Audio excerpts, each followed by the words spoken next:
Hello and a warm welcome back to Riyadh, to King Abdulaziz Racecourse and to the Jockey Club of Saudi Arabia's English-speaking channel.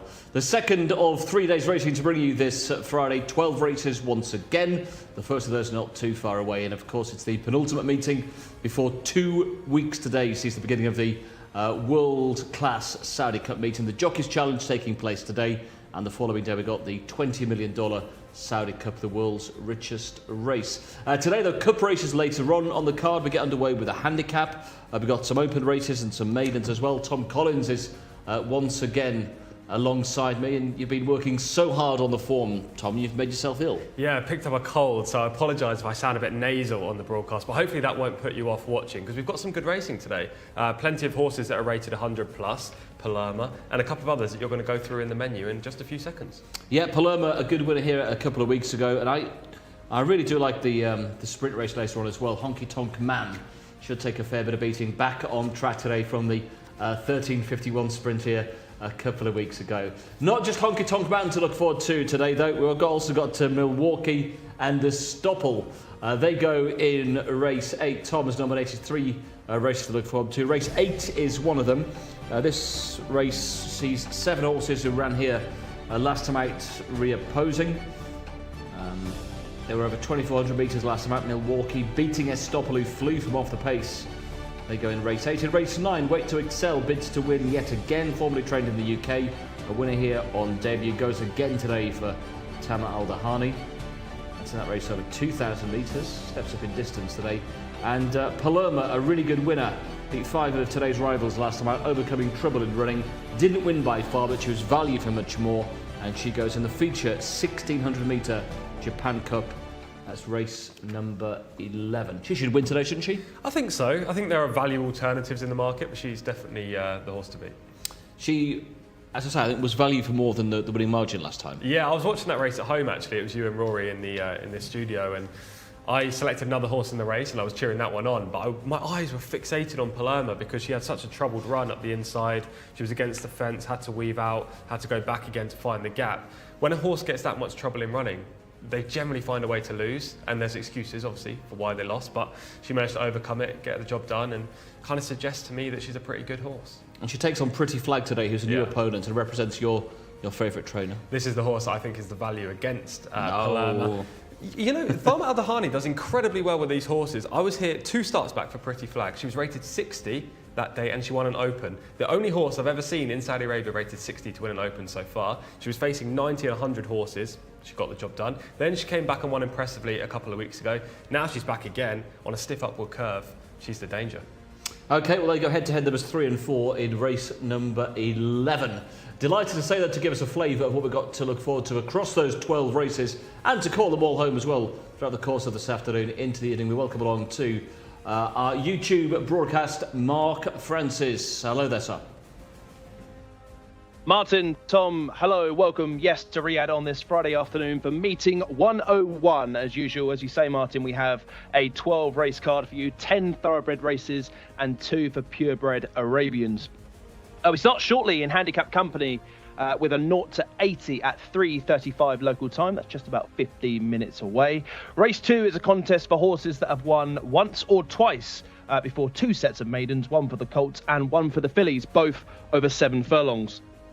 Race 6 and 7 are the Arabian races, both handicaps 2, followed by another 0 to 80 for thoroughbreds in race 8.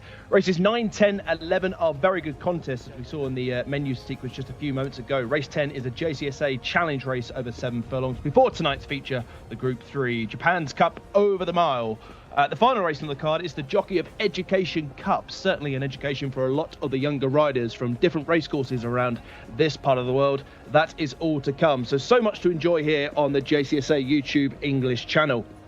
But we commence with race number 1. We can see the runners entering the paddock as we speak. This is a handicap of 0 to 80 for 3-year-olds. They're headed by number 1, Fars Al-Wagar for Muhammad Al-Nassar, top weight, outclassed last time out in the Gulf Cup. 2 is Stanley Street, the only last time out winner for Azil Al-Sahani.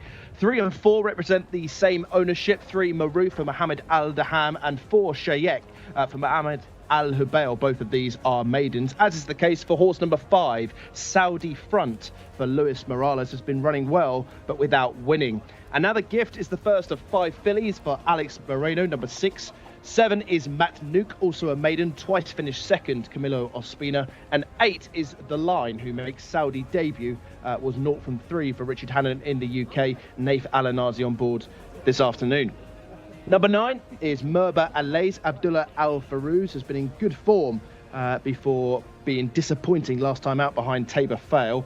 10 is Bint Kasura, Tariq Al Mansour, drawn widest of all in 18. Wadhat Al Kier is the 11, was beaten just a length last time out, drops in trip today for Ali Al Memoni. 12 is Deem Al Anayar, the colours here of Tariq Mohammed Enayar having their best ever season, the yellow and black colours, Khalid Al Dubayan. 13 is Til Al Farhad for Yasser Al Bakawi, certainly the most exposed in this lineup.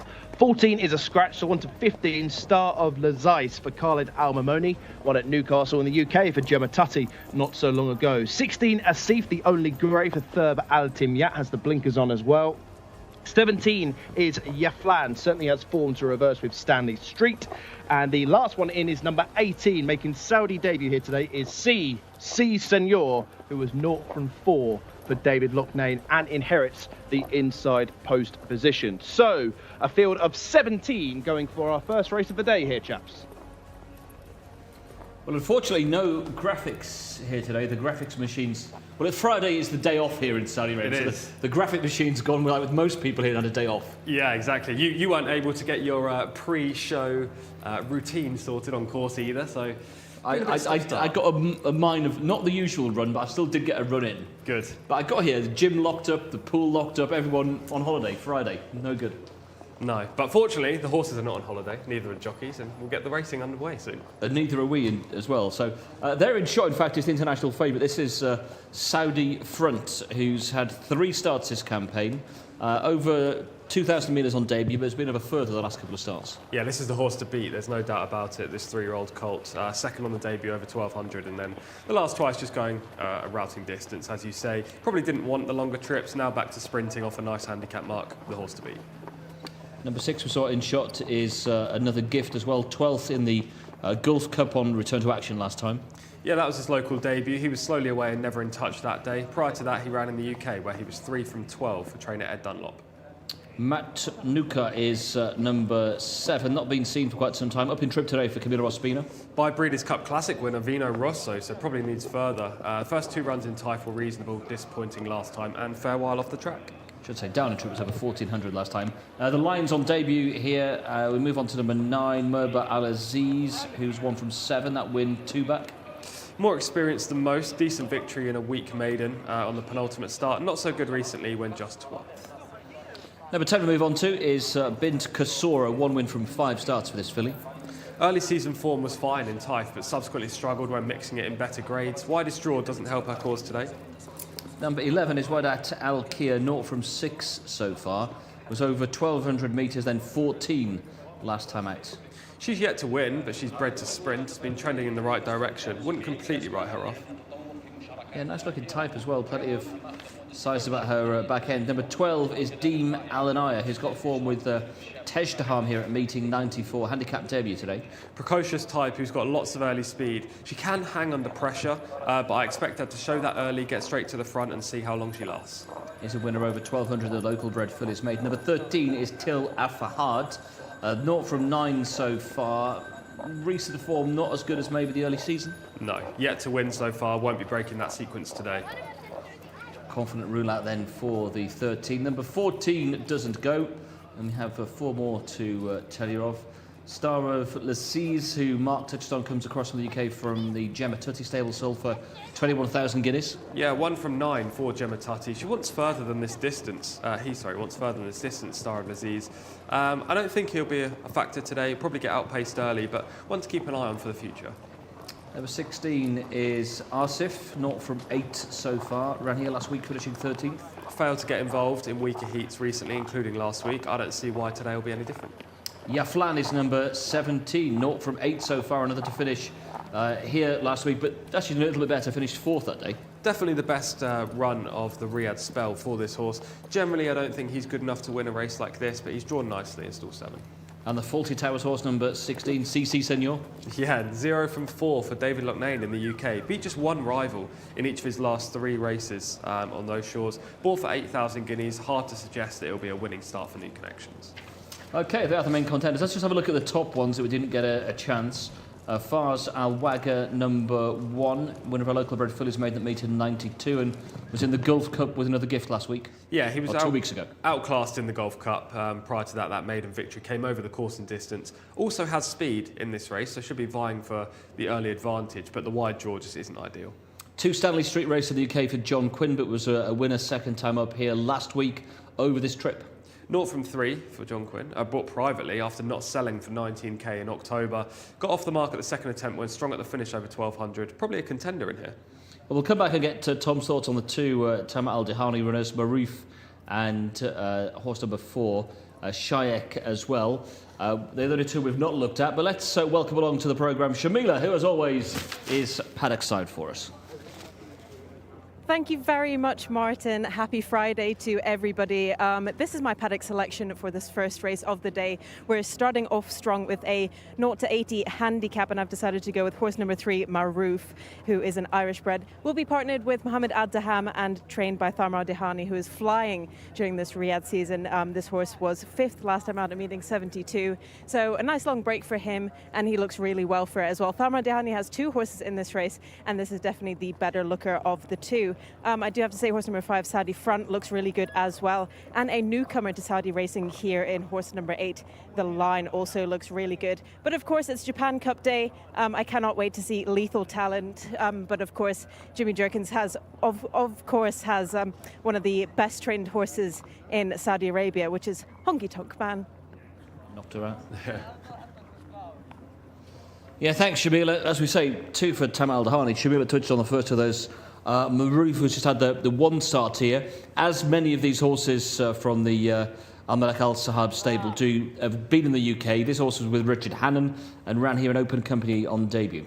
Probably the most interesting horse in the race. That's not to say that I think he'll win, but I think he'll probably go close.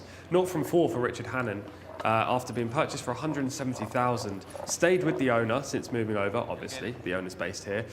Finished 5th on debut on these shores, and it was a fine run as well. I think he's probably got a good chance in this race. He made the running that day and weakened. Maybe they'll try and be a little bit more patient. And was in behind Simo on debut. He's cut a mark of 78, but Simo, of course, rated 94, but did disappoint yesterday. 1 horse to look at in action. This was Stanley Street's debut here last Thursday. Yeah, this was a fair run for the son of Zoffany. As we've already said, this horse was bought privately after previously racing for John Quinn. Seems to relish the dirt surface here. As you can see, he just powers clear in the closing stages. Very strong at the finish over the 1,200 metres, and will be well suited by the distance again today. Okay, that's Stanley Street winning by 3 1/4. That was a maiden, probably a stiffer... It's a deeper race today than it won last time. Yeah, for sure. I mean, last time he was facing horses rated 60, high-end 50s, and now he's facing horses at the top end, towards 80 and high 70s. And we're just hearing that in race 11, the feature race, the Japan Cup, that local Group 3 later, Lethal Talent that Shamila was mentioning for Jimmy Jerkins, who arrived here with some good form, landed a hat-trick of races before running an open company last time out. That horse has come out. So take out number 8, Lethal Talent, in race 11, the feature Japan Cup, where they're racing there for 165,000 Rial. Still a valuable race to get underway, 120,000 Rial up for grabs in the opener. Saudi Front is the market leader. The second best is Camilo Ospena's mount, Matt Nuka. Stanley Street, who we saw at 5 to 1. Fars Al Wagga at 15 to 2. Maroof, 10s into 9 there, 1 or 2 for Tamat Al Dihani, 10 to 1 for The Line, another gift at 12, 14 to 1 and bigger the remainder. But you feel the international markets have got this right, Tom, with Saudi Front, the 3 to 1 favourites? Yeah, I think they have got it right. Saudi Front is definitely the horse to beat in here. I don't love the draw in 13, but Prince Saud bin Salman Abdulaziz and Luis Morales always team up to great effect around here. This horse showed great promise on debut when second, back at meeting 65. The 2 subsequent efforts were a little bit below that level that he showed on debut, but they did come over longer distances. Dropping back in trip could be the key to him today.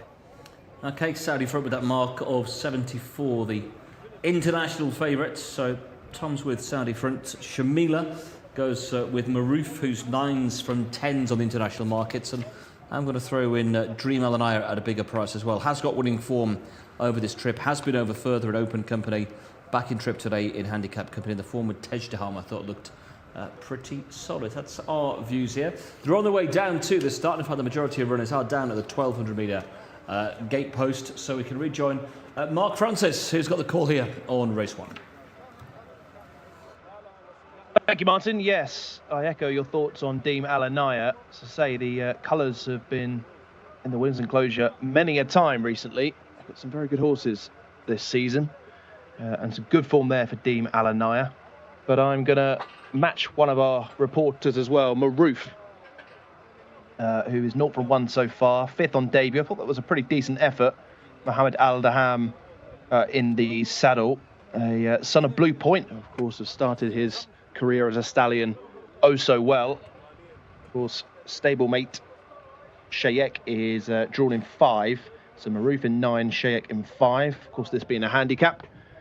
Balls and a hat. And post position at random, Fars Al-Wagar, although top rated and weighted, is drawn way out in 17. Widest of all, in fact. So a good card to look forward to here. Good to have Martin and Tom with us as ever, and of course Shamila casting her eye over them in the paddock. Just a reminder that big breaking news as well. Lethal Talent is a non-runner in race number 11, a few hours away. So there's Shayek. Looks as though he is in the white cap, so the second colours of the Al Malek Al Sabah stable. 17 runners over 6 furlongs here. We rapidly progress up in trip today. This handicap exclusively for 3-year-olds. And we've got many as 8 maidens in here. A couple of first-time starters in Saudi as well, that being the Lion Horse 8 and CC Senor at 18. So the runners are starting to load the gate.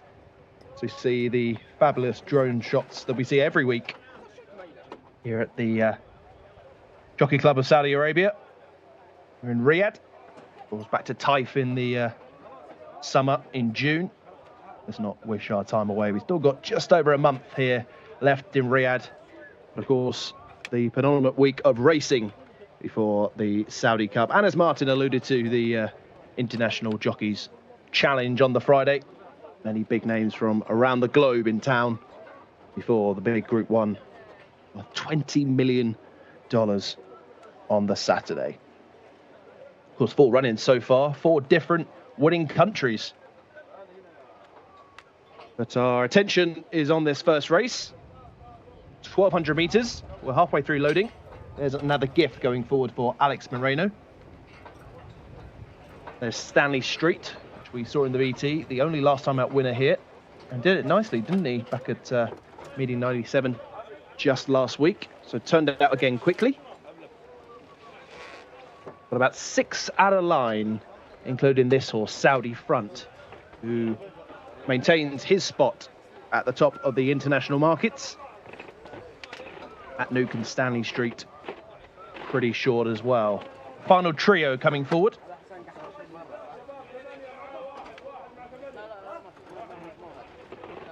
Here's Fars Al-Wagar going forward, and Asif, who is the one and only grey.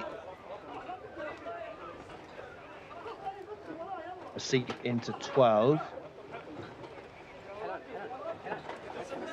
Here's the line. Clearly, Naif Al-Anazi, so easy to spot with that beard, isn't he?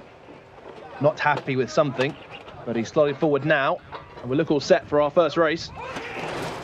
Ready and off.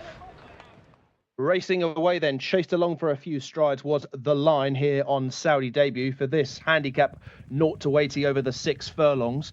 Towards the inside, Jcsa Senor broke alertly from stall number 2 and leads early on by about a length to Stanley Street, ridden up to take a positive move in second. There's also pace here with Fars Al Wagar, who wants a slice of it, and so too is Deem Alanea in the yellow and black colours. Just a little bit of scrimmaging as The Line looks to also push forward, and they're already reaching halfway. And around the outside, Fars Al Wagar begins to apply pressure to Stanley Street and Jcsa Senor towards the inside. Back in 4th position is Shayek. Then there's a break of about 3 lengths to Wadat Al Khair, who's best of the rest at the moment, as inside the last 350 metres they go. And it's Fars Al Wagar with challengers on either flank. Towards the near side, Shayek, the far side, Stanley Street. Here now making ground down the centre of the course is the yellow, or the white and blue of Saudi Front. And Saudi Front now begins to put his nose in front, and Saudi Front in front, racing up towards the line. This is a great turn of gears here from Saudi Front, who goes on to win. Saudi Front the winner. Close for the minors involving Wadat Al Khair and also Star of Laziz, who made late grounds inside the last few furlongs. Well, Saudi Front is the winner of our opening race in a time of 1:13.25, and a good change of gears for Saudi Front. And Luis Morales has been running well without winning recently, and gets his first victory on start number 4. 3 1/4 lengths back to Wadat Al Khair, who did get second over Star of Laziz back in 3rd. So it's a 5:11.15 verdict. Shayek in 4th, I think ahead of stablemate Maroof.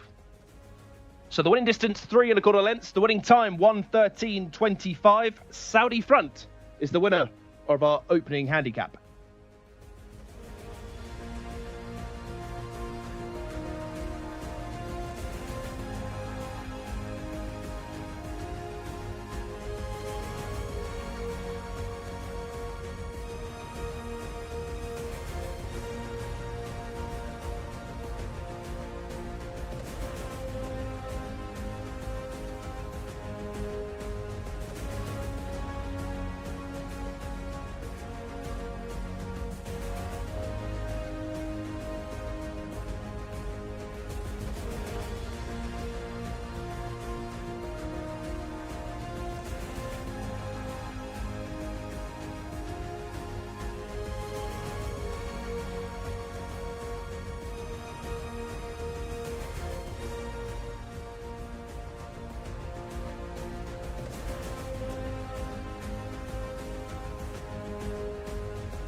Grazie, you know home very well. How is it today?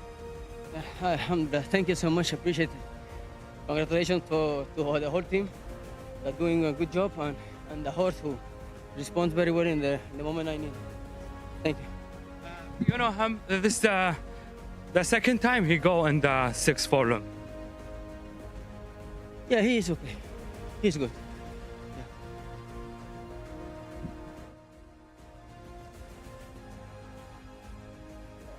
First win of the day goes to Saudi Front horse number 5, who jumped out of stall number 13 under Luis Morales for the Prince Saud bin Salman Abdulaziz stables. And it's one for Mark Francis as well, so huge congratulations to Mark, who decided to stick with this horse in the running. Very well done. This horse did look absolutely stunning in the parade ring as well. So very well done to all involved. And it's good to see Prince Saud bin Salman Silks back in the winners' enclosure yet again. And Louis had a nice winner for them yesterday as well. This horse was 4th last time at a meeting 91 and has finally broken his maiden, rated 74. in this contest, and it was a really nice race as well because there was a lot of really strong horses in it, so it was really great to see. And this horse has been really consistent throughout the season. Fifth at meeting 76 and second at meeting 65 as well, so really nice 3-year-old colt by Warfront.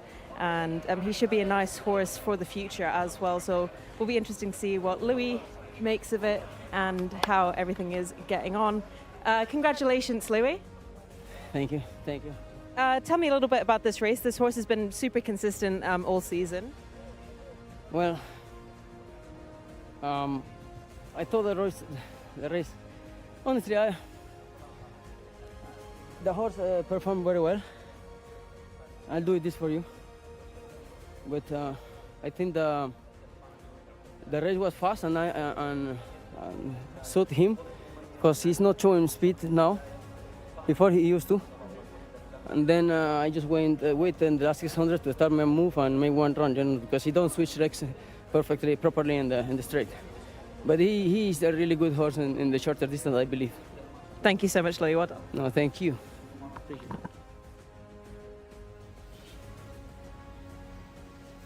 Yeah, well, Liz, not speaking yesterday. Good to see that the ice seems to have thawed a little bit after he wasn't selected for the International Jockeys Challenge here in 2 weeks' time. But he's allowed his talking and his talents to be shown out on the track there, Tom. Yeah, I'm glad he gave us that interview, and obviously he said he'll do it for us. That's great, fantastic. Obviously loves the broadcast.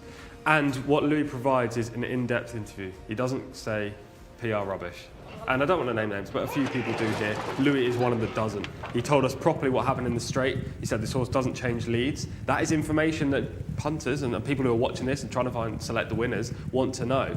You watched the replay just then before we've seen this overhead drone shot, and you could see that the horse was on the wrong lead, yet he was still finding for pressure. That suggests he was miles the best in this race. And it's good to get off to a winning start, Martin, with a winner, because yesterday was pretty Well, I thought it tough. was Mark that went off to a winning start. Well, that's what the producer said to Shamila. It's unbelievable scenes. I can't even get given a winner when I get one. But yeah, this horse was miles the best today. Good ride and good performance. He does pick up nicely, and as well, Louis is saying that although it's been over further, he's a better horse over the shorter distance. Yeah, he wants the 1200. You know, you can see him on the outside. He's under pressure. He doesn't have immediate turn of foot, but he does stay well, and he's got the acceleration to get himself into a nice position. He's going 2 to everything else is 1 at this stage of the race, and you know, outside momentum and all of that is a help. But at the same time, Louis is really getting this horse into top gear. He's going up the gears very slowly, but when he gets into top gear, it's faster than any other horse in the race. He's just going further and further clear of the line. Yeah, it's well on top. It's a win here for Prince Saad bin Salman in the opening race of the day. 1600 metres the last couple of starts, back down to the 1200, a race of which he'd ran so much promise over this trip on debut. Beats into the minor honours. Warat Al-Kia, who was 0 from 6 coming into this, had played around with the trip as well, but he's run well, dropped back down to the 1200. Yeah, he's bred to sprint, being by unfortunately, and as I said in the preview to this race, he was trending in the right direction. The form figures were going the right way, so no surprise that he's placed. Both the Al Dahani horses, they were 4th and 5th, so there was strong claims for them to be up there. And the third horse was one I said for the future, Star of Laziz, first time up in Saudi Arabia, formerly trained by Jcsa. You know, I don't like horses first up in this country. Generally, I think they need a run or two to acclimatise. So he's finished well, though. Yeah, the fact this horse is placed suggests that he's well capable of winning a 0 to 80 in the near future. Yeah, sold for 21,000 guineas. Not a bad purchase for Connections. You can see him there with the red noseband just poking through between runners. A decent effort on debut. But the international market has its rights. The favourite was Saudi France, and he wins at 3 to 1. Warat Al-Kia second at a big price, 18 to 1 on the international markets. Star of Laziz also a big price, finishing third also at 20 to 1. And Tom, with the winning selection in our opening race of the day, Saudi Front takes that first race, the 1200 metre handicap for the 3-year-olds. Can you see him progressing through again from handicaps into open company again next year and maybe rating a little bit higher? I think so. He's steadily improving. He's very unexposed, especially over the distance. Just had the 2 starts with a second and a victory. And he's going to be a bit of a late developing type anyway. He didn't make his debut until he was a back-end 2-year-old at meeting 65, and most of his starts have come in this early 3-year-old campaign. So, you know, the sky's the limit for this horse. I'm not going to say he's going to be a 100 plus rated horse in the future, but there's every chance he could be rated in the 90s by the end of this season if he has one more run. And then going into next campaign, it'll be interesting to see how they aim, where they aim in, whether they go to Taif, because they didn't this year, and if not, they'll look for some cup races in Riyadh, I'm sure. Yeah, bigger days ahead of Saudi. Front rated just 74 today, but just before we go back to Mark, I mean, where do you see that rating ending up? I mean, it's going to be probably clocking on to around an 80 horse after today. Yeah, I think maybe 82, maybe 83. They'll punish him a reasonable amount in the handicap because he's won so decisively. And as I say, he's unexposed over the trip. So they will factor in a little bit of potential there with this horse. Well, do you reckon Mark's been sending Shamila bunches of flowers or something, given she's crediting him with your winners? I'm sure he is. I'm sure he is. He'll add a couple to that victory, that winner later. Whether they're his or mine, who knows? That's okay. It's okay, Mark. We won't blame you. The producer's held his hands up. As like most things that go wrong on this broadcast, it's his fault. Oh, I'm glad we can agree on that one, Martin. Absolutely.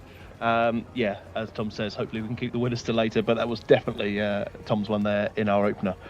Race number 2, the horses are on the way to the parade ring. This is a pretty competitive heat, to be honest, over 7 furlongs. This is for horses that have won either once or twice for 4-year-olds and upwards. They're headed by number 1, Alkir Fiwaj for Ali Al-Mamoni, who was last and tailed off in Group 1 company last time out. There is the 2 horse, Sadahim for Rayan Outer Aish, out of sorts recently. 3 is Mojazali for Ferez Al-Sanaitan, who has the unusual combination of first and last in his previous 2 starts. 4 is Izam Badawi for Alex Moreno, no win in Riyadh since 2022. 5 is a filly for Sahim Nayef Abdulaziz Al-Yesh, last 3 outings, 14th, 14th, 14th. 6 is Yesabek Al-Ri for Fawaz Wanas. 7 is a notable scratch, so no Al-Bastro.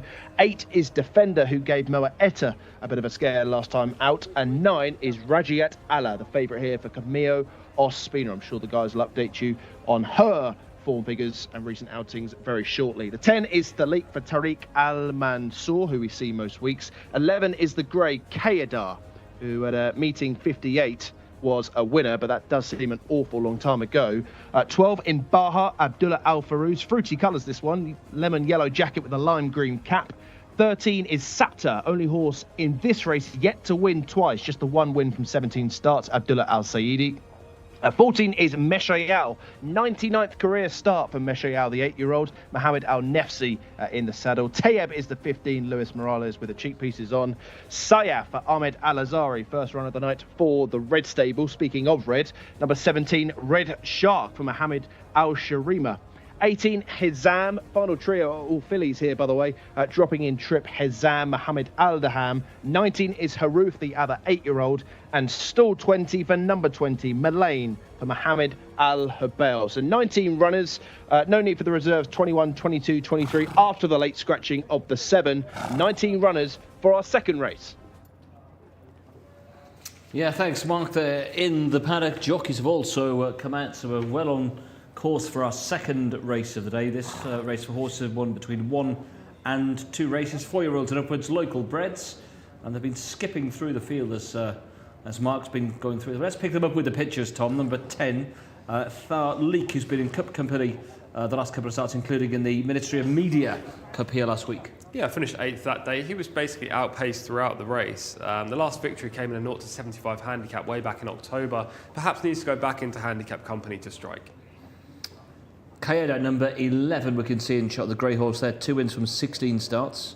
Could never get involved on debut for New Connections in a non-winners of 4 event last time up. Had a break and now returns to the track, but will need to show more early speed to figure. Number 12 is In Bahar, 2 from 9 so far this campaign. They include a win in open company last time. Generally plies his trade over 1,200 metres rather than this 1,400 metre trip, but has a fair record over the distance and actually won the Sports Boulevard Open over 1,600 last time up. Game from the front that day, so they'll probably adopt similar tactics. Rated 63, 61 rated is number 13, Sapta. Yeah, can readily dismiss this horse, I think, after 2 recent blowout performances. Yeah, just 1 from 17 overall. Number 14 is Mesh Hale, rating a 74. 2 wins from 98 career starts. Proper veteran in this race. Now an 8-year-old, Meshael, but just 2 races away from the 100 club. Look, he didn't beat a rival in an open race last time. He's more effective over a shorter trip, so not today. Number 15 is Tayyeb, 2 wins from 15, 6th here 2 weeks ago. Outclassed, and another that I'm willing to just overlook. Which brings us down to number 16 as the bell goes for jockeys to mount. This is Saif, who has only had the 5 starts this campaign, was second in open company at meetings 71 and joint second top rated. One pace closer could be a factor if the pace collapses though. Need to excuse the last time out effort. That was a bit below par given his previous runs were 5th, 2nd and then 2 6ths. We can see in shot number 17, Red Shark. Didn't beat a horse last time, not part of my shortlist today. Hopefully though, 18 Hezam is rated 82 wins from 13 starts. Been over 1800 the last couple of runs and drops back in trip today. Very much so. This is the horse I like in the race. Highly tried sort, came with a late run to win over 1800 on his penultimate outing. Similar effort last time when he had a pretty wide trip throughout.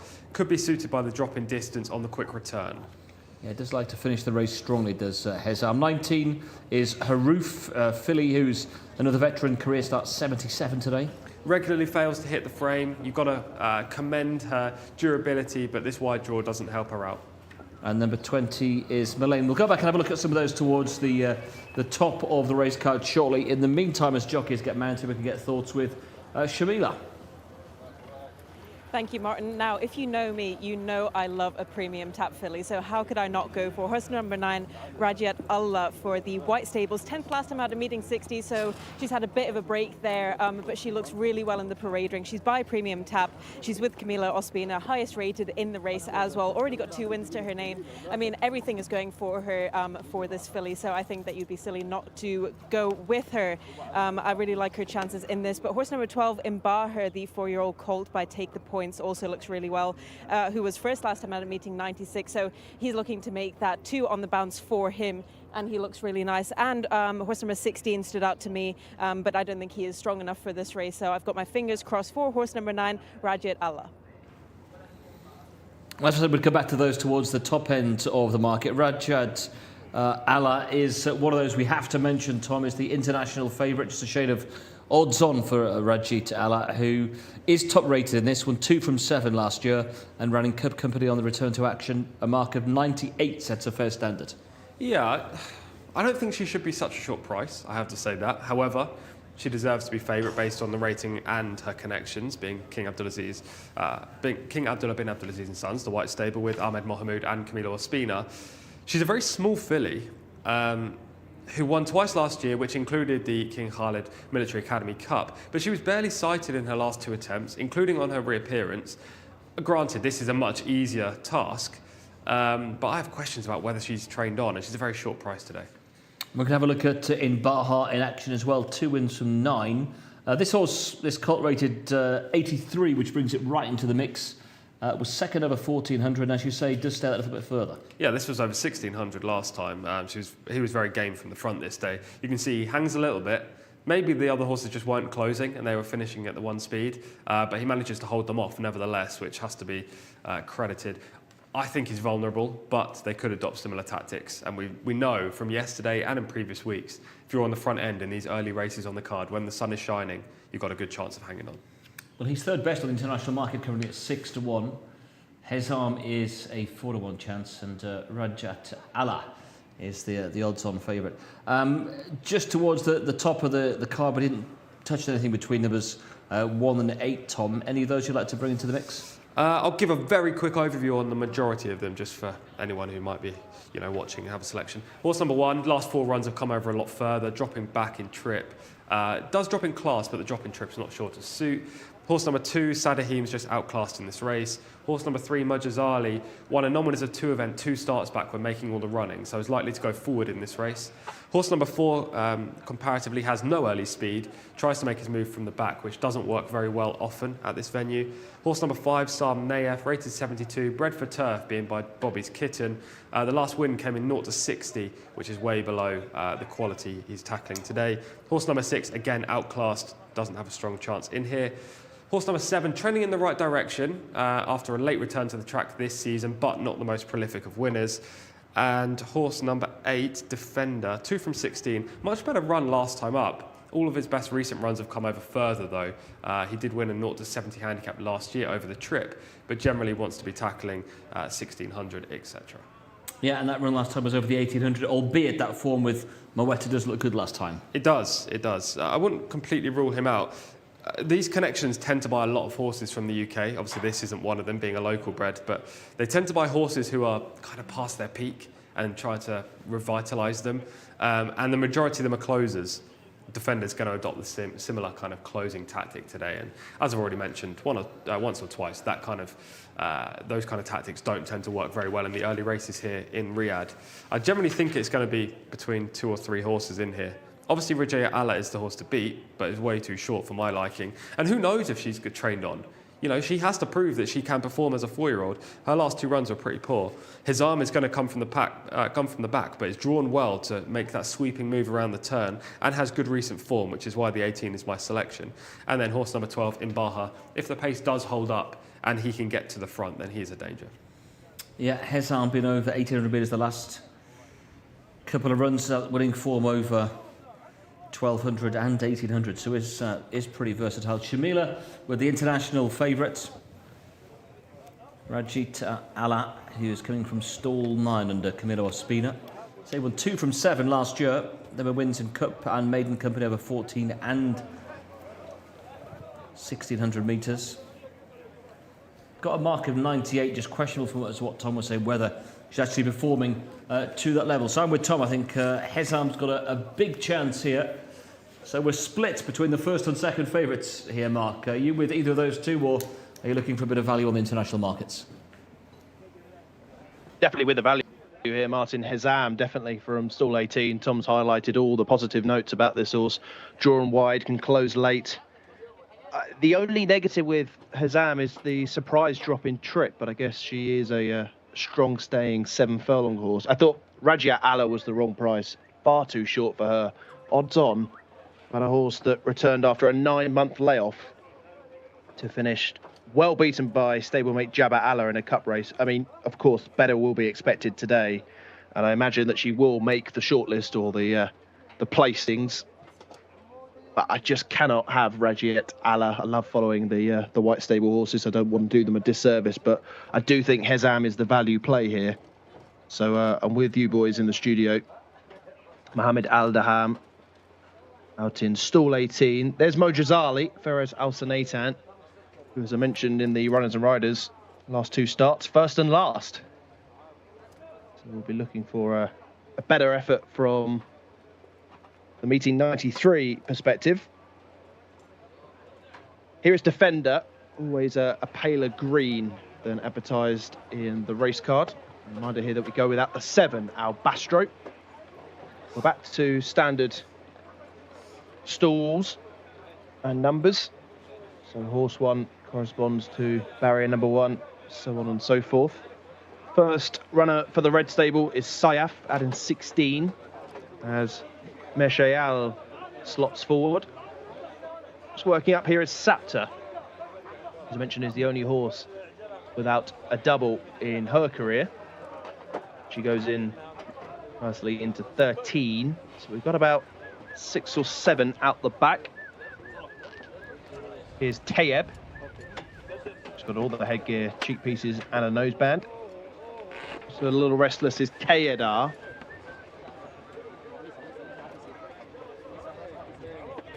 Yesabek Alri will be next with Alkiefi Waj. The final quartet, as charging in was Kayedar. Ready to go, including Imbaha. Also Sayef out the back, and here's the favourite, Rajiat Allah. Up to 1400 metres here. We're all in. Set to race.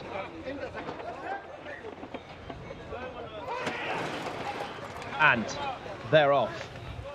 Decent line from the stalls, possibly out towards the back was Hezan, but that is a custom for Mohammed Al Dahan. Will be looking to close late, but up with the pace. Rajiat Allah, the favourite, got away well. So too did Kayadar, and also the Pale Silks of Imbaha. This is the first three.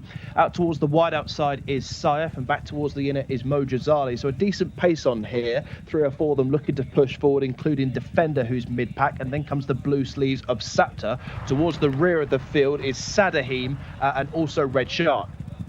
Down the side they go, and it's the grey Kayadar who leads by half a length to Imbaha in second position, the very Pale Silks with the green cap. Rajiat Allah now is being pushed along by Camille Espino. Is certainly off the bridle earlier than expected. Towards the wide outside, here comes Tayeb, and also the red silks of Saya. Looking to close is Defender, and back towards the inside it's Al-Khair Fiwaj, as turning for home Kayadar looks to go easily at this moment. Leads by about 2 lengths. Chased down by Imbaha. Coming down the centre of the course is Sayaf, and looking to make ground on this leader. Flying home from the back of the screen is also Thalik, but racing up towards the line, the blue cap, the far side of Kayadar. Sayaf down the grandstand side. Here is Mullane, and also pushing on is the 10 Thalik, and Thalik is bursting clear now to lead by 2 lengths as he hits the line. Thalik the winner. Second position for Izan Badawi. Also closing late was Mishael in a real pace collapse inside the last furlong. Thalik the winner in a time of 1:26.61. Not a bad time. Swooped late down the middle of the course. All the action unfolding down the centre. And Tariq Al-Mansour guides Thalik to victory. We see Thalik most weeks, but he's back in the winners' enclosure. Win number 3 from start number 39. Thalik wins by 2 3/4 to Izan Badawi back in second. Meshael flew home to finish third. Also, Mullane and Hizam were closing late. And what was a real pace collapse. No joy for the favourite here, Rajiat Allah, and Kayadar, who led most of the way, fell away in the closing stages. 10-4-14, Thalik, the late closer.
Well,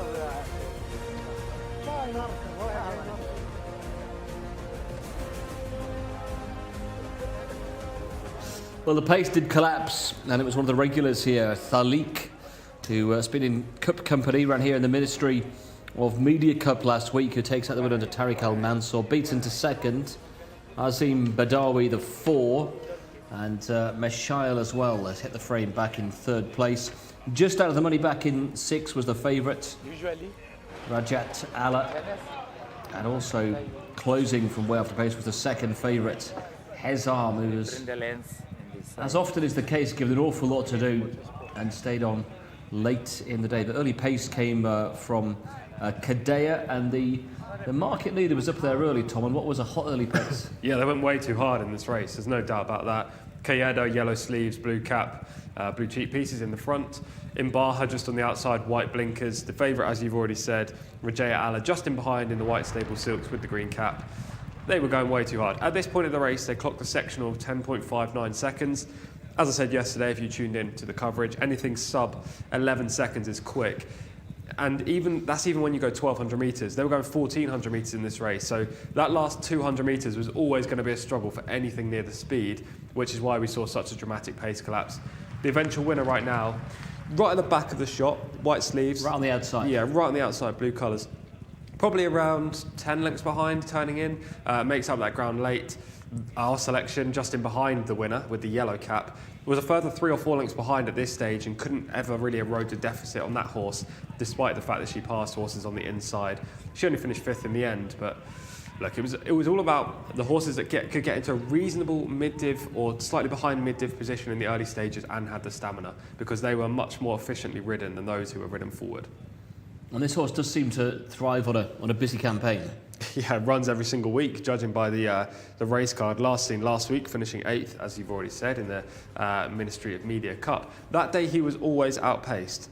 So the fact they went hard up front, he was obviously outpaced early, but it allowed his stamina to come through late.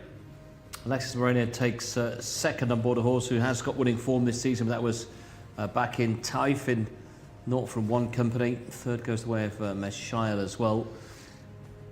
Good performance from that veteran. Yeah. 99th run. Nearly the century up. Yeah, exactly. Hopefully next time he can produce another similarly good performance and hit the frame for a horse that's so durable and admirable over his career.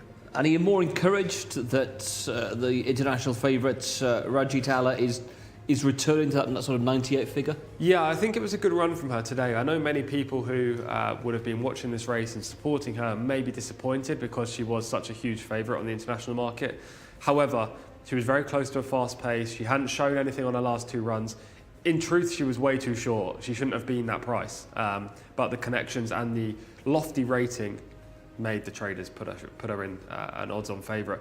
She ran far better than it looks on paper here. She was the only horse from those who were positioned up front early to manage to sustain the effort and finish in the top 6.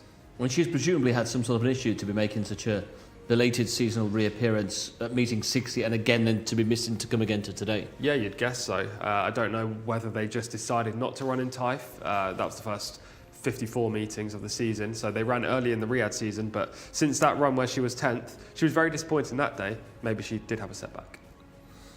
But she's not performed too badly on this occasion. Right, race 3 is coming around thick and fast. Local bred Colts and Geldings maiden row for once again the 1,400 metres for this. And I'd imagine, Mark, when we have a look at the international markets, number 1, Taif Alan Oob will be a pretty warm order here.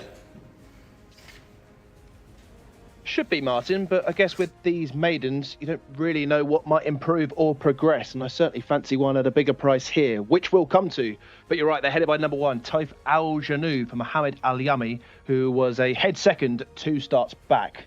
The grey Faisal Al Sad is yet to place Fawas Wanas. 3 is Najim Al Manasat for Thurb Al Timyat. Not so inspiring debut back at meeting 94 when 16th. Al Sakri is the 4 for Jose Rodriguez, back at 7 furlongs today. 5 is Adhari for Azil Al Sahani, a good effort back at meeting 46 when finishing 3rd, but has been off the track since September. Al Rajay is the 6 for Abdullah Al Rashid, certainly a step in the right direction last time out, drops to 7 furlongs today. Sonic, reminder to Callum Helliwell, the Hedgehog is the mount of Naif Al-Anazi. At least get to a decent post position today, has been wide on his first 2 starts. Wasman is the 8 for Alex Moreno. 9 is Adham Al-Jabriya for Mohamed Al-Nefsi. Back at meeting 35 was his last start, yet to be in the top 10. Abu Ezam is the mount of Selman Al-Rashid. Made his debut in a cup race, was slowly away, but ran not too badly in 7th position. They must think a lot of this horse, Abu Ezam. 11 is Raed Al-Akir for Ahmed Al-Shara, who was beaten by Flywing, back at meeting 67. And Flywing was third to die down in a Group 1 next time out. 12 is a debutant, Self-Sake for Mohamed Al-Daham. 13 is a non-runner, so scratch the 13. 14 is Tanaf for Eddie Castro, who only managed to beat 1 horse last time out. 15 is Kade in the cheap pieces for Khalid Al-Mamoni. 16, also a first-time starter, which is Kete Mohamed Al-Habail. 17 is out, so scratch 17. 18 is Stratford Prince, 0 from 2 so far. For Abdulaziz Al-Faredi. Al-Nishar Abdullah Al-Kridis, 0 from 4, 4th last time out. 20 is though Izam Abdullah Al-Farouz, was drawn 19 on debut, gets stall 20 today. And of course, with the 2 non-runners, you can invite horses 21 and 22 into the fold as well. So Sahim Brumar for Fahed Al-Faredi goes into 13, and Samen Al-Garif goes into 17. Tariq Al-Mansour. 20 runners for the first of our 2 maidens, the first for the Colts and Geldings over the 7 furlongs. Right. In the pre-parade currently for our next. Some of the maidens here, Tom, you look at and think, well, we could have 1 or 2 horses that can progress from these, but unless one of the newcomers here is exceptionally good, it looks a pretty weak race with a top rated just 67. I think you're being quite kind there as well by saying pretty weak. It's well, I want to get paid next week. It's very winnable, is what I'd say. Yeah, there's only 2 first-time starters in here, 2 newcomers, and they don't exactly shout that they're going to make a winning debut. And those with form, there's only really 2 horses in here that have featured at any part of their career so far, horses number 1 and 5. And, you know, both of those last time up did disappoint slightly. So even the horses with the strongest claims have big questions to answer. There are quite a few in here that have shown nothing on the track so far. Well, they're making their way into the paddock proper. As we touched on with Mark, Taif Al Janoub is rated 67, is the international favourite, just under 2 to 1, is top rated in the field. Only had the 4 goes and was only beaten ahead a couple of runs back, so has got the ability to go close, and this is probably a weaker race than last time up. Yeah, he's going to be my selection in here, Taif Al Janoub. It's with limited conviction, I have to admit, but this is such an average race that he's got to have a good chance. He was second in a similar maiden over the 1600, as you say, back in meeting 88. Then last time he tried an award race when it was a fair effort, actually, back in 7th. Even a repeat of that should be good enough here, to be honest. And as I say, there's only 1 real threat, and that is horse number 5. Living his second over 1600, I thought was good enough, and given he's got that stamina to stay a little bit early, if he can break well and get a good positive from stall 1, he should be hard to pass. That's the key, I think. From the inside stall, you don't want to miss the kick, because you can then find yourself in severe traffic problems. I'll be inside, you may have to go 4 or 5 wide to get a clear run. So make sure you get out early on, get into a nice prominent position, and from there, he'll have no excuses to lose this race. Well, there he is in shot, the international favourite. Number 2 is Faisal Al-Sad, rated 62, so not rated too far below the international favourite, but 0 from 6 and well held here at meeting 94. Just hasn't done enough to suggest that a win is likely today. He has been consistent in his performances, but they're mid-division performances, so who knows? Maybe he can break into the top 5 for the first time. I don't think he'll be winning. Najm Al-Manasat is number 3, just the 1 run so far. No show on the debut. That's all I've got for this horse. It's very hard to say anything else. Al-Sakri is number 4. That's had 2 runs, 1 at Taif and 1 here at meeting 74, back from a break again. Yeah, big gap between the run. I'm not quite sure why he had the rest of the Taif season off after that 10th place finish on debut, and then first up in Riyadh only finished 15th. He's likely to come on from that, fitness-wise, but he's going to have to come on a great deal to trouble the likely protagonists. Well, the main danger to the international market favourite is number 5, as you touched on as well, Tom. Adhari only had the 3 starts, debut here in Riyadh, having run at Taif through the midsummer. Yeah, it was a fair effort back in meeting 46 when this horse finished third, obviously at Taif, as you say. 8th last time came in an auction race. That race had a handful of good horses, but the majority were pretty weak, so it probably wasn't as good as the award race that horse number 1, Taif Al Janoub, ran in last time, but it is still one of the best subsequent pieces of form. The layoff is a worry for me. They're skipping through quite a few of these. Just to pick up number 6, Al Raji off a mark of 52, 3 runs so far. 5th here early in January. Yeah, I've only got a short synopsis of the next few horses, so that's good they're skipping through. Slowly progressive, horse number 6, but could play a role with any kind of improvement. I think it's not worth really, unless we were struggling for time, mentioning 6, 7 on 9. Let's move down to the 10, Abu Azam, who's had the 1 run so far. That wasn't Cup Company over 1400. Fairly bred, but just didn't factor in that race that day. Abu Azam finishing 7th. You know, he could easily take a step forward. He is one of the dark horses in here, let's say. Raid Alaka, number 11, 2 runs to date. Minor improvement on the quick turnaround first and second run, has been freshened up since. The 12's on debut, you can see jockey mounted. Dance with Ravens doesn't really win with first time up progeny. He is quite a good sire here. He's had plenty of winners with his offspring, but just not first time up. They tend to need a bit more time. 14 Tanaf's got a mark of just 42. Going the wrong way. 15, 2 runs so far. Again, not a lot of encouragement from those. Fairly encouraging debut, but then last time was very disappointing when 11th. I was expecting a little bit of a step forward, but went the other way. 16's on debut. Another horse that we don't really know much about. Has a wide gate, which isn't ideal. The pedigree doesn't really scream first time out winner. Stratford Prince, number 18, has had a go over 1200 and 16, drops to the 14. This horse would be 3rd on my shortlist if I had to have a 3rd. Taif Run had stacks of promise, but just didn't justify that on the return to the track here at meeting 91. Well, let's get down to Shamila before we get down to the bottom end of the race card. Numbers 1 and 5, Shamila, miles clear on the international market. Is that reflected in the paddock looks as well? Absolutely, it has, Martin. I have noted down here horse number 1 as being a really good looker, Taif Al Janoub, obviously the highest rated horse in the race as well.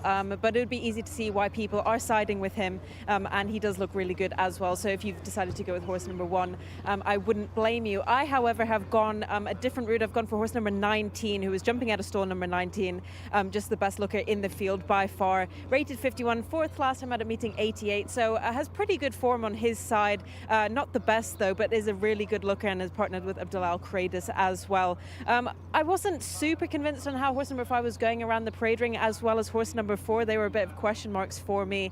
Horse number 5 just getting really sweaty behind the saddle, so hopefully he doesn't boil over before the start of the race. And horse number 6 looks really good as well, but I will be sticking, I think, with horse number 19. Well, on the international market, it's a big price, 20 to 1. Al Nashar has had those last couple of runs over 1200 and 1600. 1 run in Taif and 3 runs here in the Riyadh season. Yeah, this horse would have been 5th on my shortlist. Slowly improving. A player if he shows his natural early speed. He has got pace. The majority of these don't, so he could get to the front. But he is drawn in 19, so if they want to get to the rail, he'll have to show quite a lot of early to get across and cover the others. And just a quick word on Theo Azam as well, number 20, 9th over the course and distance on debut. Yeah, quiet debut run. Talented trainer. He can get horses ready, but you need big improvement from this one. And any positives for the 21 or 22? Not overly, I have to admit. So the international market has this down as between 1, 5 and 10, maybe a bit of a chance for the 20 as well. I've got the 1 well on top. Yeah, well, is it literally 1, 5 and 10 in that order? Yeah. Yeah, they're the top 3 on my shortlist. Then I would have Stratford Prince, horse number 18, and then horse number 19, Al Nashar. They would be the only 5 that I can really give a winning chance to in this race. I also have horse number 1, Taif Al Janoub, way on top. You know, the only 2 horses with form in this race are the 1 and the 5. The 5 is coming off a long layoff. That has to be considered as a bit of a negative. And last time up didn't really perform in the auction race when they were going for a bigger prize. You'd presume that they were properly getting the horse ready for that event, given the prize money on offer. The fact he disappointed and has then been off the track for a long period of time suggests this is just the first run before maybe a bigger target in the next couple of weeks, or they just want to end the season on a different note. So I think there are big negatives with the 5. Taif Al Janoub just surely takes a lot of beating in here, providing he breaks from the inside stall. Well, Stratford Prince is 18s from 20. Also money for Shamila's pick as well. Yeah. Al Nashar is 18 from 20 also. So there's some of the bigger prices. 1 though, Mark, we touched on when you went through the Rosen Riders, and 1 Tom and I think if it breaks well, it's going to be awfully hard to peg back. Glad you think so, Martin.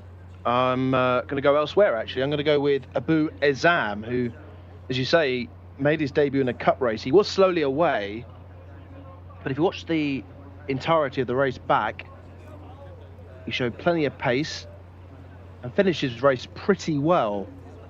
To make your debut in a cup race, clearly they think this horse is, I would guess, I wouldn't say above average, but better than most of these.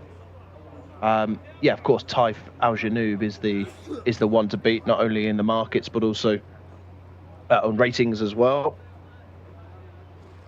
I just think Abu Ezam have just been ignored here because Adhari, question marks over that one. Shamila put forward negatives for Adhari and has been off the track some time. Taif Al Janoub, it shouldn't be as straightforward as we're saying, but yeah, I'll go with Abu Ezam to run into the fold. I think he's a little bit overpriced as well. The runners circling at the 7 furlong start, 1,400 metres for this race and indeed the next. Colton Gelding's up first before the fillies take to the stage. So best of luck with your selections. Of course, a reminder, get in touch on the YouTube comments. Let Martin and Tom know who you're backing today. That be in this race or indeed the races to come. Of course, with the local Group 3, the highlight a little bit later on. There is Tanaf. As I mentioned earlier, only managed to beat one home last time out, Eddie Castro. These sort of races can throw up mixed results. Some of these not exactly long-standing maidens, more just inexperienced. Only one of them could improve for the next run. There is the striped jacket of Self Sake, who is making racecourse debut. Kete is the other one who's in shot there in the green and white. Also in the middle there is Wazman, very similar colours to Kete. Wazman drawn in 8, sort of with a green and white half jacket, whereas Kete has the white chevron. Both got green caps, which is very helpful. Loading the gate then, Taif Al Janoub has already gone in, so too has Sonic. Just working on the commentary box selection here. Abu Ezam, the gold jacket, black cap. Salman Al Rashid. Well bred this horse, as Tom said. Al Sakri in the Shishkin colours, of course, in action at Newbury back in the UK tomorrow. Of course, out in Saudi, they are known as the Al Shibani colours, yellow with the black checks. Pink jacket of Najim Al Manasat is just a little restless. Only seen the racecourse from once before. Very small horse, Najim Al Manasat, but slots in nicely. So we're beyond halfway. Self Sake has certainly calmed down in the stripes. Next to load is Stratford Prince. Goes into 18. Green and white halves of Wazman will be next, as the spectators, young and old, watch on. Purple colours of Al Rajeh, Abdullah Al Rashed, who is progressing with every run. What will he find today? Kete is next.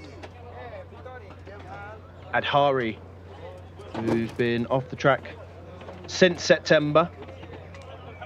Red jacket and cap for the Red Stable. Just about all in. And they're off. Racing away, looks as though Sonic broke the line first. The grey horse, yellow jacket, but also has pressure for the lead with Carde, and also the green cap of Wazman, and it's Wazman who goes forward towards the inside and leads by a length and a half. To Sonic in second position, yellow jacket. Further out on the racecourse is Taif Al Janoub. That's back towards the inside rail. Further out is Abu Ezam, who's in fourth position. Deeper out on the racecourse, the green colours of Kete broke alertly. So too did Tanaf. Towards the rear of the field, we have the likes of Self Safe, the debutant, and also Al Sakri, who is already struggling as the leaders go around the turn.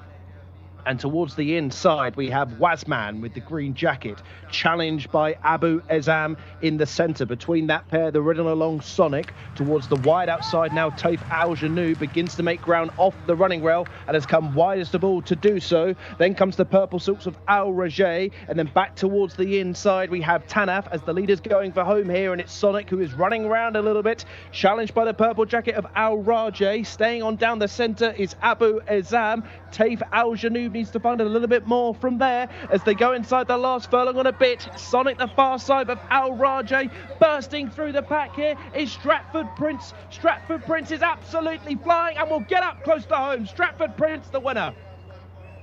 Upsets Al Rajay and Sonic, who ran oh so well towards the inside but were beaten late by the staying on Stratford Prince. Start number 3, win number 1. In a time of 1:27.83, avoided all the traffic and carved a way through to land the spoils. Wins by a length and a quarter to Al Rajay in second. Much more like it from Sonic. Showed plenty of dash today. There'll certainly be a race for him in the future. How weak it may be, I do not know. 18.67 the verdict. Raed Al-Akir was next in, ahead of possibly Abu Ezam.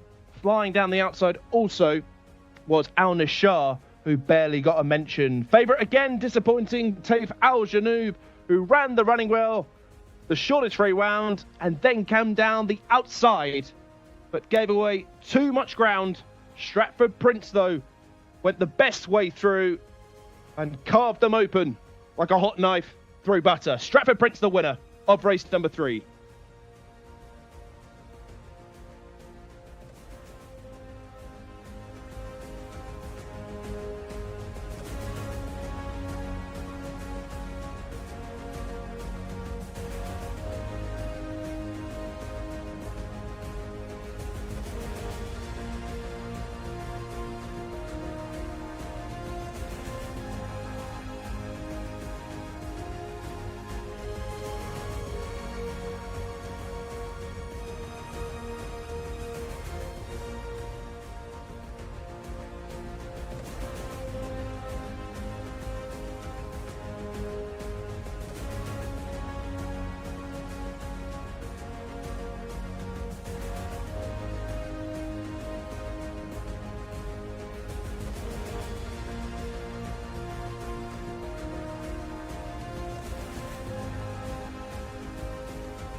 Well, it's the younger of the Alfarades who takes the win in race 3 on the card here today. Stratford Prince picking it from off the pace to make it third time lucky here in the kingdom from Abdulaziz Al-Faradi.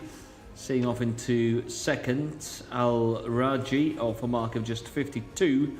And Sonic, who'd had a couple of goes here previously, finishes back in third place with Taif Al Janoub not hitting the frame at all and weakening back to mid position in the end. But you gave this the winner a bit of a mention, Tom. He was on your short list at a big price. He was 18-1 on the international markets and he's come good. Third time up, drop back in distance. Yeah, he was way too big a price. He wasn't my main selection by any means. That was Taif Al Janoub, but he was part of the top 4 in the short list, and He's performed very well. He had to get back to his debut performance at Taif where he finished 4th to actually play a part today because his Riyadh run last time when 10th wouldn't have been good enough. But he just came on for that a great deal in fitness, and he was the strongest stayer in this race. Again, they went pretty hard up front. They did a sub 11 second sectional early in the race. There wasn't much quality in behind, so there wasn't going to be a proper pace collapse with closers really coming through. But the one horse with the talent to come from the back of the pack was Stratford Prince, and he's managed to surge clear in the closing stages. Yeah, the second was mid-pack, the eventual third was always quite handy, but he was in the rear 6 in the first half of the race. Yeah, it was interesting how this race developed. We were hoping that Taif Al Janoub would get to the front, but actually the position he adopts against the fence at this stage, you can see in around 5th or 6th place, is probably a good position because the eventual 3rd place finisher, Sonic, is just maybe a length in front of him on the outside. So he had every chance to win, but just bailed out early. The eventual winner is way back in the pack right now, in mid-division. And you can see, as we go through this race, just how he makes that big late run through horses. And although he got a decent enough pitch to international favourite, I never felt he was in a position that he was going to come through with a really big challenge. No, he didn't travel as well as I was anticipating. At this stage, he's already a little bit under pressure. And the rider didn't really ever seem to look to want to tip out and try and get a clear run. It was just go through on the rail and hope this horse picks up, and he never really did. At this stage, you can see he's currently, in 7th place against the fence, about to make a little bit of ground, but he's not really closing with any great effect. The eventual winner's still not in the screen right now. You're about to see him at the bottom of the picture on the right-hand side, blue silks. Just see him coming in right now. And then the jockey will switch towards the inside and go between horses, which really finds that fight within the horse, makes him pick up even more. Well, he stays on strongly. I wonder with Taif Al Janoub, has got form over 1600, whether just out the comfort zone, slightly dropping back to the 14? Potentially, but he didn't finish the race off very well. So No. I think he just performed way below par today. There was no plausible reason for him not to be in the first 3 or 4. And he had a good position at this point. You can see international favourite just 2 back on the rail with the red cap. He's travelling okay. I mean, he's not going very well, but he's travelling okay. If he had his A game today, he should have played a part, but he didn't. And there's limited response as well. The second rated just 52 probably tells us the overall level of form we're looking at. Yeah, that horse is going the right direction, but yeah, the rating suggests he's not very talented. So it wasn't the best of maidens. The 3rd place finisher, Sonic, took a big step forward again, second up here in Riyadh. But otherwise, the 2 form horses, Taif Al Janoub and Adhari, never a factor. Yeah, and Adhari sat mid-div, but has weakened and eased off in the end. Yeah, you can see him just in the red silks in around 10th place right there. Disappointing performance for him. Coming off the layoff, and similarly disappointing for Taif Al Janoub. Well, do get your selections in on the YouTube channel if you're watching there. As Sama probably quite rightly said, thank goodness I skipped that race. Yeah, wise move. To be fair, I know he was a big price, but he wasn't a no-hoper. But it was a tricky race to find the winner of, that's for sure. It was indeed. That was race number 3 as the sun gets ever lower in the sky, heading towards the part of the afternoon into the evening where the lights will come on very shortly. Race 4, which comes next, we're again over the 1400 metres, this time a local bred fillies maiden for the 3-year-olds. So we're having maidens here in different disciplines early on in the card. The maiden for the colts and geldings as race number 3. We've got a maiden next up for the fillies for the local breds. It's like a Thursday card so far. And then we've got a local bred for the colts and the fillies as race 5. Yeah, it gets warmer towards the end of the card, albeit race 12 is not the best. But between races 10 and 11, 9, 10 and 11, we have proper quality running today. Early part of this card is very maiden orientated. Then we get to the Arabian horses, and then it's the proper thoroughbred action today. Yeah, race 8 a handicap 0 to 80, but then it's race number 9. Horses who've won between 1 and 3. Majestic Fighter, Finest Leader, Freshwater Cliffs, Mona Fared and Tabaretta all go in that. And then I guess the feature race of the day, really. I know the Japan Cup is the headline, but in terms of interest, the horses coming from the Turf Sprint qualifier in race 10 are probably the best in terms of quality on offer today. Yeah, one of your favourite horses is part of that field, which is obviously interesting. The current international market leader, which is Honky Tonk Man. He's part of the field, and there are several others in there with great chances to go very close, if not, maybe upset the Jolly. So it'll be a good race. I'm looking forward to the back end of the card. I think there's plenty of good action. The early part of the card, more difficult to find winners. It is indeed, and I'm sure, Mark, you're looking forward to calling Honky Tonk Man home in front a little bit later on. In the meantime, you've got details of race 4. Oh yes, Martin. Yeah, Honky Tonk Man, Bottle Rocket Man, they certainly lead the list. Hopefully one day there's just a match between them. That's exactly what I'm after. Race number 4, as you say, is for the fillies, a maiden, headed by number 1, Katana, the grey, third different trip in a row for Abdulaziz Al-Yesh. 2 is Malakia, the debutant for Luis Morales, and also a first-time starter is Bint Tawake, who, when I last checked, was the international market leader, making debut here for the Red Stable, Ahmed Al-Sharar. Kafira will always show speed without stamina. Farwas Wanas, 0 from 9 so far. Lalwat Al Riyadh, similar jackets of a 3, but completely different stable. Jimmy Carrion. Sabar is the 6th. He's gathering quite a collection of ducats, is Sabar, 0 from 5 so far. The 7 is the Strong Girl, who was last and detached when beaten at meeting 74, Yusuf Al-Hussein. Kerryman, Fahid Al-Faredi, 0 from 2, twice has finished 17th. 9 is Mostad Headhar for Iyad Al-Tarizi, who's been very hit and miss so far in her career. Durat Al-Ayyam for Thurb Al-Tamiyat is the 10. The horse with the award of the trickiest name of the day so far is number 11. I make it Alay Om Araya, the 11. Very difficult to say that, so that's at the back of the screen. Camillo Ospina. 12, debutant, Duet Al-Dareya, Mohamed Al-Nefsi. 13 for Nida for Norweth Al-Mudiani. The jockey, of course, read out his claim yesterday with his 50th winner of the season. Shatar has shown plenty of promise recently for Naif Al-Anazi and will be the selection from the commentary box as well. Lucinda is the 15, usually very keen, this horse, Mohamed Al-Hubail. 16 is a scratch, so 17 is Elite, who's been off since June, was beaten 5 lengths back at meeting 3 back in June, was third that day, up in trip today. 18 is Sweet, who was also third on debut, Mohamed Al-Daham. Sayita for Abdullah Al-Kridis is the 19. Garlanea is a debutant, Mohamed Al-Yami. And one reserve gets in, Wahij gets in Abdulaziz Al-Masa, 0 from 8 so far, and inherits stall number 16. So a full field of fillies, 20 runners going to post again over 1,400 metres. Chaps, it's back to you.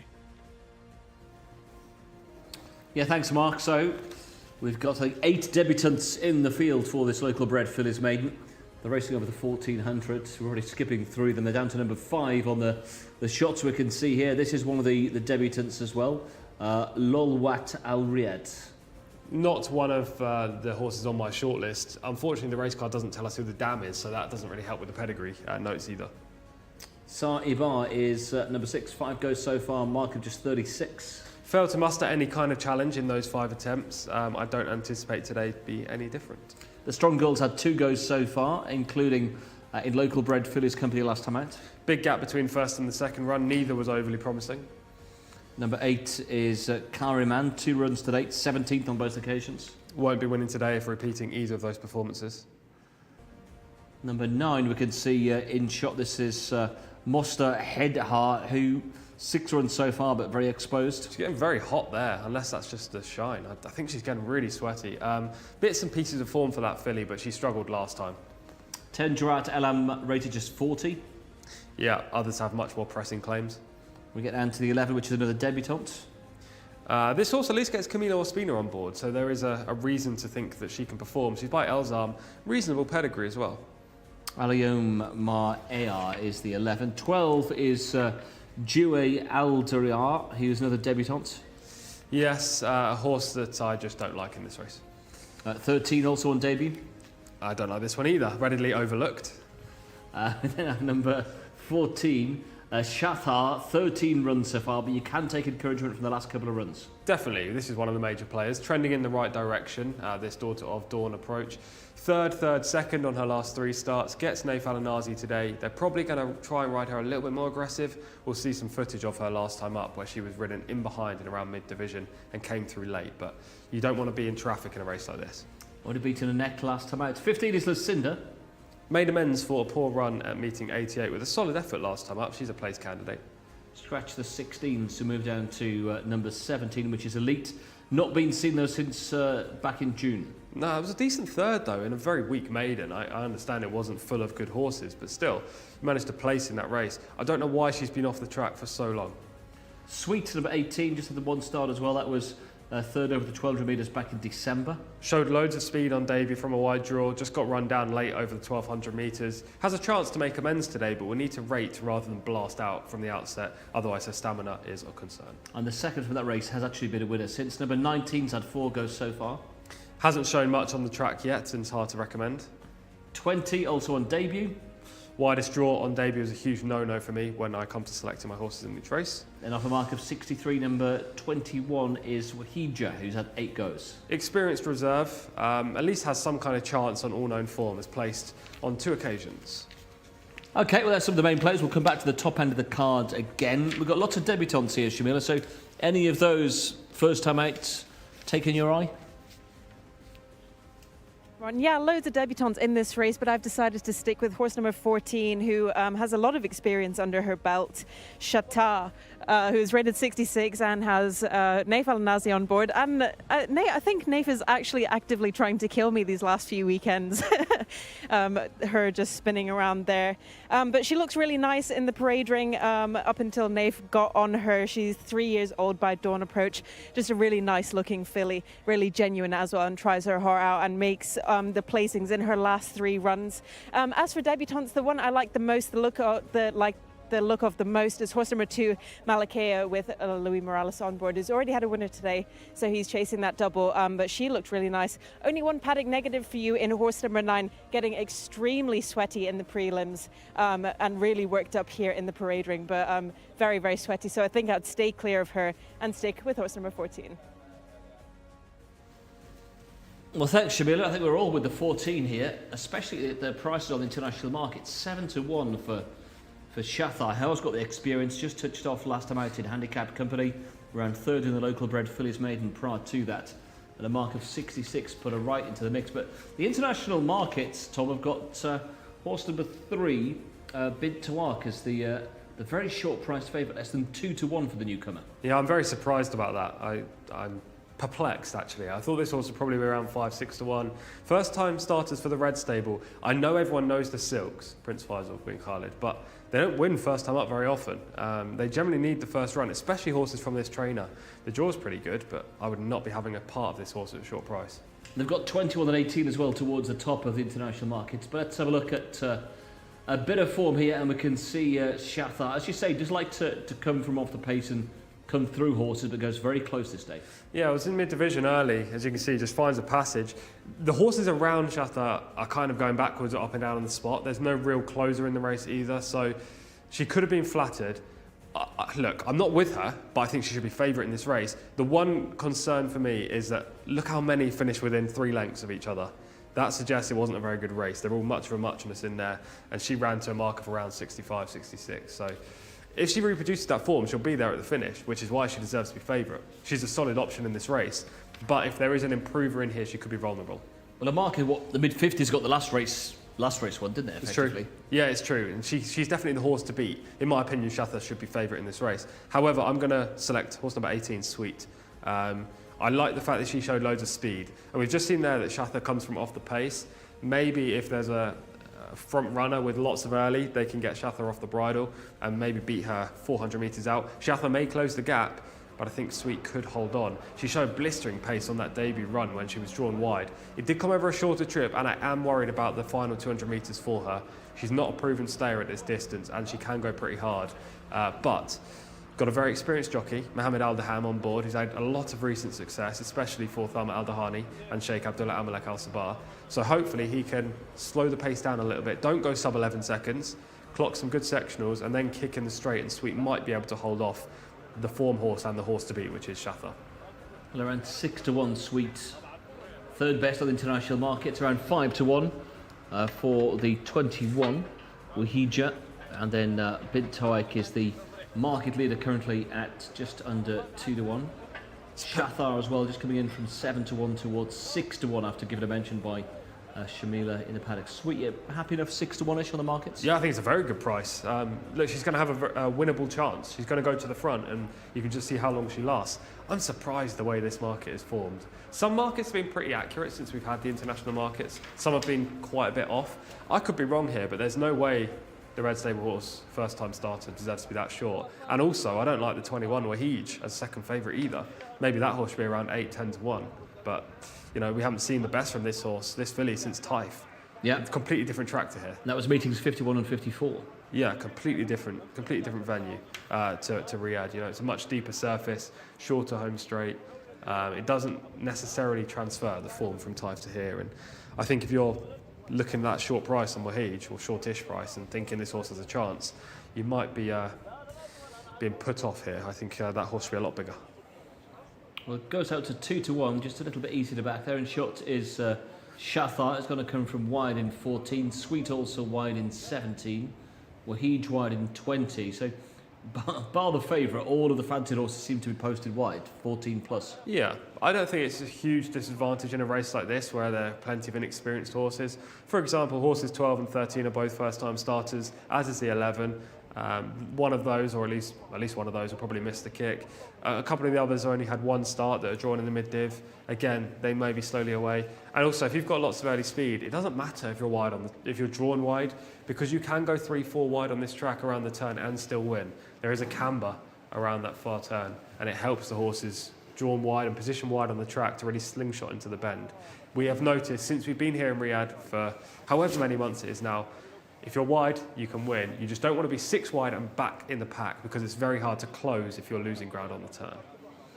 And you compare this dirt track to a lot of the American dirt tracks, it seems to be a fair surface as well. There's not an awful lot of kickback. No, very limited actually. I thought there was going to be a lot more. In Taif, the jockeys were getting covered, but there's very limited kickback here. That isn't the reason why closers can't contend. It's more that it's just such a fast track and really suits the quicker horses who are positioned up front in the races. And the dirt here, since the Saudi Cup first came around, with Mishrif winning as well, has always had a very good reputation as to the suitability of horses to adapt to it. It has. I do know that a few people are not happy with it this season. It's different this year. I can't remember the details, but they didn't change the surface as they would previously. So it's riding slightly more, it's riding slightly different to how it has been. So some people connected with the horse racing here are not happy with the track. However, it's still very fair. I'll be very happy with the track if Jcsa can come home in front. Your Tom selection once again is? Sweet. Horse number 18 for me. Sweet for Tom. I'm with the 14. Final thoughts, back with Mark and the call here on race 4. Thank you, Martin. Yeah, I thought Jcsa was overpriced as well. Has shown plenty of promise recently with a couple of thirds and a second. They've Alanazi drawn in 14. I thought would take some stopping here. Sweet certainly made my shortlist as well. And then you're sort of looking at the debutants. Are any of them above average in the parade ring? I thought the 2, Malakia, as Shamila highlighted, was a decent looker in the paddock. You get a great look at Bint to Wake. We'll see what she can do on the race course itself. The strong girl, just needing a bit more assistance to go forward, certainly proving all her strength. Yusuf Al-Hussein goes into 7. As long as she beats one home today, she'll better her effort from meeting 74. So we're already a third of the way through almost, as Katana goes into 1. There's Wahij, the 21, who will slot into 16, of course, with the late scratch. Here's Bint to Wake. The biggest, is she? Certainly going to fill out over the summer. And some familiar colours. Malakia, the 2. So 3 or 4 out of line, including Kafira, also Galanaya and Wahij.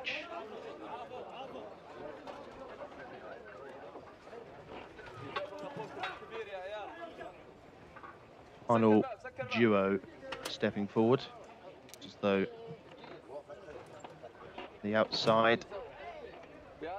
Sweet we're waiting for. I think it is. Just like trying to get Tom Collins out of bed in the morning.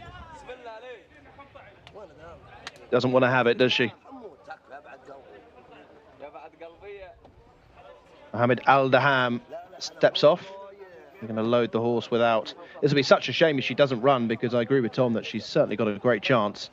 Decent third on debut back at meeting 73, and she's right up on her hind legs here. Any more chances will they give Sweet? Trotting up now. She looks a little bit happier. She knows where she is. Just needs a bit of urging. She's in.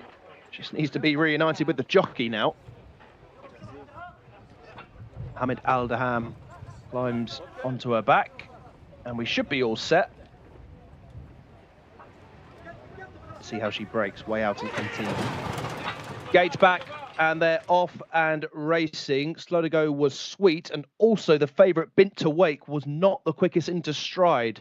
Goes towards the inside now, drawn from 3. The first to show was Katana.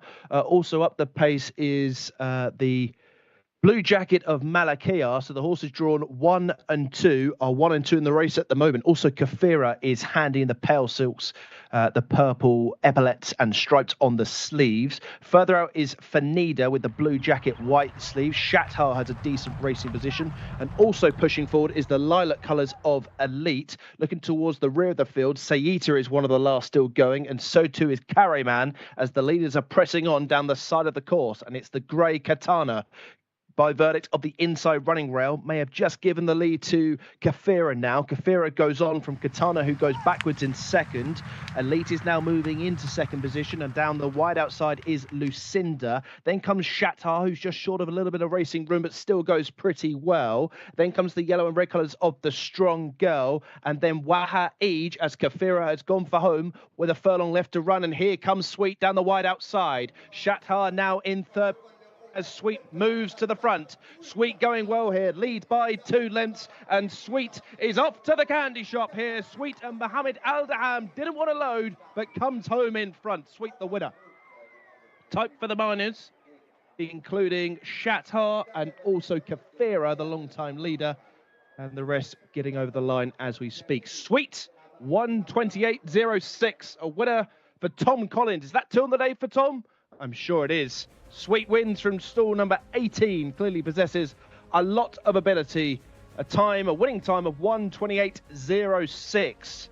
Waha Eej, second best in second position, 3 1/4 lengths back. Close for third, wasn't it? I think Shatar just held on from Kafira. Indeed, on that evidence, she did, and it's confirmed. So it's an 18-21-14-4 verdict. The eye catcher would be Bint to Wake, the favourite, who was no better than 5th, but after that slow beginning, did pass rivals up the straight. Another winner for our excellent analyst, Tom Collins. Sweet wins, Waha Eej second, Shatar third again today. 18-21-14 for race number 4.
race number 4 goes to that of horse number 18, Sweet, tipped up by Tom Collins. And this is exactly why we keep Tom Collins around, because the rest of us were on horse number 14, Jcsa, and Tom stuck to his guns with Sweet and Mohammed Adham, and they came out victorious. She has broken her maiden second time lucky. She was third last time out at meeting 73 over 1,200 meters, so they've stepped her up in trip a little bit, and it's done her the world of good. She was still a little bit green and babyish behind the stalls, not wanting to load, rearing up on her hind legs constantly, but they eventually got her and they persisted, and thankfully they didn't go without her, and it was a winning team for Mohammed Adham and Sweet, this 3-year-old filly by First Defence out of Royal Katie. Very well done to all involved, and Fahad Haif Al-Qatani as well, the trainer. So the owner, I should say, sorry, so we can go and speak to Mohammed Adham before he runs away. Congratulations, Mohammed. You rode this filly her first time out when she came third. How was she today?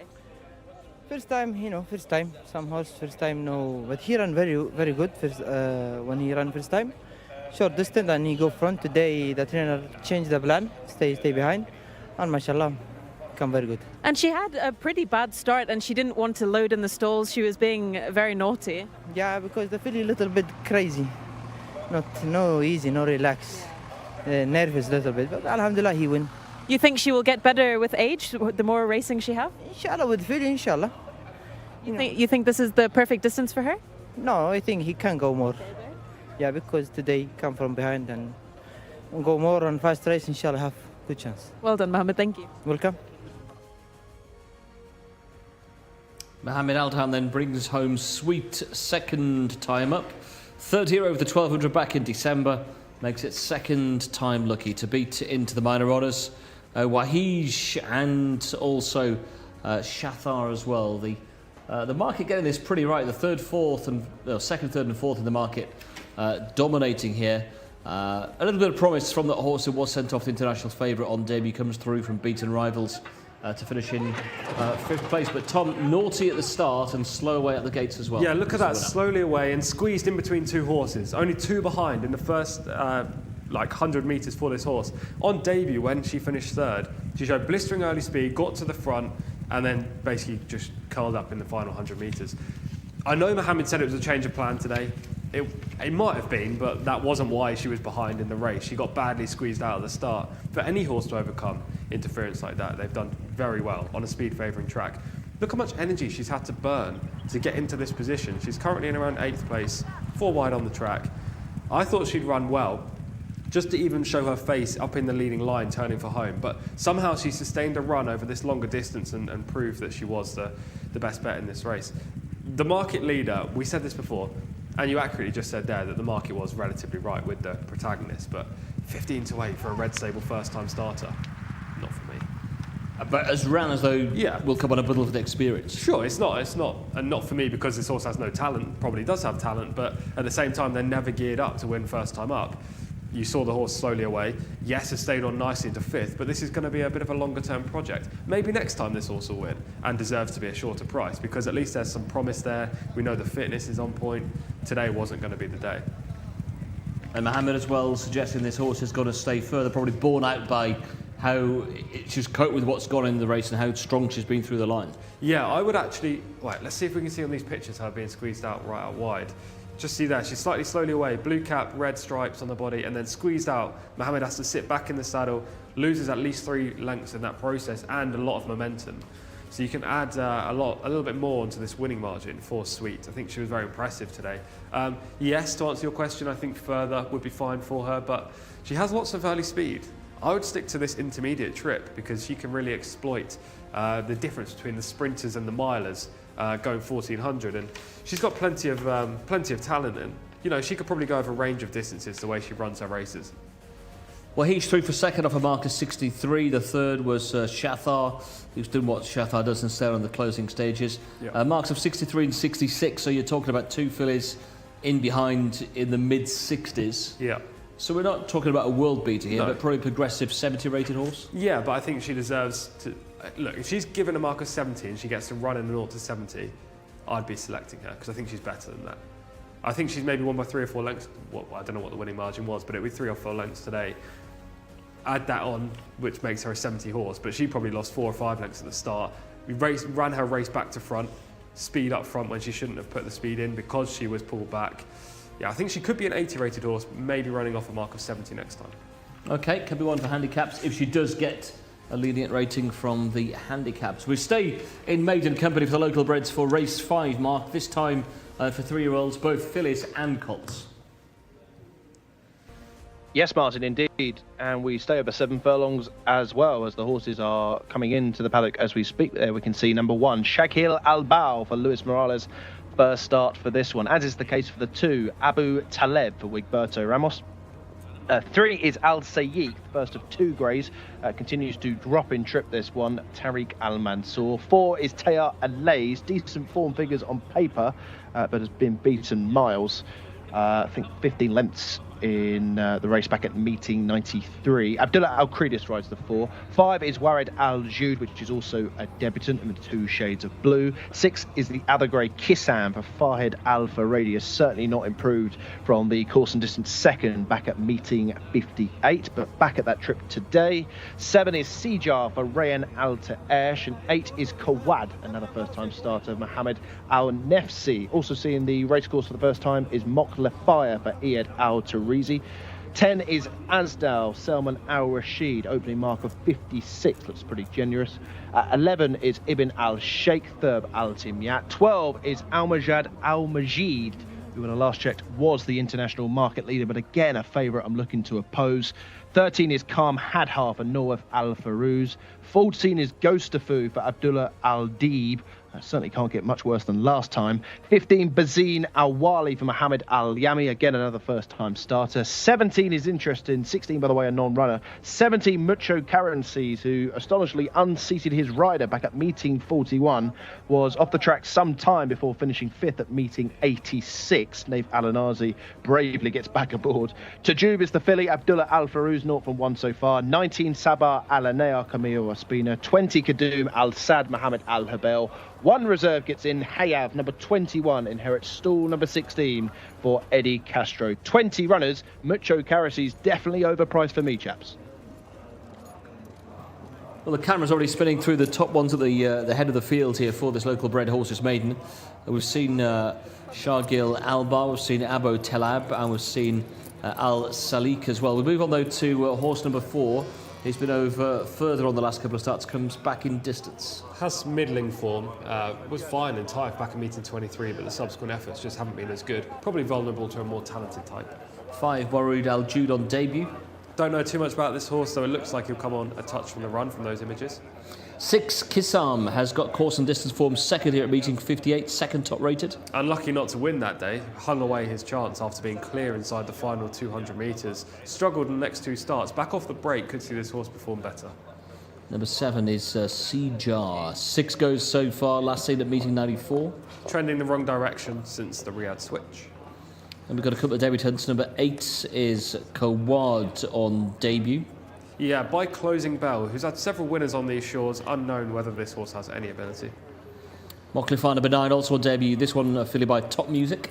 Similar situation with this one, though the pedigree wouldn't entice me as much as the 8. Very small filly as well is the 9. The 10 is Asdal. This is a horse who's got a rating of 56 after 3 runs. Mid-division finishes so far for this colt, rated just 56, as you say. Probably needs to improve a few pounds to play a part. And another winner, another newcomer for the Arab stable, the 11 here. This is Abian Al-Sheikh. The Arab stable do pretty well with their horses, mainly older horses rather than first-time starters, so this one could be a watching brief. As we move on to the grade number 12, Al-Maj Al-Majid, who is the international favourites. Went close at meeting 53 and has run in much better races, a cup and a handicap since. This provides a good chance to get off the mark. 7th in the Ministry of Education Cup back in December. 13 we saw on debut. 14, Ghost of Foos had 4 runs. Failed to beat a rival last time, lacks ability. Rated just 40. Boazine Alawi is number 15 on debut. Also happy to overlook this firster with a small pedigree. 16 we scratch, which brings us down to 17. rated 57 after 2 starts, or 2 completed starts. Unlucky not to win back in meeting 41, as Mark Francis said, when hanging away his chance off the turn, unshipping Naif. Fair run at Riyadh last time up. I think he's got a good chance at a decent price. 18 is Tajub. Mid-division finish on the debut, but represents leading connections. Sabah Al Raya is number 19 on debut. Looks quite nice in shot. Definitely the most interesting debutant in here. Camilo Ospina booked, suggesting they're expecting a good run. This trainer strikes often with young horses too. And number 20 is another debutant. This is Khardoum Al Saad. Not the nicest looker. They definitely need to put that saddle cloth on properly as well. Not from me, from the widest gate. And 21, Hayaf comes into the field as well. Another newcomer by Chief Lone Eagle. Eddie Castro rides. Lots of experience in the saddle for this inexperienced horse. Will jump from stall 16. So there we go. That's a look at the runners for this local breds, fillies and colts race over the 1400. Quite a few debutants in here as well. Let's see what we can find out from Shamila in the paddock. Thank you very much, Martin. The bell is just going for the jockeys to take their mounts for the 5th race of the day, this local bred horses maiden. And I have decided to go with this beautiful grey here, horse number 3, Al Saik, who's partnered with Tariq Al Mansour. And this jockey and trainer have already had a winner today, so they're teaming up again in this 5th race, and I just really like the look of him. He's 3 years old by Macho Macho, 4th last time at meeting at 94, rated 61, so definitely up there in the ratings. And Tariq Al Mansour is our star apprentice jockey, so really nice horse and jockey pairing there. I also really like the look of debutant horse number 1 for Louis Morales and Gaith Al Gaith, Shag Hill Abal. Gaith Al Gaith always has his horses really primed and ready to go, but a lot of these horses have a lot more experience under the belt, so I'm going to take one with a bit more experience. And, you know, I do really like the look of horse number 17, Karasis Macho, I think it is, with Naif Al Nazi. But the horse is a bit of a loose cannon, so I couldn't pair up with him. He's dumped Naif, I think, 2 times now, so he's a very brave man for taking him on again. So I will be sticking with horse number 3 for this race. Number 3 for Shamila, 17 just coming past us. If he has dumped Naif a couple of times, we can see him going past the window. It does seem to have relaxed a little bit now. Naif's on board and settled. Yeah, he's a bit of a headstrong individual. He doesn't like taking left-hand turns, which isn't ideal for the paddock, but definitely not ideal for the race. Going around that final bend, make sure you keep an eye on Mucho Carreras. I'm sure that Naif's going to try and get inside horses, because in Taif he did completely duck out when in the lead and looking likely to win his maiden 2 starts back. And 19 looked nice on the pictures, also looked nice in the flesh going past us. It's going to be my selection in this race. First time starter. I think it's a very interesting runner with Camilo on board. I like these Tariq Anaya horses. You know, they generally do well with their young progeny. The majority are by Connect, but this one's by Closing Bell.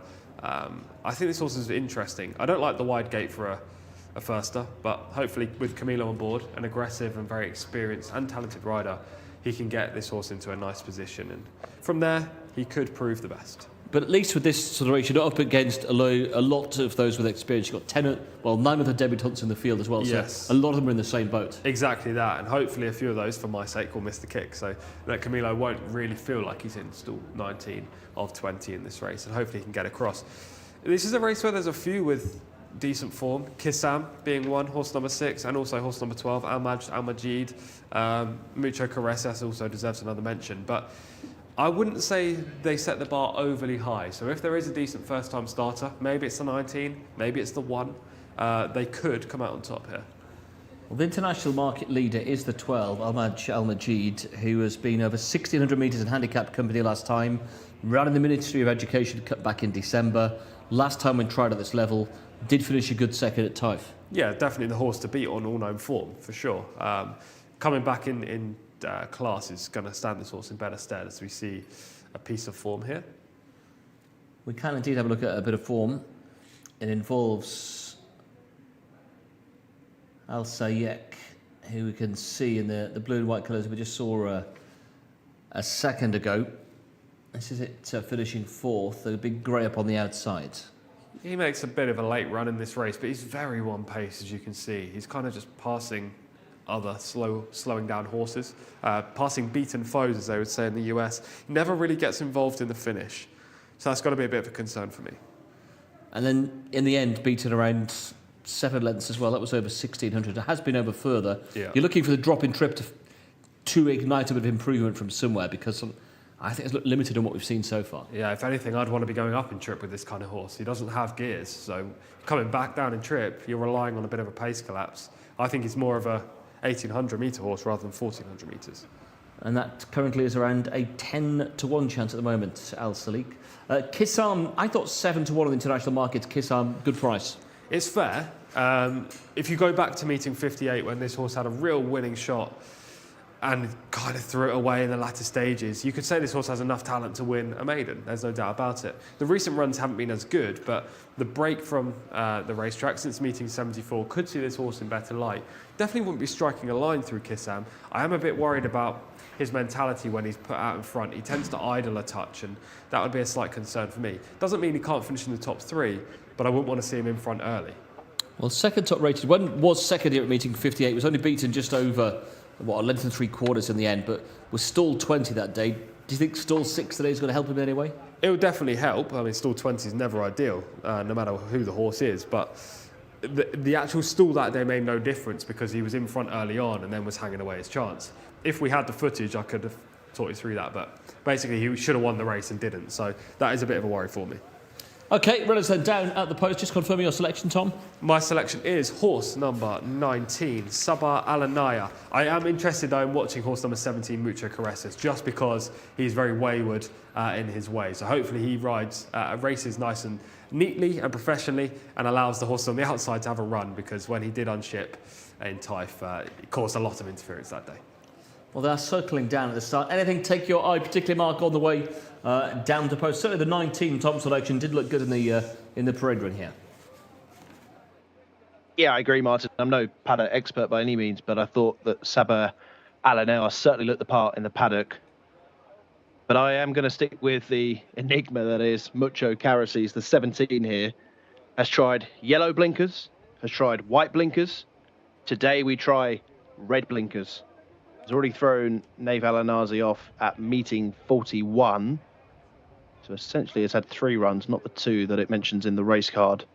Look, I'll give him another chance, Mucho Caresses, and as Tom says, it'd be interesting to see how he handles the turn. Perhaps the guys can reflect on his race wherever he finishes after this contest, of course, and how he handles that particular bend. I mean, as Tom alludes to, turning left-handed proves rather difficult for him, and considering that both parade rings and both tracks here in Saudi Arabia are left-handed, doesn't really seem to suit him. But I go with Mucho Caresses. I thought Kissam was worth a mention as well. Course and distance second from meeting 58 stands out here off a mark of 68. Couldn't have the favourite with stolen money, Al-Mashad Al-Majid for Abdulaziz Al-Yesh, but I could be wrong. He's run in 2 pretty hot races recently, so back in maiden company here. White jacket with the gold star if you're looking for Al-Mashad Al-Majid, the 12 runner. As we see one of the wise men watching on. That feature running over the festive period, of course, with the stalls handlers, which Shamila conducted oh so well. So the runners are beginning to load. Sejar has gone in. Green jacket with the yellow blinkers, somewhat similar colour jacket to Kissam, who's next door, but he is a grey Kissam, so should be nice and easy to spot. Al Sayyiq might be next into 3, and Shakil Al-Bao has gone into 1. 7 furlongs again here. This local bred horses maiden, so this is for Saudi breds, and they're all 3-year-olds. Plenty of inexperienced runners, including as many as 11 debutants. So just over half the field here, seeing the racecourse for the first time. I'm sure these colours have been in the winners' enclosure so far. The colours of Thalik Al Sayyiq, similar name, Tariq Al Mansour. Young Tariq goes into 3. Waiting patiently is the 12 here, Al Majad Al Majid. Tayar Alays will be next. 4 from 3 so far, Abdullah Al-Tridis. Just taking their time here. We've just ticked past post time. As Asdal is the latest to go forward. Here comes the favourite into 12. Here comes the very pale chevron of Calm Hadhar. Here is Kissam, who I've got in second best. Just proving a little restless. The blindfold is on. One of 4 greys in here. 2 advertised on the race card, but Al-Majid Al-Majid and Calm Hadhar are definitely both grey. Here's Warid Al-Jud. Khalid Al-Mamoni might be the name missing from your race card. So you can see the orange colours of Abu Taleb just getting worked up as well. Mucho Karasis, well, looks as though he's behaving today thus far. Famous last words. But he will go into 17. Handler's working on number 5 here. Blue blinkers for Warid Al-Jud. Always a worry when a horse has blinkers on debut. That applies to horses 5 who we just saw and 11, I should say. Looks as though Abu Taleb might need some headgear in the future as he's proving reluctant. And this is who we're waiting for. Abu Taleb is in. They're safely loaded. Flags up from the back. Waiting for the okay from the starting handler. And they're off. Very slow to go. Calm Hadhar, what a great shot this is. Striped jacket also towards the bottom of the picture is Ibn Al-Sheikh. And also slowly away was Kadum Al-Sad. This is the back trio. But through the first furlong and a bit, green jacket, white cap of Kisan, the grey horse, is one of the first to break the line. Also up there is the yellow blinkers of Seajar in a similar coloured jacket. Towards the inside, the orange colours of Abu Taleb. This is the leading trio. Now moving up for a position is Hayaf. Mucho Karasis is wide around the turn, but has company out wide with Sabah Al-Nayar. Just behind this leading group of 5 or 6 then is Shagil Al-Abau. And then comes the Pale Silks of Mok Lefire as the leaders are going around the turn. There's one completely outpaced, and that includes Calm Hadhar as the front duo are going on now by 2 lengths. Grey horse on the far side is Kisham. Challenged by Seajar, they're head for head, stride for stride. Mucho Karasis now called upon for maximum effort, and between that group is Hayaf. It's between these 4 surely as Shagil Al-Bao now breaks the line back into 5th position as 1 or 2 are running around here, and it's Hayaf the reserve who is in front to Seajar in 2nd position. Mucho Karasis continues on at the 1 pace back in 3rd position, but it's Hayaf the reserve. Hayaf is on by a length and a half, make that 2, and Hayaf will not be caught. Hayaf wins to in 2nd position Seajar, Al-Sayyik back in 3rd. Mucho Karasis may have just held on for 4th. Well, Hayaf, about an hour ago or so, was not even in the race. He got a place after the withdrawal of horse number 16, and Eddie Castro has guided the reserve to a length and 3/4 victory over Seajar in 2nd position. Al-Sayyik has run pretty well in 3rd position. Asdal has got 4th. So it's a 21-7-3 verdict. Hayaf, the winner, was always pretty handy in another race that has fallen apart in the closing stages. Seajar, who held up that race pretty well in 2nd position. Al-Sayyik 3rd. Asdal just nosing ahead of Mucho Karasis 4th and 5th. And then came Tayar Alays 21-7-3. There's proof in the pudding that reserves do win.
Well done, Eddie. Tell me about the race, Eddie.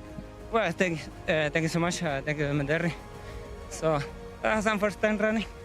So he played good. He put in the pace and very hungry and the 360. He gave a nice punch and a great finish for first time. Thank you.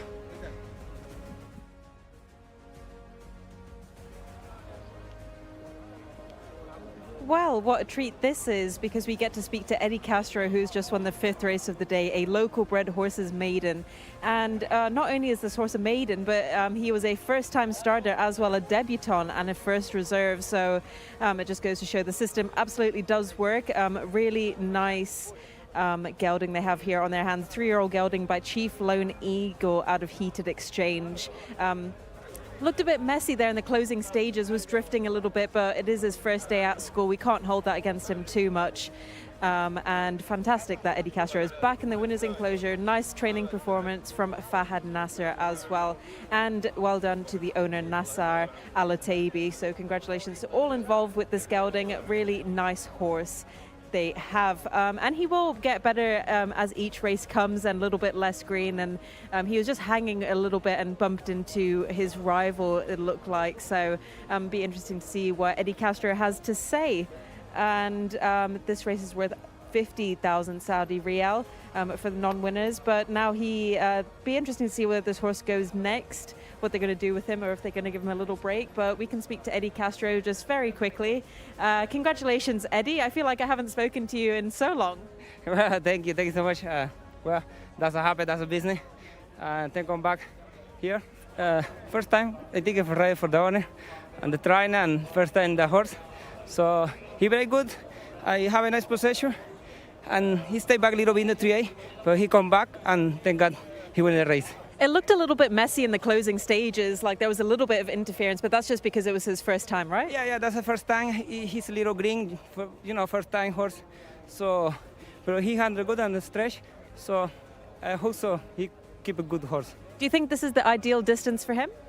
Yeah, I think first time, I think he keep going far too. That's no problem. But a big horse. Are you looking forward to any other rides you have for the rest of the weekend? Yeah, a couple of horse. I hope so everything good and be lucky.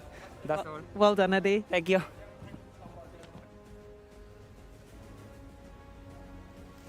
Yeah, well done to Eddie. Gets this newcomer home in front. The reserve into the field.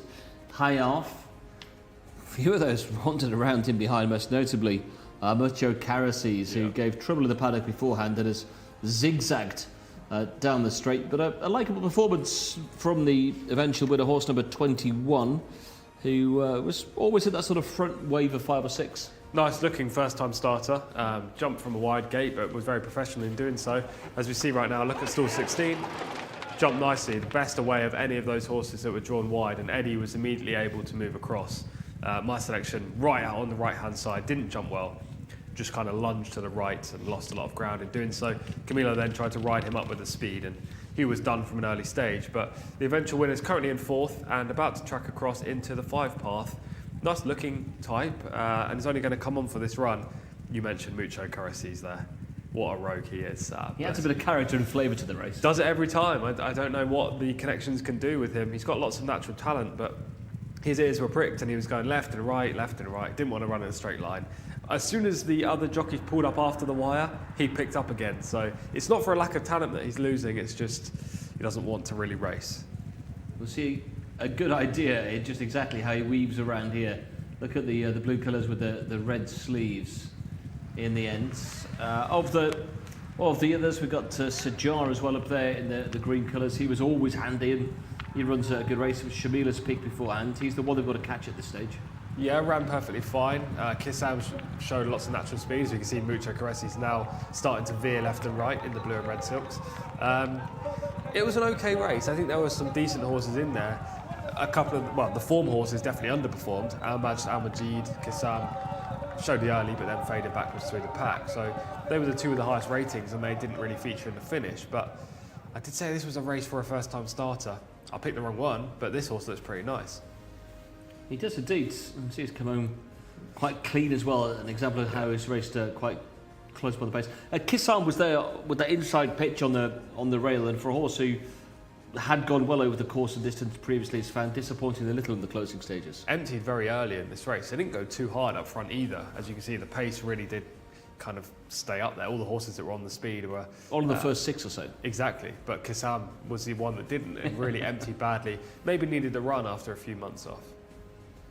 That has really weakened back into the field. There is Jcsa bringing it up towards...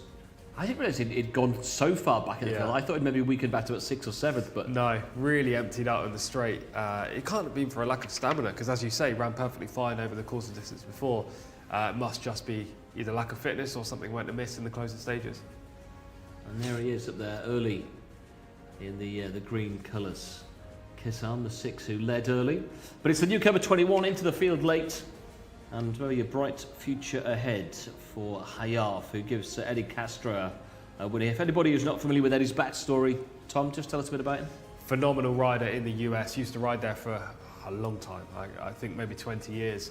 Had over 2,500 winners in the United States, was one of the leading lights for a long time. And then he kind of fell out of favour with some of the better trainers. He wasn't getting the rides that he used to get and decided to come over here for a new and different opportunity.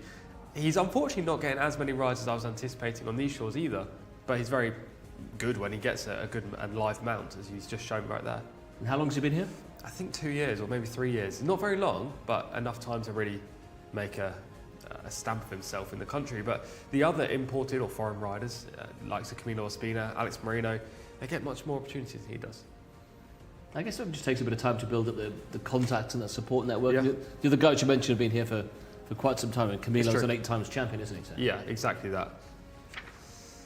Right, approaching the halfway stage, race number 6. We're through with the maidens. We're into handicap company on this occasion. This time it's the Arabian horses, 0 to 65 company, 4-year-olds and upwards. Full details, back with Mark. Thank you, Martin. Yes, surely Tom Collins' favourite time of the day, this. The Power Hour with the Arabian bred horses, headed by number 1, Hammurabi.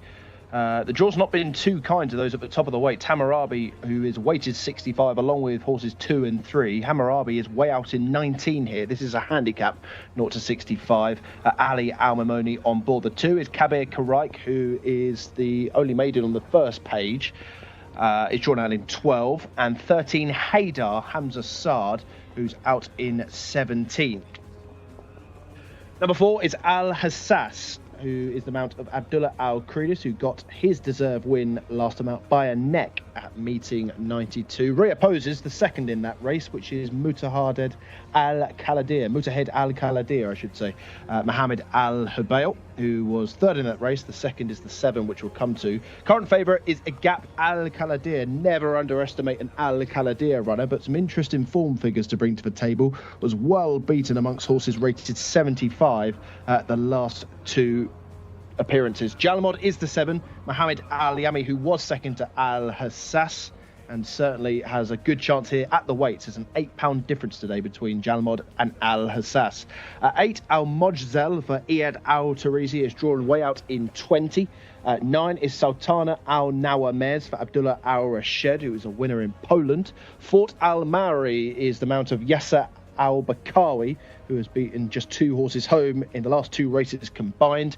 Wafi the Grey is the mount of Jimmy Carrion. This 10-year-old grey colt is next in. Number 12 is Kahilan Al-Dahim for Tariq Al-Mansour. 2,000 metres seems his trip, so the mile might not be enough today. Jawahir de Bialets is 0 from 8 so far. Failed to finish 2 starts back. Norweth Al-Mudiani. Meetabs bought some very eye-catching colours in the pink for Abdullah Al-Saidi. Has shown some, but not enough quality.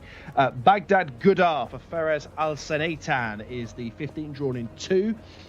Is very inconsistent, but well drawn today. Era 16, number 16, drawn 16 for Khaled Al-Mamoni, 0 from 6. Ragad, number 17 for Rahid Al-Farouz. 18 is Tara for Abdullah Al-Khamis, usually out the back of shot. 19 is Hamdi for Thurb Al-Timyat, is rapidly declining down the handicap. And 20, number 20, drawn in 1, is Samad Pro for Abdallah Al-Hussein. 20 runners, 20 Arabian breds. The reserves 21, 22, 23 not required. It's back to the 2 geniuses in the studio. Well, those two geniuses have left. Tom and I here instead as we well through some of the runners again. Sultana Nawam we can see in shot, who's had the one start so far, finished back in 8th place on debut. On to number 10, Fort Al Mori. Yes, barely beating a rival this term, so it's hard to make a case for him. Wafi number 11. Not the nicest looker, definitely needs the run by the look of that. It looks like he's carrying a lot of condition. He's only had one run since 2021, so that doesn't really surprise me. That was February 23, drops in grade today. We then have number 12, Kalian Aldam. Consistent in defeat, the best runs have definitely come over 2,000 metres, so this will be a little bit sharp, but he will stay on late if he's within range. Handicap debutant for the grade there, number 13, Jawar de Violette. Hasn't shown any signs of breaking through yet. I know he was placed back at meeting, she was placed back at meeting 76, but that was a very weak race. Colours the producer would love here, the pink and white of number 14, Mia Talb. Another maiden in here with a lot to find on the figures. Baghdad Gouda's number 15, 1 from 11. Recent runs don't inspire any confidence. The best run came back at meeting 50. 16 is Ira. Lightly raced type, who's hit the top 4 in 3 of her last 4 runs, should definitely go close to making the pace in this race. Could hold out for a top 3 finish. And then we have Raghad there, number 17. Let's go down to Shamila and see what she makes of these. But certainly, Shamila, the colours of the 14 would be certainly appealing to our producer, wouldn't they? I think our producer would look fabulous in horse number 14, Silks. However, for this race, I have decided to go with horse number 4, Al Hassas, a Qatari-bred Arabian. I absolutely love this horse. He was really impressive last time out, winning at meeting at 92. He is partnered with Abdullah Al Khoureides as well, who actually owns the horse. His name isn't on the race card, but he does own this horse. He absolutely loves him as well. Really consistent throughout the whole season, a really good looker, really well-tempered, everything you want in an Arabian as well. So I really hope that him and Abdullah Al Khoureides do end up in the winner's enclosure for this race. Obviously, horse number 5 as well, Mutahed Al Khaladia, a really nice looker who is partnered with Mohammed Al Hubayl, 3rd last time out. And I do have to give a shout out to horse number 7, SS Jalmood, who was 2nd last time out. And I couldn't quite believe my eyes because this horse was in the same stable that I was in when we were in Dubai. And he was pretty useless in the UAE, to be honest. So he must be getting on in Saudi. And is looking really well as well. But I will be sticking with one of my favourites, Al Hassas, horse number 4. Well, the jockeys getting mounted. We all seem to be in agreement here, Tom. We haven't actually talked about it ourselves, but number 4, Al Hassas, Shamila's selection, my selection, and yours as well. Yeah, definitely. He ended a long losing sequence when deservedly getting a victory here at meeting 92. The losing sequence didn't feature many bad runs, though. He was very consistent in defeat, finishing 5th, 2nd, 4th, 7th. You can go back and very similar form figures. That victory at meeting 92, he beat horses number 3, 5, 7, 12, 16 and 19 in this race. Came with a big late rush to suggest this extra 200 metres will definitely help him. He's drawn well in 13 for his closing style. There's a lot to like here. I'm surprised. Is he favourite? He's not favourite, is he? No, 7 to 1 on the international markets. Yeah, I'm surprised he's not a lot shorter, maybe 4 to 1. I think that's probably about right. They make the 6, Agab Al Khaladia, the 2.5 to 1 favourite currently.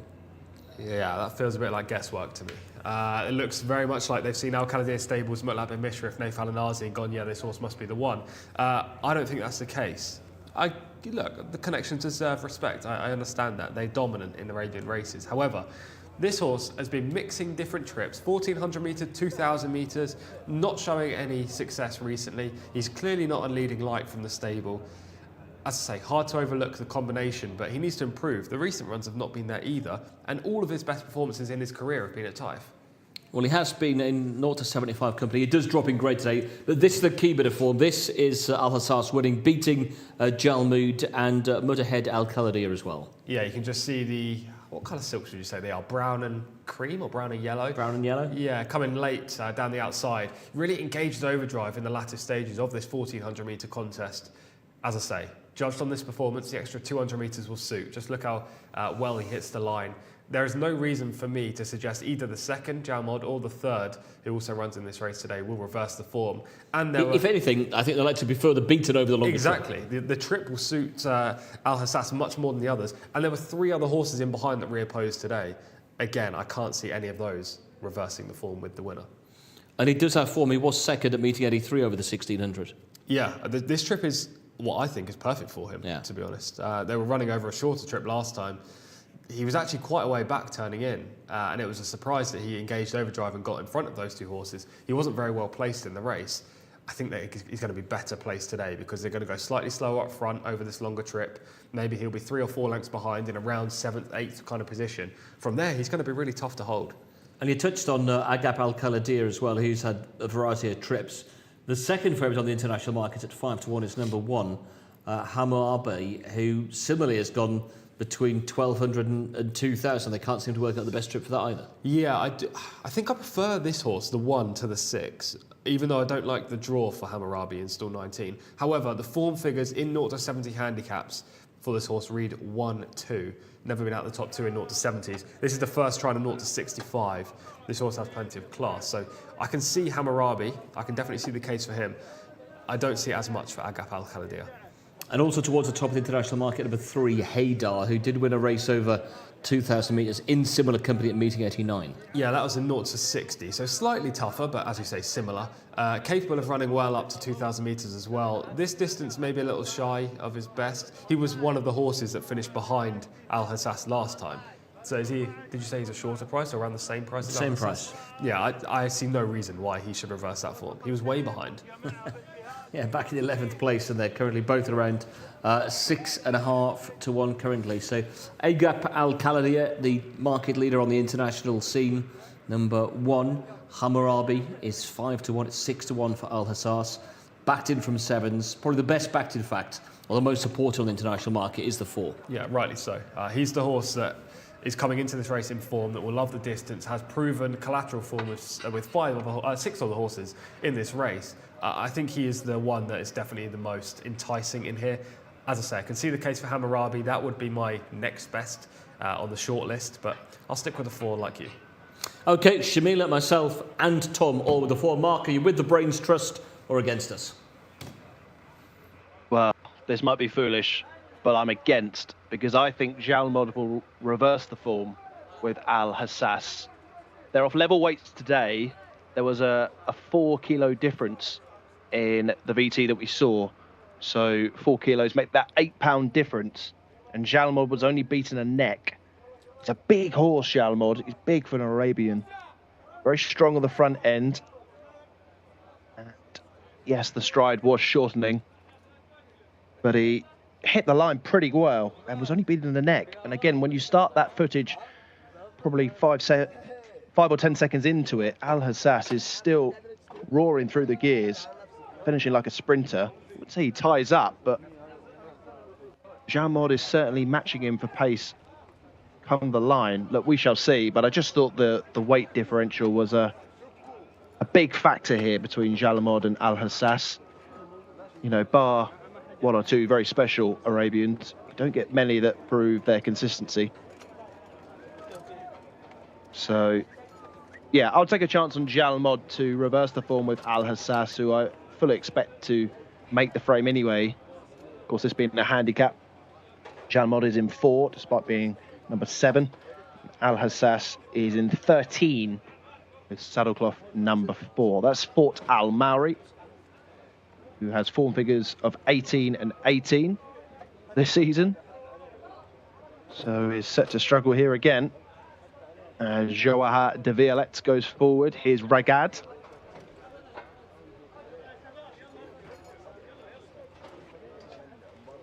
First of all, 2 Arabian races. Of course, we stick over the 1,600 metres in around about 40 minutes time over the mile for a handicap for horses rated 65 to 80. That's for 4-year-olds and upwards as well.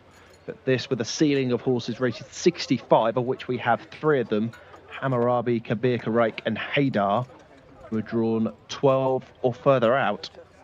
So there should be plenty of pace out wide here.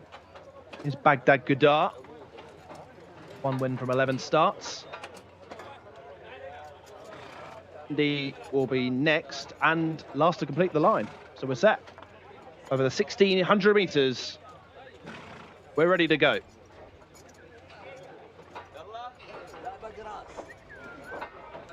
Long hold.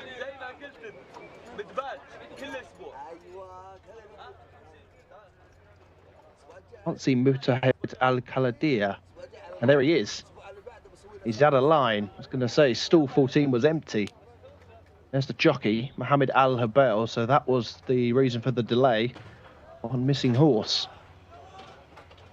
Behind the tape as well. Just getting a few checks. Mutahed Al Khaladir, who was third to Al Hassas last time out. Mohammed Al Habail waits patiently, as does the other 19. Just checking the front left hoof. The thumbs up given there. Looks as though they are. So the rest of the field are waiting very patiently here for Mutahed Al Khaladir. We've had one or two horses that have taken their time to go in and then go on to win. So Mohammed Al Habail is desperate to get this one slotted forward. Blue blinkers on this 8-year-old grey. It's another one out of the line as well. And that's Agap Al Khaladir. You can just see behind Mutahed Al Khaladir. So of course the two Al Khaladirs taking their time here. Don't know if there was an incident in the starting stalls with Agap Al Khaladir, but Mutahed Al Khaladir goes forward. So we're waiting on Agap Al Khaladir to go into 15. Just one or two tack adjustments here for Naif Al Anazi and the team at the start. We're 2 minutes past the scheduled off time here. Up goes Naif, who loves riding in these Arabian races.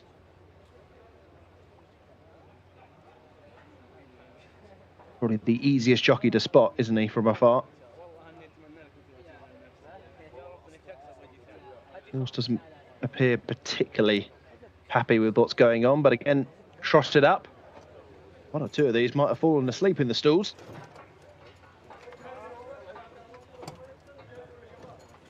Some have been in for 3-4 minutes nearly. But we look set for the first of our two Arabian races. And they're off. Racing over 1,600 metres. It was a pretty decent break from the starting stalls, although Kabir Karaik, the maiden, is towards the rear of the field, and so too is Haydar. But up with the pace early on towards the inside. Jalmod with the green sleeves is one of the first to show, and just being overtaken now by the likes of Fort Al Mauri, and also towards the inside is Mutahed Al Khaladir. So Mutahed Al Khaladir, who didn't want to go in, is now out in front by about a neck to Fort Al Mauri in second position. They're probably 4 lengths onto Jalmod, who is in third. Then comes the yellow jacket of Sultana Al Nawamez. Towards the inside, we have the white blinkers of Sarmad Pro, just being followed by Baghdad Gudar. Deeper out on the racecourse, we have Agap Al Khaladir, who's already been chased along by Naif Al Anazi. Looking for Al Hassas. It's probably 2/3 of the way back, just carving a way through now under Abdullah Al Krias. The back marker continues to be Kabir Karaik, who's probably 15 lengths off the leader, who continues to be Mutahed Al Khaladir, but Jalmod travels strongly and now takes over. Jalmod, white jacket, green sleeves, has pressure along the outside applied from Ira.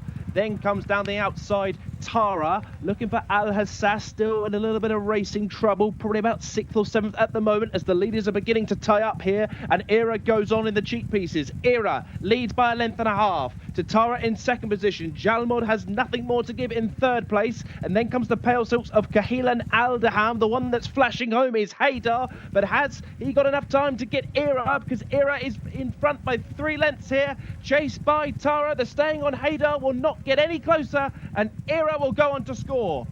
Ira, the winner, looked as though getting up for second in the end was Haydar, ahead of Tara.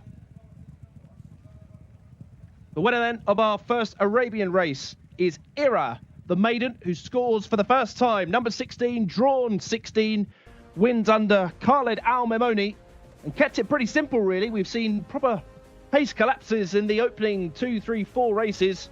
The pace has certainly held up in the last 2. Wins at a time of 1:52.47. Just shy of 2 lengths on from Haydar, who flashed speed late on, but too late. Couldn't close the gap. Did overtake Tara, though, on the line to grab second. Haydar second, Tara third. Hamdi got up for fourth ahead of Metab, who was never sighted, and possibly Hammurabi on the inside, who snatched 6th position. 16-3-18. Ira gets her first win of her career.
Kyla Dalmamoni then returning successful after Ira gets off the mark at the 7th attempt. It's been over a variety of trips, 2,000, then dropped back to 1,400, back up to 2,000, but has found winning form here over the 1,600. Was only 11th last time out and was 4th in the race that we saw. That little bit of form from featuring Al Hassas, but turns the form around with the three who were ahead that day. Yeah, before I go on to talk about that, Agap Al Khalidiyah right at the back, beat about 2 horses home. What a terrible, terrible favourite that horse was in this race. Back to Ira, as you say, behind Al Hassas. Pretty hard to recommend this horse was ever going to reverse the form. I did give her a little bit of a positive shout out in the preview, not to say she would win this race by any means, but at least she had been in the top 4 in 3 of her last 4 starts. She's been pretty consistent in defeat. So there was, at least some form there to go off, and she could have been a major contender, and she proved to be just that in the race. Al Hassas was just never really going. No, and from a long way back, never looked like. I mean, it has stayed on a little bit. It's improved the track position down the stretch, but never looked like being within a chance of it in the top 3. No, exactly. Wasn't even the best of the closers as well. Haydar closed a lot better into 2nd place there with the white sleeves on the outside. But a little bit disappointed from Al Hassas, especially considering we thought the step up and trip would suit this horse. But nevertheless, don't want to take anything away from the winner, Ira, who broke mid-div there in the orange and purple, 4 from the right, and then just moved up slowly through the pack and made her run at the top of the straight. Yeah, we could see the orange and purple colours towards the right-hand side of the screen. Muhammad Al Khalidiyah was one of those who showed a little bit of early pace along with Fort Al Mori. They're the two who've kicked on early. They're followed through by Jalmood, clear then of the 9. That's the yellow and the blue colours of Sultan Al Namwez. But the horse that we selected who'd won that race, beating a whole host of these, we can just see the grey sort of mid-division at this stage. Yeah, right at the bottom of the screen with the yellow saddle cloth. Was in a perfectly fine position at this point. I wasn't too worried because kind of was anticipating this pace to come back. The front two went very hard from the outset, and Al Hassas is a bit of a closer. Does get short of room there, and is again very tight for room, the grey at the bottom of your picture, but that's not enough of an excuse to suggest this horse would have gone a lot closer. Well, not when you consider the eventual seconds even further behind, the white sleeves on the wide outside just disappearing out of shot. Exactly. Haydar ran very well. Another horse that had good recent form, winning 2 starts back. That was in 0 to 60, so slightly weaker race than this. So, yeah, that horse has made a nice long run in the home straight. Al Hassas from here just didn't really go forward at the bottom of the screen. Meanwhile, the winner's already in front. And Haydar finishing second gives the form a good look. I mean, we said you go back a couple of starts, had won a 0 to 60, 0 to 65 today, but has been operating at this sort of level quite successfully. Yeah, exactly. Has been consistent as well, aside from the 2 of the last 3 runs where something's just gone amiss. Maybe the speed didn't come back last time. I don't know what happened 3 starts back. But that win 2 runs ago showed that this horse was ready to win a race similar to this. And the fact that he's gone second behind a horse who's been regularly placed at this kind of level suggests the form stacks up. It's just a little bit disappointing that some of the other main 4 players didn't produce. Hammurabi was a touch weak. You can just see at the back of your shot there with the red saddlecloth. And Al Hassas finished around 6th or 7th place and couldn't ever really play a part. We do have another Arabia race to come next. We go to slightly better quality, 65 to 84, race number 7. That last race over 1600, we'll stay over the 1600 as well. And a bit of a revival of form from time as well for Tara back in third. Hasn't shown a lot here in Riyadh. No, it was a perfectly fine run as well from that horse. You know, when a horse shows some promise like that, you have to pay note for them next time up. You just see the start there. The only horse that missed it was horse number 12. He really just bobbled at the start in the yellow and black silks. But otherwise, pretty clean start. Interesting race, not the classiest of events, and as you say, we've got a better one coming up if you like your Arabian horses. We have, and then certainly the next part of the card, the back end of it, certainly much more appealing than the first half. Yeah, well, I'd say largely after this Arabian race, it's very appealing, but we have a 0 to 80 handicap, and then we properly get into the good stuff. 3 very good races, races 9, 10 and 11. Before we end the card with the Jockey of Education Cup, I presume, that's not what it says on the race card, but it's a very weird cup race. It's definitely not the feature. The feature's race 11 today. Yeah, that's the Japan Cup there as well. Tom, expecting to get today, hopefully at some point, the entries or the likely fields released for the Saudi Cup. We know you're a form student of high degree of the American racing. What will you hope to see coming across from America for the Saudi Cup particularly? White Barrio, Saudi Crown. I mean, I could keep going. They've got so much talent in the US that would be perfect for the Saudi Cup trip. Well, the Breeders' Cup race itself, the Breeders' Cup Classic, could well stand up very well in the Saudi Cup this year, given the pool of horses that were there last time around. Exactly. It's virtually a prep. I know it's stupid to say the Breeders' Cup Classic is a prep, but it works perfectly in terms of time-wise, and then obviously you've got to bring the horse into quarantine, etc., to get the horse ready for the Saudi Cup. But White Barrio, who won the Breeders' Cup Classic, very good horse with Rick Dutrow now. Iron Ortiz been riding recently. He seems to be revitalised for these new connections, and I think he's going to be the international market favourite for the Saudi Cup. Saudi Crown with the connection, the FMQ stables coming over here. Very impressive last time as well. And he ran in the British Cup Classic, but he sat quite handy off that hot pace and just weakened. Yeah, they went way too hard that day. Anyone on the speed had no chance. White Barrio was 4th or 5th in the early stages and then really powered through around the home turn into the straight. But Saudi Crown came out 2 weeks ago. I can't remember if it was Fairgrounds or Oaklawn, but won very impressively on the slop from the front that day. Looks a very talented horse, and obviously this has been the prep all year for him. And didn't he run in Saratoga in the midsummer and post the quickest time around 2 turns? Yes, exactly. He's a horse that seems to be all or nothing, largely due to how fast they go in the early stages of the races he contests. The Saudi Cup, they're going to go hard, but he's primed for the race. So it's interesting to see how he's going to perform. He could completely blow out, or he could be a major contender at the finish. We'll have 2 local horses in the field as well. One of those was the qualifier, the winner from a couple of weeks ago. I'd love to see Scotland Yard get in there as well. He sort of came back to form last time. Yeah, he's a veteran from this scene, isn't he? We kind of know Scotland Yard from a few years ago and how he's performed very well in Saudi Arabia in recent times. I think he was rated 115 prior to the other day. I don't know what his rating is now, but he's going to be a leading contender too. And let's hope he does make the field. Hopefully, we'll have the likely fields out today, and there'll be huge interest from America, from Japan, locally, and across Europe as well. Hopefully one man interested in the likely fields is our commentator today, Mark Francis. He's got the details here on race 7. This 65 to 80 for the Arabian horses as they start to make their way into the paddock.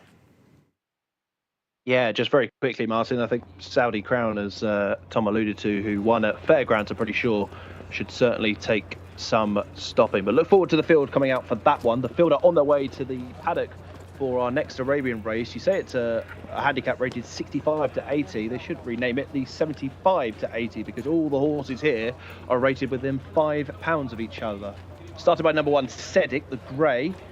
Is horse number 1, drawn on the inside as well. Dagui Latoir is the 2 for Mohammed Al Yami. 3 is Fertile de Croat, drawn way out in 19, Abdullah Ella Al Kridis.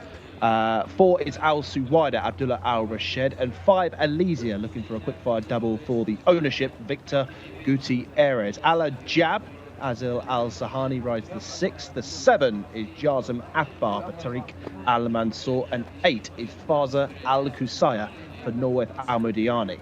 9 is Risky Foul for Abdallah Al Hussein, white and red jacket. Al Nibras is the 10 for Camilo Ospina. Kazaz is the mount for Abdulaziz Al Faredi, the 11. The 12, sporting some powerful colours, Kafu Akbar for the Akbar Racing Stable, Mohammed Al Hubail.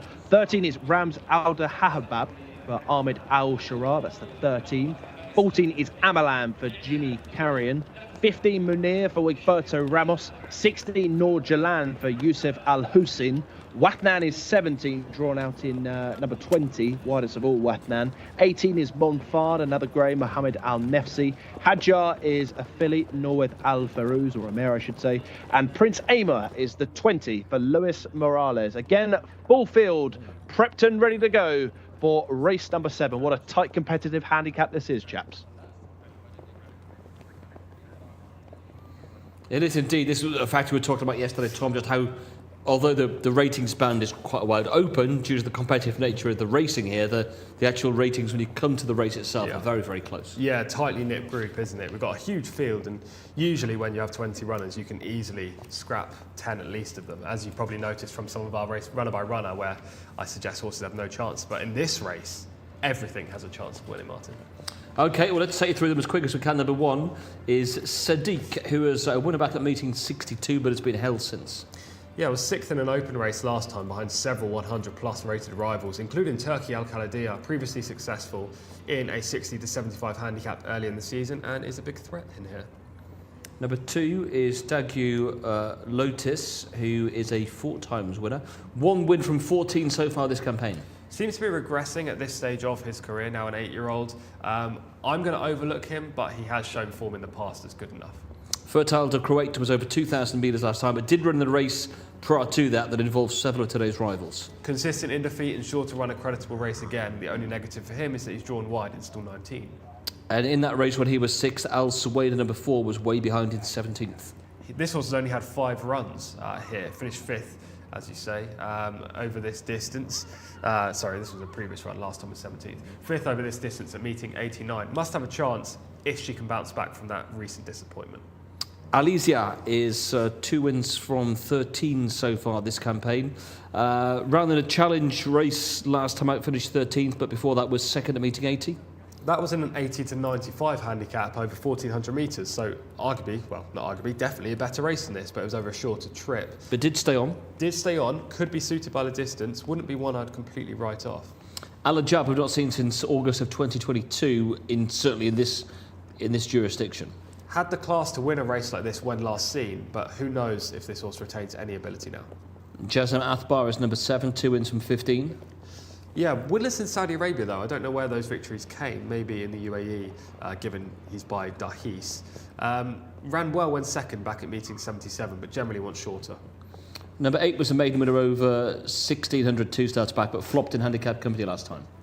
Yeah, was successful 2 starts back, as you say, but it was a very weak race. Off the track for a little bit since that recent disappointment. Not for me in this race. Number 9, Risky Foul, did have a couple of wins last year, only 12th at on the return over the course and distance. Was a weak return as well. The previous success, which came last season, was in a 0 to 70. So this 65 to 80 is a little bit tougher. Al Nibras will have gone 1,200, 1,400, 1,600 and then 2,000 last time. They don't know what the trip is, but they do know a good jockey as Ospina's on board. Yeah, I'm going to opt for this horse again, largely due to the Camilo factor. It didn't work out earlier with the debutant, but I think this horse has form claims as well.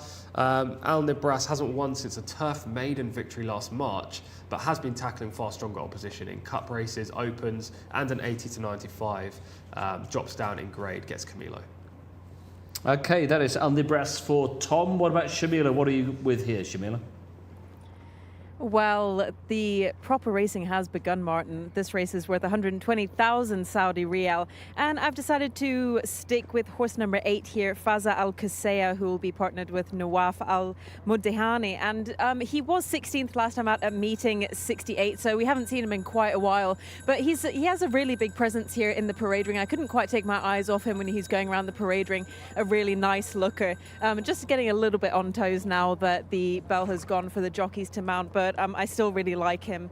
Definitely a standout here in the parade ring. Now, I do have horse number 3, one of our top rated horses in this field, noted down as an eye catcher as well. But I couldn't quite go with him as he is in stall number 19. I think that's a little bit too wide for Arabians. And horse number 5, Eliza, looking really good as well. So those owners are hoping to get a quick fire double with Victor Gutierrez on board. I will be sticking with Nawaf Al Muddihani, who has only just recently broken his 50 winners and become a professional jockey. So Faza Al Qusayya looks extremely good in the parade ring. Thank you, Shamila. Well, the lights are on. We are into the latter part of evening here then in Riyadh. On to race 7. We're working through the field before, Tom. We got down to Al Nibras. Kazars was number 8, was in that race with Fertile de Kuwait and Al Suwaida, finished 8th that day last week. Yeah, it's difficult to suggest he's going to reverse the form, though I said that in the previous race and we had a form reversal. Disappointing season so far for Kazaz, not on the top of my shortlist for this. Number 12 is Kafu Atbar, who represents good connections here. Lucas Gaitan's done well with his Arab horses. This horse lightly raced this campaign, just had the 5 starts and was a winner over the 1,400 metres in 0 to 75, company back at meeting 2, if we can cast our minds back to that. Yeah, you did my form analysis for me there. Exactly what I wrote down as my first sentence. I was reading it over your shoulder. It was a fair second on the penultimate run as well at meeting 71. Dropping back in distance will help. The producer will love this horse because he's trained by Lucas Gaitan, who does, to be fair, have a phenomenal record with his Arabian horses, but I think there are stronger claims in him. Lucas Gaitan, as we look at the 5 horse go at the post, we'll look at the VT. Lucas Gaitan could run an Alsatian dressed as a horse. It's true. In a race, and the producer would still back it. Absolutely, absolutely. All I'm hearing is wins in my ear. Okay, number 5 in the race, Alizia, we can see in action here. I think brings a good level of form into this, and as we suggested, does stay on nicely in the closing stages to be second. Yeah, same connections that just won the previous race with Era, so they'll be hoping for back-to-back victories. I think the winner here was Preciosa Al Ashai. Correct. Who was a pretty good Arabian, so, you know, been beaten a long way into second, but still a pretty good run. I like that form. I think the 1,600 likely to suit as well, given the way that horse stayed on and was in better company last time out. Of the others further down the page, we've got a couple rated 75 down towards the bottom. Number 18, Monfard as well, does have winning form over 1,200 metres, very much unexposed. Yes, winner on the return and drawn well today in stall 3. Could definitely play a part given he's only 6 and there's some older horses in here. Likely to still improve as well, Monfard. Number 19, Hadjar, a winner over course and distance, stepped up in trip last time. She seems to be very inconsistent. She's either all or nothing. I'm expecting nothing today, but it could be all and she could win again. And just to mention as well, the 20 rated 75 into the veteran stage very much. 31st career start for Prince Amma. Lovely, lovable grey. I really like this horse. He's a big horse as well, big unit. He's very one pace now at the age of 10. He probably won't be winning this race, but I do have a bit of a soft spot for him.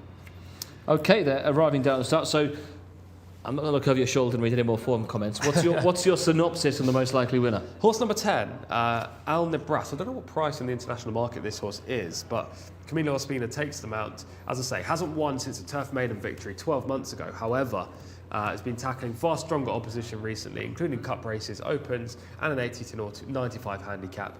finally gets a drop in grade, finally gets Camilo Ospina, and crucially, this horse has early speed. So I'm hoping that Al Nebras goes straight to the front. It's a very, very tricky race, and you can make a case for probably 15 of the 20, but I'm going to side with horse number 10. The tripless horse. Exactly, yeah. I think Camilo will just force this to be the trip on board. Okay, can you give me encouragement for the 5, Alizia? Yeah, I think we saw in that footage there that she performed pretty well recently. The Connections won the last race, so their horses are running nicely. She's a 2-time winner this season. Not many horses in here have won twice this term, so they're your pros. I don't really have a negative for her, aside from that last time out performance where she was 13th. The international favourite is the 3, Fertile de Croate, Right.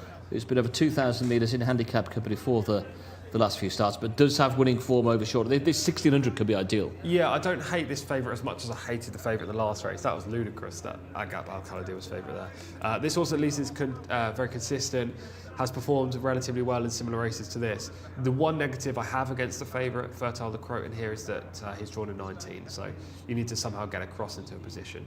Who else is at the top of the international market? 3, 4, 12, 1. So Al Saweda up there is the second favourite currently. Cafu Athbar, obviously, due to Connections, and Sedik. Yeah, I completely understand all of those. Sedik would be my second selection if I was going to have 2 in the race, which I'm not. But the one I think has very plausible claims, as well as horse number 10. I mean, from that win back at meeting 62, has been 7th and 6th the last couple of runs. Yeah. Have they been in better company? How would you explain those away? Much better last time, open race, and it was coming off a real short layoff as well, only I think it was 8 days or something similar to that. But the winner of that was Turki Al-Khaladiya, who's one of the best, not top tier, but just below top tier Arabians in the country, rated 100 plus. The runner-up is rated 100 plus as well, so Sedik just didn't have a chance against those. Now drops into a handicap off top weight. He's got to be a major player. The only reason why I didn't select this horse, and this is going to sound stupid now, but I'm just outwardly projecting my inner voice. There was no jockey on the race card, so I didn't have that final tick in the box. I don't know who was on board the one. Otherwise, the form was there to suggest that Sedik was the horse to beat. Well, Ayad Al-Tarizi, there we go. I'm learning that as well as you guys. he is on board, Sedik. The other thing I liked as well, just going back to Alizia, the 5 as well, you touched on the horse that we saw winning there in the green colours. That has won subsequently as well. Yes. So.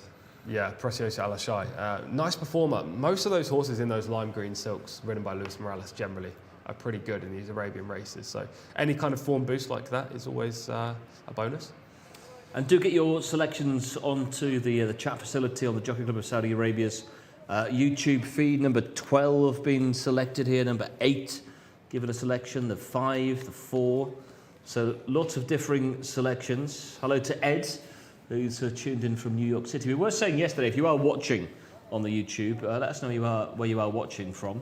Ed's coming in from New York City. We've had people from Greece and Portugal and Australia. And Matty Hill, commentator of the Melbourne Cup, was with us yesterday as well, from the state of Victoria in Australia. So loading up, Tom, you are with? I'm with horse number 10, Al Nebras. I'm going to go with the 5. Can you remember what Shamila was with? I can't, unfortunately, I'm afraid. I can. I'm going to summon my inner powers and remember. It was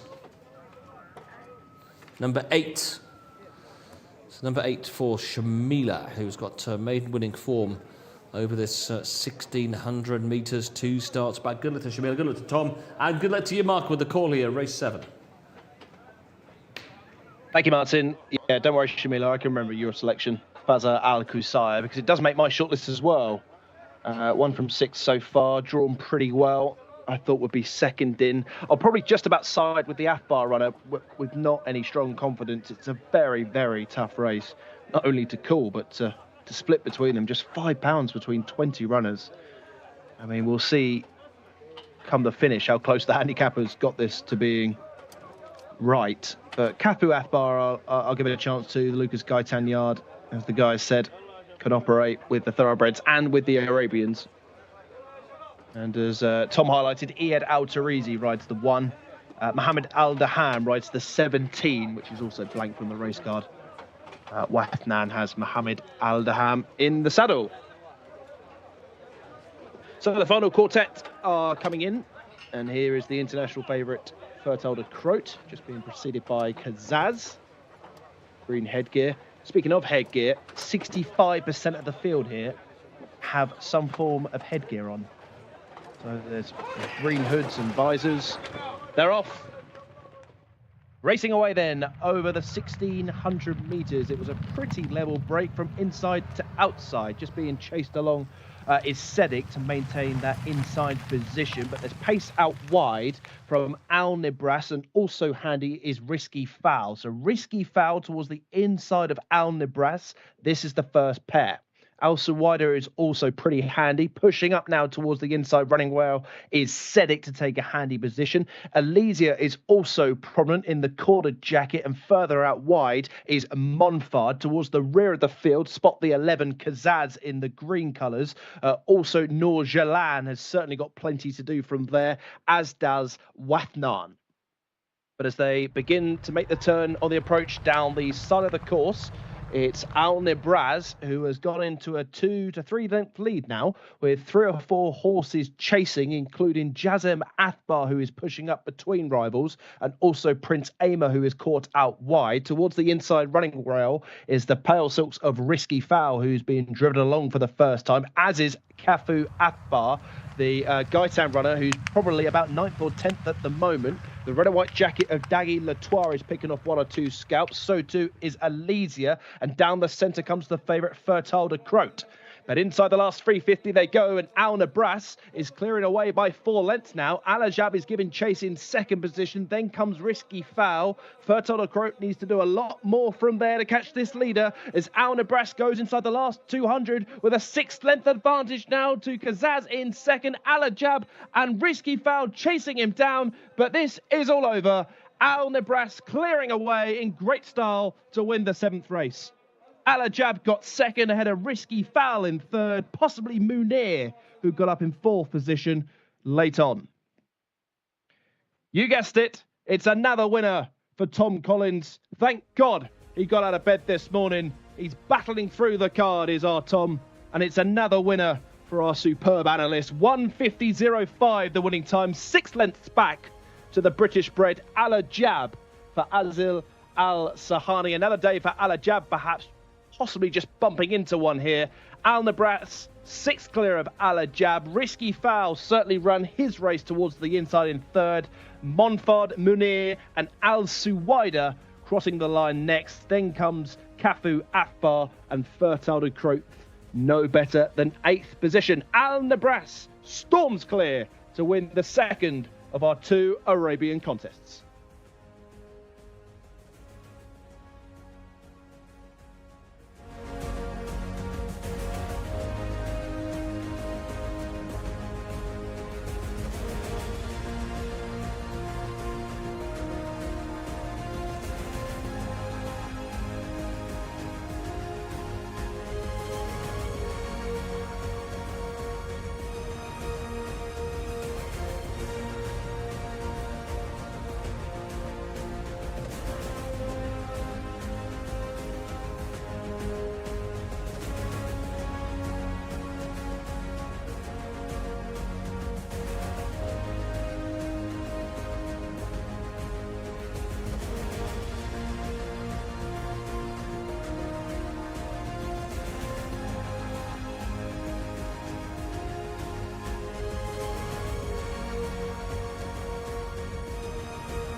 Thank you very much, Ale. Thank you very much to Fawaz Al Garawan for being the chance support. It's good horse, you know. He's just waiting for the chance today. He's handicapped. Good race for him. Fawaz, he told me before the race, the horse is working very good. He's very good this week. Thank God he brought very good, and I went in front easy. And when I asked him in the last 400 meters, he responded very good. Thanks, God. Thank you. Tom Collins is absolutely killing the game at the moment, and I know that I've given myself the title of Arabian expert, but I think that we could definitely give that over to our analyst Tom Collins, because horse number 10, HM Al Nabras, has gone and won the 7th race, our last Arabian contest of the evening. It was a 65 to 80 Arabian handicap with 120,000 Saudi Riyal over 1,600 meters. Now, Camilo has ridden this horse before in meeting 84. He came 7th over 1,200 meters and was last seen out coming 7th at meeting 98 over 2,000 meters. So this horse has sampled plenty of distances. We haven't seen him in the winner's enclosure since March 2023. So it's nearly been a full year since he has had a winner, and it's not very often we see Nasser Grayban, the trainer, having many Arabian runners either, so it's good for them to have an Arabian winner, not only a runner. But we can speak to Camilo Ospina. Congratulations, Camilo. Hi, Shamila, how are you? And you've rode this horse before a few meetings ago over 1,200 meters, but he looked like he was really happy today. Yeah, no, he's good horse. You know, he's good horse. He's just waiting for the chance today. He's good race for him, handicap race. And he's doing very good. For once, he told me the horse is working very good in the morning. He's doing very good. And today, he from the start, he wants to go. You know, he has power from the start. And it's not very often we see Arabians for Nasser Grayban either. Yeah, he has only one horse. Yeah, only this horse, but he's doing good. And he ran before with tough race, but he finished close. And the last race, he finished behind. But today, he's good race for him. And handicap is better for some horses, you know. And do you think this distance is perfect for him? Because he's tried a lot of distances over the few seasons that he's had him. Yes, this is the distance for him, you know. He's in short distance, he can follow the other horses, and long distance, he stole a little bit in the last meter, but today he do very good.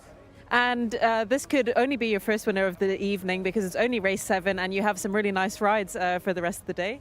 Yeah, you know, thank God I have good horses. We'll see. I hope run well. Thank you, Camilo. Thank you to you. Another winner for Tom, and if you follow this horse on the international markets, around a 10 to 1 chance as well. Never looked like getting caught when stretching clear on the turn. Yeah, the main angle for this selecting this horse was 1, Camilo was on board, and 2, they were likely to go forward. And what was key was in the early stages of the race, they were clocking slow sectionals, around 12 seconds or even slower throughout the early part. So that really allowed the horses on the pace to hold on and kick in the home straight. And that kind of proved the way, because Al Nabras was dominant in the early stages, as you can see, with the black silkwood, the white diamond, goes straight to the front. The other horse up with the speed was Risky Fowl, who didn't do anything on his comeback to the track at meeting 89, but still stayed on until 3rd. So the pace really held up here, Martin. Yeah, they were 1st and 3rd for much of the way. Al Ajab, who took 2nd in the end, that was number 7. He was never worse than about 5th or 6th either. No, he was always near the pace. You can see him right out wide in the green silks with like the goldish, yellowish chevron. He was in a nice position despite being wide on the track. So basically, if you were anywhere further behind than a stalking position in the top 7 or 8, you didn't really stand much chance here. No, and Camilla's... Just watching, I didn't quite realise watching it live just how much he has dominated this. He's controlled the whole setup. Exactly. They went slow and no horse pressed him, so he was allowed to dictate the fractions. Then he just eased across to the rail. But again, he's still not pressed at this point of the race. He's still a length and a half, 2 lengths up on the remainder. The horses in 2nd and 3rd right now, Jazm Athbar and Prince Armour, they're not really contenders on form, so at this stage I was pretty confident there wasn't going to be anything to pass him. The eventual runner-up and the 3rd place finisher, they're currently in 4th and 5th in the green and the white silks, 1 on the rail, 1 4 wide. Other than that, there was no horse that came from miles out of the pack to really play a part. And I found it quite a hard horse to assess before, and his Solwyn had been in a turf maiden over 2,100 metres. They'd tried sprinting with him, they'd tried 1,400, 1,600, 2,000. He was a hard horse to assess as regards distance, but the setup today's been ideal. Yeah, I just think with these Arabian horses... They are more versatile. Yeah, sometimes you can run at a lot of different distances just because they're capable of doing so, but then you have to really see whether they stay the longer trips or if they get outpaced over the shorter ones. I think around anything between 7 furlongs, 1400 to 1800 is fine for this horse. It's just that he's been running against better opposition, so you can't really take those form figures literally lately. I mean, he ran in the Cup race last time, open races prior, an 80 to 95 handicap. This is a clear step down in class for him.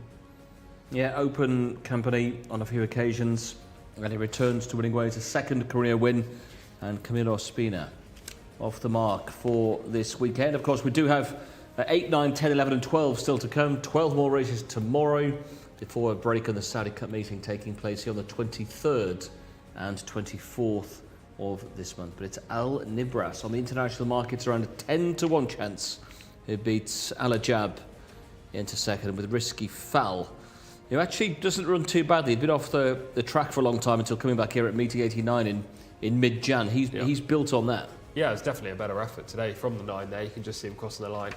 He was always up with the speed, so I don't know how much he was flattered by that, as well as the second. They were both always in decent positions, but you can't take everything away from the horses that run well, and they both ran admirably for a place. That was race number 7. Race number 8 is next. We go back to the thoroughbreds, local imported horses. Fillies and Colts are a handicap for 4-year-olds and older.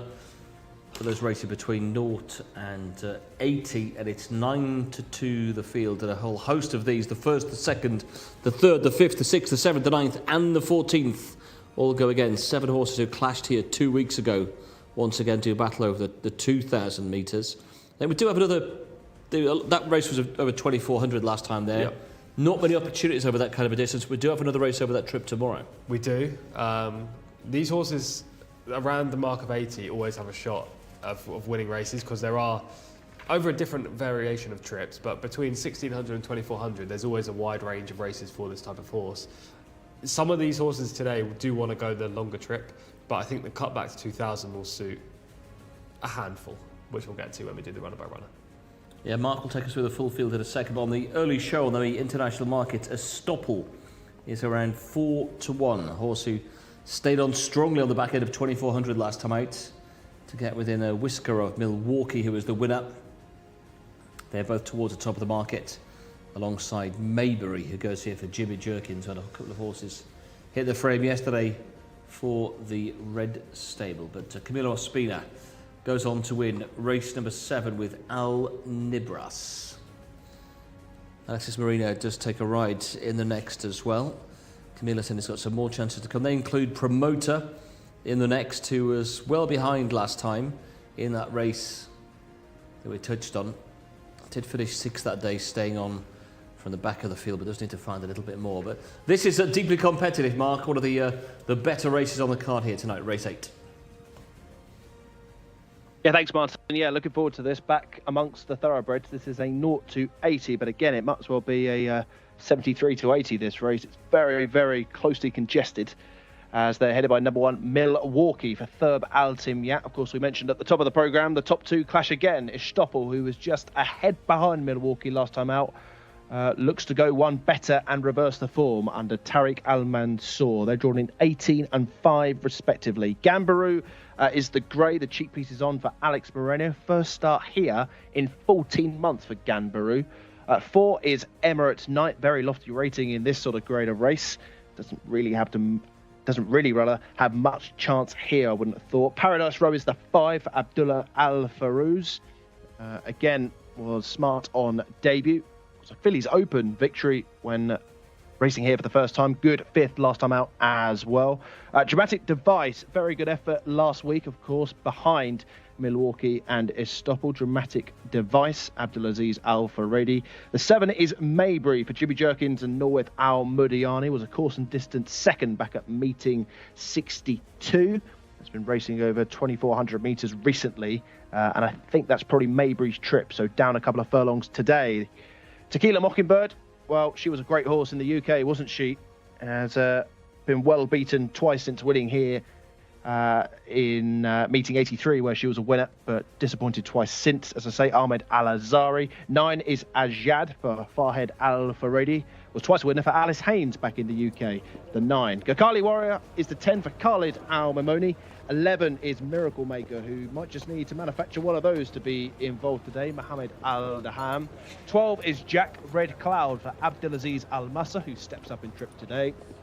Raffio Mohammed Al-Yami was a prolific winner for Gary Moore in the UK, 6 times a winner, plus a French success as well. 14 Bake Iyad Al-Tarizi, remember this horse, for Martin Mead's yard back in the UK as well. 2 wins back in Great Britain. 15 Al-Matib for Mohammed Al-Nassar. 16 is Capitulation, the 5th and final filly for Mohammed Saeed. Always runs her race. 17 Promoter, Camille Ospina looking for that double. 18 is Baroud for Mohammed Al-Habel. 19 Lucanas from the outside. Baroud in 20, Lucanas in 1. And number 20 is Entropy, who is drawn in 19 as well for Ricardo Ferreira, who's enjoying a great 2024. So 20 runners yet again for this 0 to 80 handicap on the dirt for the thoroughbreds. This is a tough race, but I'm looking forward to this, Tom. I think there's strength and depth all the way through. Yeah, it is a tough race for sure. A couple of these horses are well treated based on their revised figures, because the weights are allocated prior to the figures have come through. So, for example, Estoppel is rated 81, but is able to race in 0 to 80 while carrying the weight of a horse rated 80. And then you've got Dramatic Device, who's actually rated 84 now after finishing 3rd last week, but is able to carry the weight of a horse rated 78. So technically £6 well in here. Yeah, ran 3rd in behind Milwaukee and Estoppel. Let's go through the field then. Number 1 is Milwaukee, formerly trained in Ireland, had winning form at the Curragh.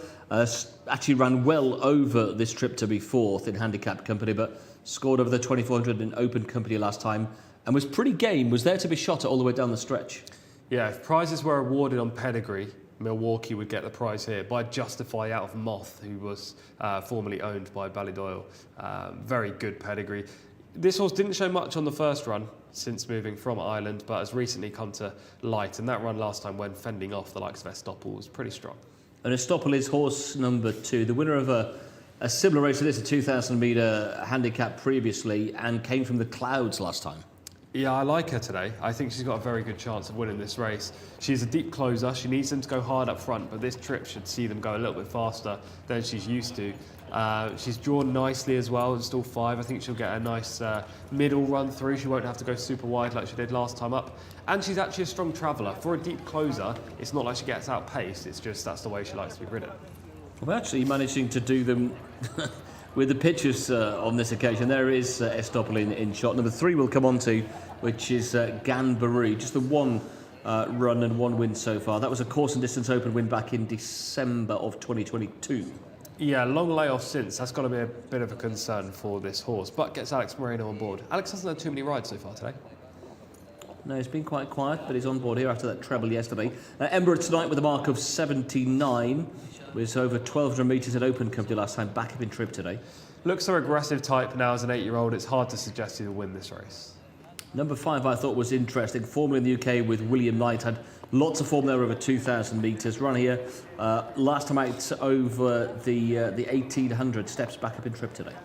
Yeah, lightly raced filly, made all the running on the Saudi debut. Couldn't quite match it against better opposition last time. The one concern I have about this horse is Alex Moreno rode on that debut in Saudi Arabia when she won. Alex now jumped ship. You might have got it wrong. Number 6 is Dramatic Device, who has been over 2,400 metres the last 5 starts, but as you touched on, well in. Yeah, 2 good placed efforts recently, £6 well in. Can he back up that performance from last week? Maybury number 7 for Jimmy Jerkins. Interesting runner, coming into this race on the back of 4 consistent efforts, ex-Brit as well. I like the trip for him, he's drawn well, there's quite a lot to like for Maybury. Second at meeting 62 in 0 to 80 company as well, finished 6th last time out. We'll come on to a horse who was just in behind him. Tequila Mockingbird, who was beaten in similar company last time out, has got winning form over this 2,000 though. That came back at meeting 83, sprung an upset that day, hasn't matched it in the 2 subsequent runs. Adjard comes from that race featuring Milwaukee, finished 7th. Looked to have a winning chance last 2 weeks ago, went only 7th, as you say, after a solid debut in the Kingdom. Ricardo Souza Ferreira opts to ride the stable companion, that's a negative for me. Number 10 is Gurkhali Warrior. Yeah, stalking type, lacks a key change of gear going into the home straight. Will have a chance to win again from the position he earns himself, but I don't think he'll push through with it. Miracle Maker, just the one run here so far at meeting 96, well behind Paradise Row that day. Yeah, trailed in 18th. He was a huge leap forward on that form, but was a Jebel Ali winner back in 2021. Number 12, Jack Red Cloud, one run so far over 1600. I didn't remember the name of this horse. I had to go on racingpost.com to find out who this horse was with. It was Andy Oliver in Ireland. Far more exposed than most, was 1 from 4 in Ireland. 16th on the Saudi debut last week. A quick turnaround, which isn't something I love to see. 13 is the 8-year-old Raffio, who ran 9th last time up. Again, that's that race that we've talked about with Milwaukee. Prolific for the Gary Moore stable in the UK. Racked up a huge sequence last year. Hasn't been able to really find his groove on these shores, though. Bake just had the 3 runs back this campaign, but is a dual winner. Another expert in here that's been below par since the switch. 18th, 11th and 17th so far. Number 15 we'll move on to. Had got to cut the places to it today before running 14th behind Milwaukee last time. Yeah, this horse has a chance at his best. I actually liked him last time in meeting 97. In the race, full of all of these horses. He was 7-1 on the international market for that race. I'm really disappointed. That was enough for me to look elsewhere. Okay, we'll take you through 16, 17, 18, 19 and 20 shortly. First off with this deep handicap, let's see what clues we can get from Shamil. I hope I can give you some interesting clues for this race. I could not take my eyes off horse number 6, Dramatic Device, trained by Abdulaziz Khalid, and will be ridden by Abdulaziz Al Faradi as well, the youngest of the Al Faradi clan. But I really like this horse. I think that he's very genuine. I was 3rd last time at a meeting 97. And both of the Abdulaziz Khalid horses, I really like the look of. Paradise Row, I love her. She's such a genuine filly as well. She was 5th last time at a meeting, 96. But I prefer the chances of Dramatic Device. He is by Dansili, one of the older horses in this contest at 9 years old. But I don't think that's going to stop him. He looks really well fit and ready. And horse number 2 as well, Estoppel. Big fan of her. She is absolutely stunning. Do I think that she would win this race? I don't know. She was 2nd last time at a meeting, 97, and she does look very fit here in the parade ring. So I could be eating my words a little bit later on as she crosses the finish line. She is one of the top-rated horses in this handicap as well. But I'm going to take my chances with Dramatic Device and stick with him. As for paddock negatives, none so far in this race.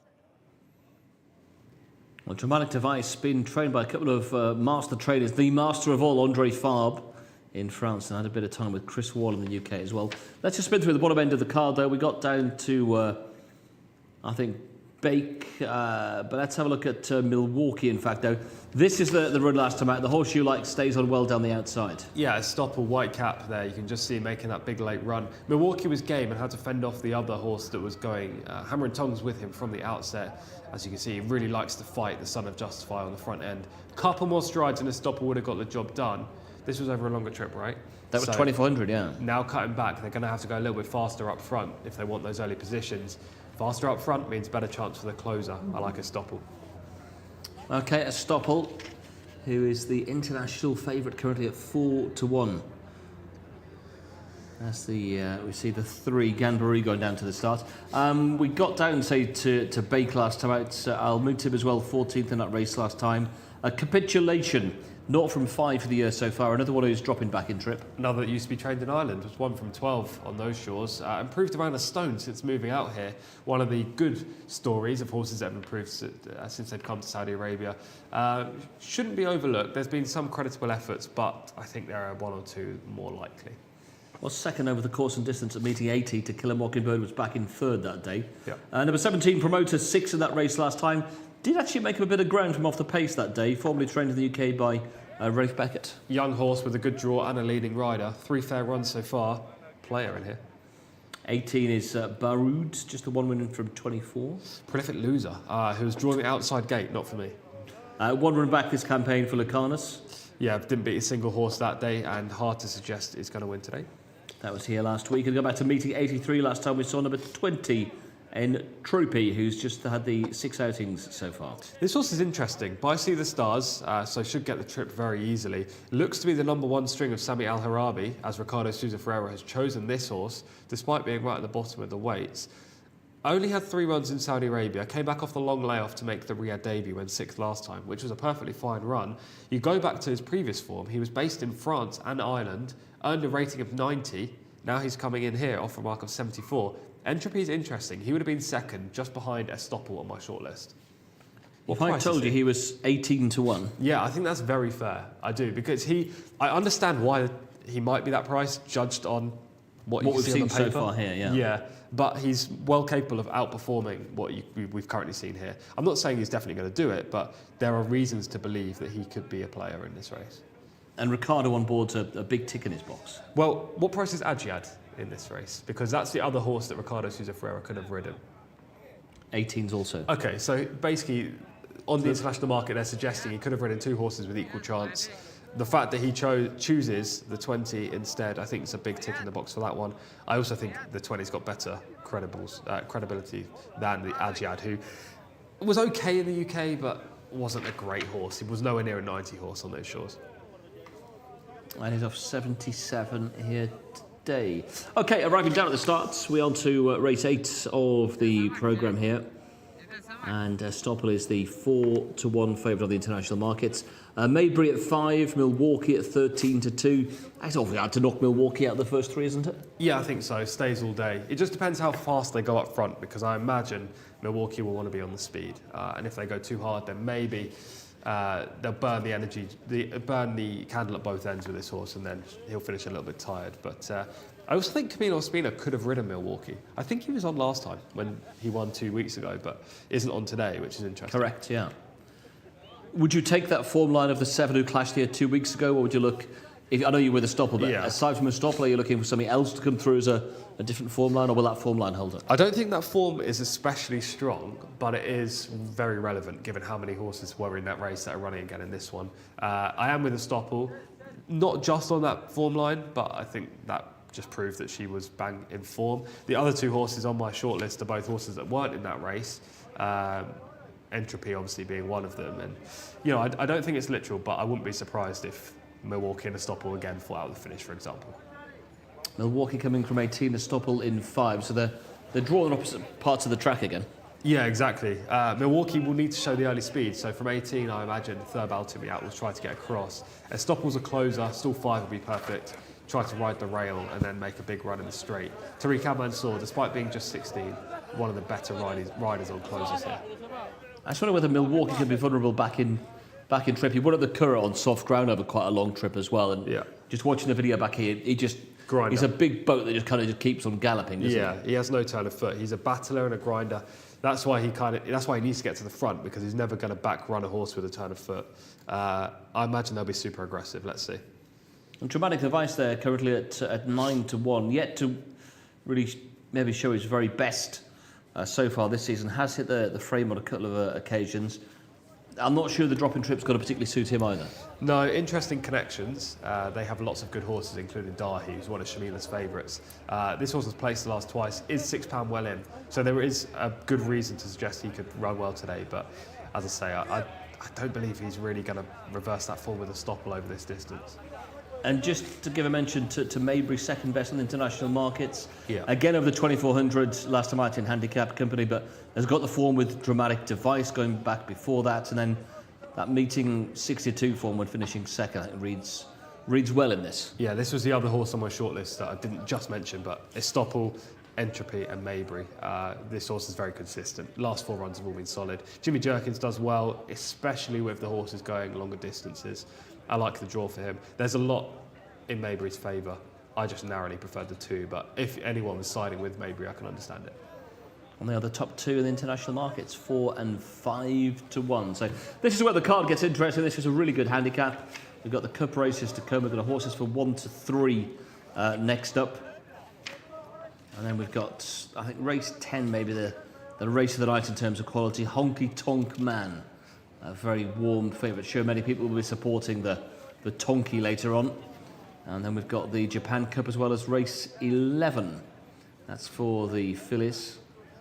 And that is over the 1600 metres. We'll see if Paloma can follow up after that win last time up. But loading forward with the call then, we're back to Mark here for race 8.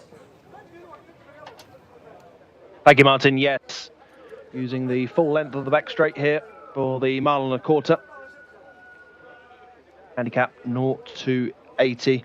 Yeah, I thought Stopper was the first horse I can mention. Tariq Al Mansour just beaten ahead last time out. Will want plenty of pace, which she should get, with most of the pace out wide. Milwaukee, her old rival, way out in 18. Will look to be pretty handy. Emirates Knight can go forward. Miracle Maker, possibly. Capitulation, another. So there should be a decent bout of pace on here as Lucanus goes into the inside stall. Here's Paradise Row, but I think I've got it in second best, so I've gone with two fillies here, Stopple and Paradise Row. Here are them for me against the field. Successful in a fillies open on debut. Was a good fifth last time out, just a couple of weeks ago. Just working on Miracle Maker here. Looks nice and relaxed, this 7-year-old. Knows the time of day. Just his second start here in Saudi Arabia. See in the background there, Camille Ospina on Promoter. Also the black blinkers. As though Miracle Maker is good to run. Graffio, 6-time winner for Gary Moore. Has not had the same fortunes here in the kingdom. Blue blinkers on today for Mohammed Al Yami.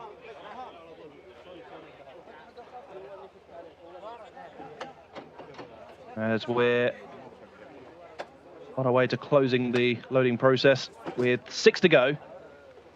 Here comes Gambaroo, just out of shot. And also Promoter, who should be next.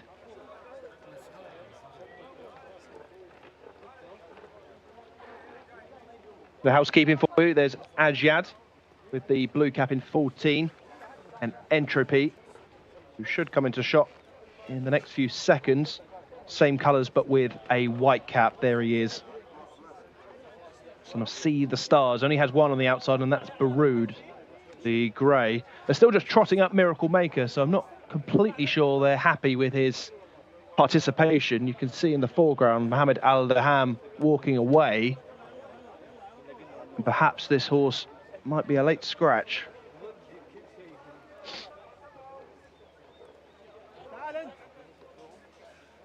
Promoter.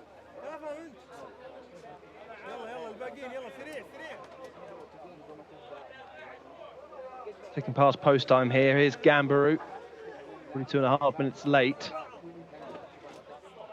Final pair is Stopple. So Jack Red Cloud. And I think Maybury's out of line as well.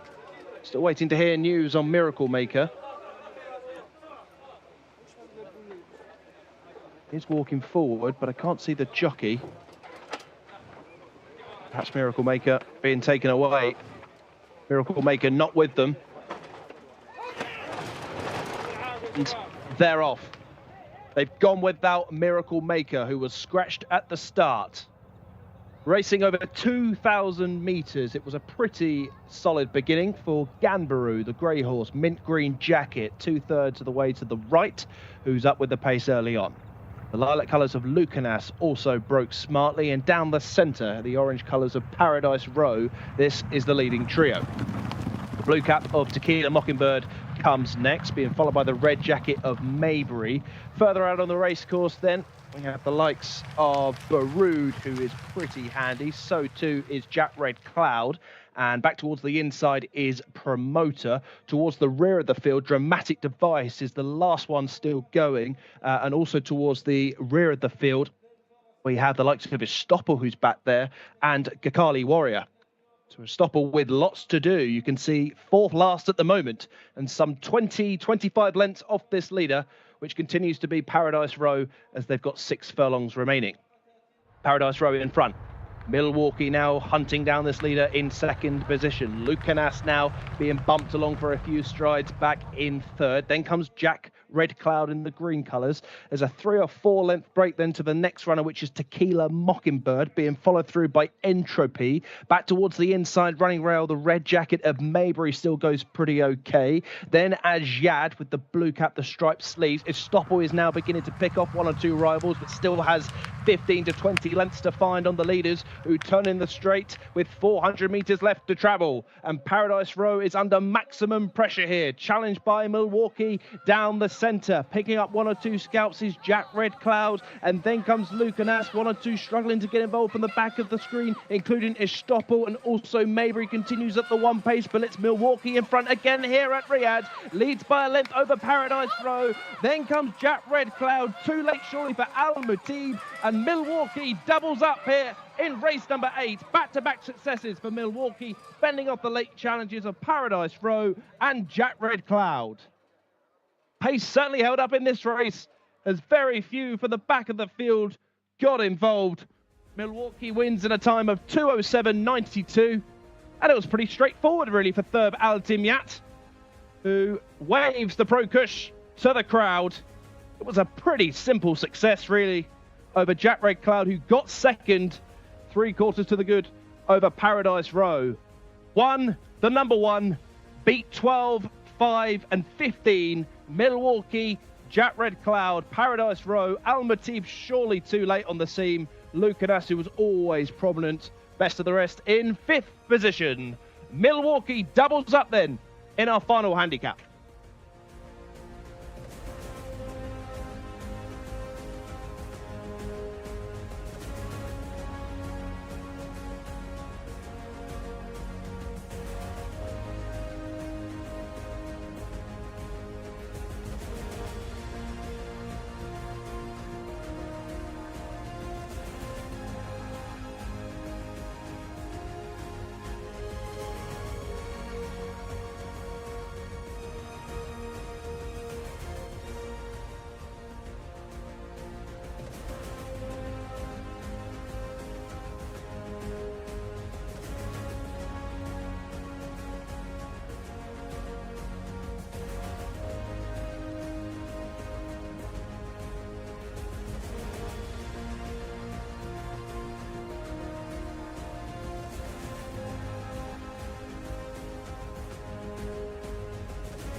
Wow, I mean, Justify out of Moth, incredible pedigree. And this horse now starting to really, show it on the track. He's starting to show that he is a good horse. He's won over 2,400 metres, now over 2,000.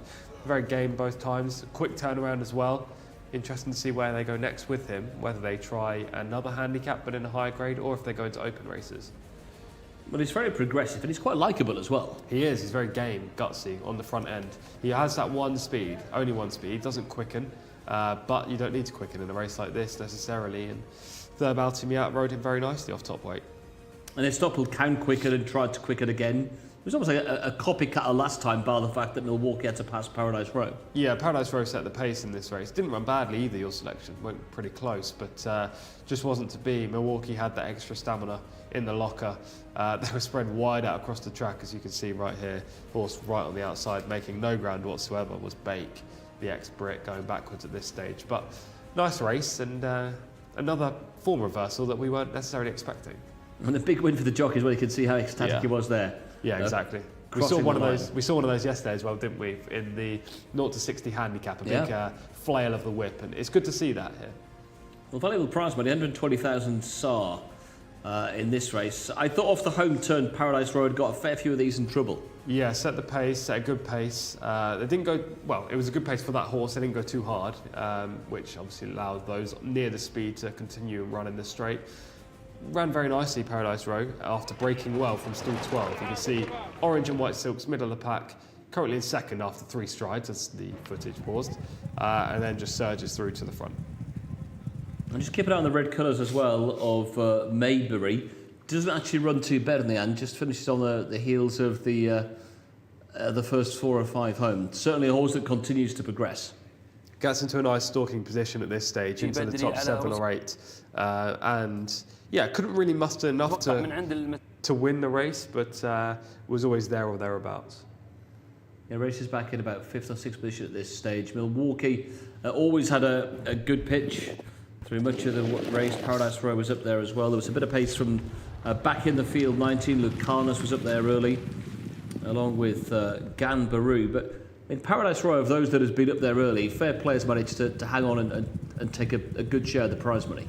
Yeah, managed to get across to the rail, which was key at this point. Milwaukee as well was edging across into a nice position. They are first and second at this point of the race. They finished first and second. Was Paradise Row second or third? I think third. Okay, they finished first and third. But the other way round, Milwaukee had that nice stalking trip today, whereas Paradise Row maybe went half a stride too fast at this point of the race to be able to hold on late. Saying that, the sectionals weren't overly quick, hence why the first 2 home managed to finish in the first 3 positions. Jacqueline Clow was up there as well. Where does, in the end, Estoppel come from? Just back in the pack. We're about to see her coming through the shot at the bottom, near On the Carly rail? Warrior. No, she was actually tipping wide in the race. I don't know how she was drawn inside. So Tariq Al-Mansour was looking for a wide passage, but it just wasn't to be. There she is. Yeah, I've got her now. Yeah. In Milwaukee, I thought the improvement came over that 2400 last night, but it's always showing he's got more tools in his box really to be able to win over 2,000 like this. Yeah, it'd be interesting to see if they try to opt for races over this distance or the longer 2400 next time. I think probably 2400 with this horse, despite the fact he won today.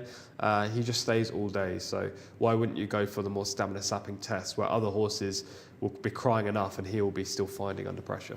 And Maybury there just appearing in shot as well, running a decent race, probably at about 5th place in the end, but a double up for the trainer, Fouaz, who won the previous Arabian race, which apparently is his only Arabian horse in training. Yeah, he's had a good day, hasn't he? He tends to run his horses very often, which means they're always fit, but you get lots of victories, you get lots of losses. Today's been a good day for him. So the 1st and 2nd from meeting 97, a 1st and 2nd once again. Back in 3rd place, good run from Paradise Row. And in behind, was that Promoter who ran well again? Oh no, Promoter's back there, isn't it? In about Dramatic Device was in the top 3, was in the top 5 or 6, was the late closer in the race. Another good run from that horse, but just wasn't close enough to ever make an impression. So that form line from the other week, the 1st, 2nd and the 3rd have all run well again. Yeah, it was quite clearly the piece of form to look at. There you can see Dramatic Devices in the lead on the gallop out. That's how quickly he finished that race. His closing sectionals would have been way quicker than any other horse in the field, but he was too far back. Again, showing that if you were on the speed in this race, they didn't go hard enough early for the closers. They went at the perfect tempo so that they could then quicken off the bend and maintain their advantage. Well, the best of the closers was the 15. That was Al-Mutib, who was well back early. He's ran well for 4th. Another one coming from that same race as Milwaukee, Paradise Row, Al Mutib device. finishing for 4th. Yeah, I liked Al Mutib in that race 2 weeks ago, so I'm not surprised that he came on the scene. 2 weeks ago he ran way below par. Today it was much better from Al Mutib. So Milwaukee takes out the win. Paradise Row running well back in 3rd, and Al Mutib him off the pace as well. Milwaukee. I'm surprised that horse wasn't actually international favourite. It was about 3rd pick in the end. Yeah, I am as well. Look, Estoppel and Milwaukee were always going to be at the top of the market due to their performances in that race 2 weeks ago. Maybe he should have been favourite because he won the race, and he actually won it pretty snugly from Estoppel. Who knows? We can always say that in hindsight. He was towards the 4 of the betting, and he proved that that was right because he's won today. Milwaukee back-to-back wins and a double up for the winning trainer as well in race 8, that 2,000 metre handicap. As we move on to race 9, once again over the 2,000 metres, this for horses who won between 1 and 3 races for 4-year-olds and upwards. Again, fillies and colts in action, local and imported runners. Before we go there though, let's hear from the winning trainer who's with Shamila. Thank you very much, Martin. We've managed to pull Fawaz Grayban. So congratulations, Abu Nasser. That's 2 wins for you.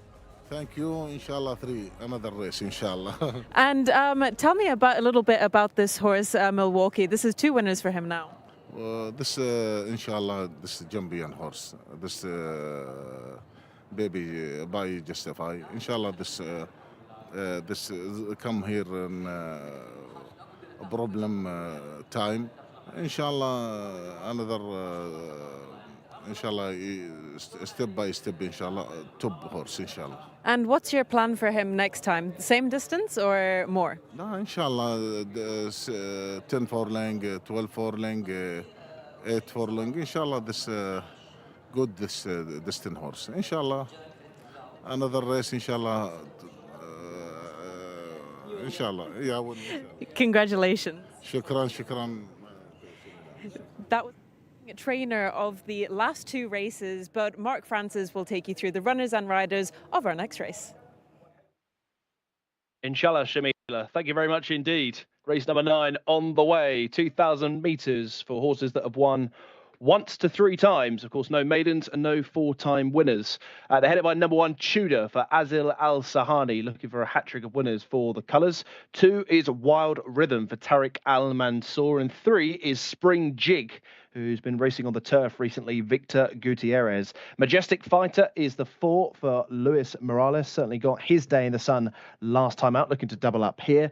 5 is Finest Leader for Camillo Ospina, won 3 times in the UK for the Charltons. 6 is Gradulations, has got all the headgear on with the hood and the cheek pieces, the first of 2 fillies in this race for Farwas Wanas. 7 is Al Mustarad for Ahmed Al Azari, second colours to Wild Rhythm. And 8 is Another Odyssey, Abdullah Al Kridis. 9 is Main Target for Mohammed Al Hobel, twice a winner in the UK. Freshwater Cliffs won a handicap back at meeting 90 and was second at meeting 81 as well, behind Mota Farid, who is the 11 for Iyad Al Tarizi.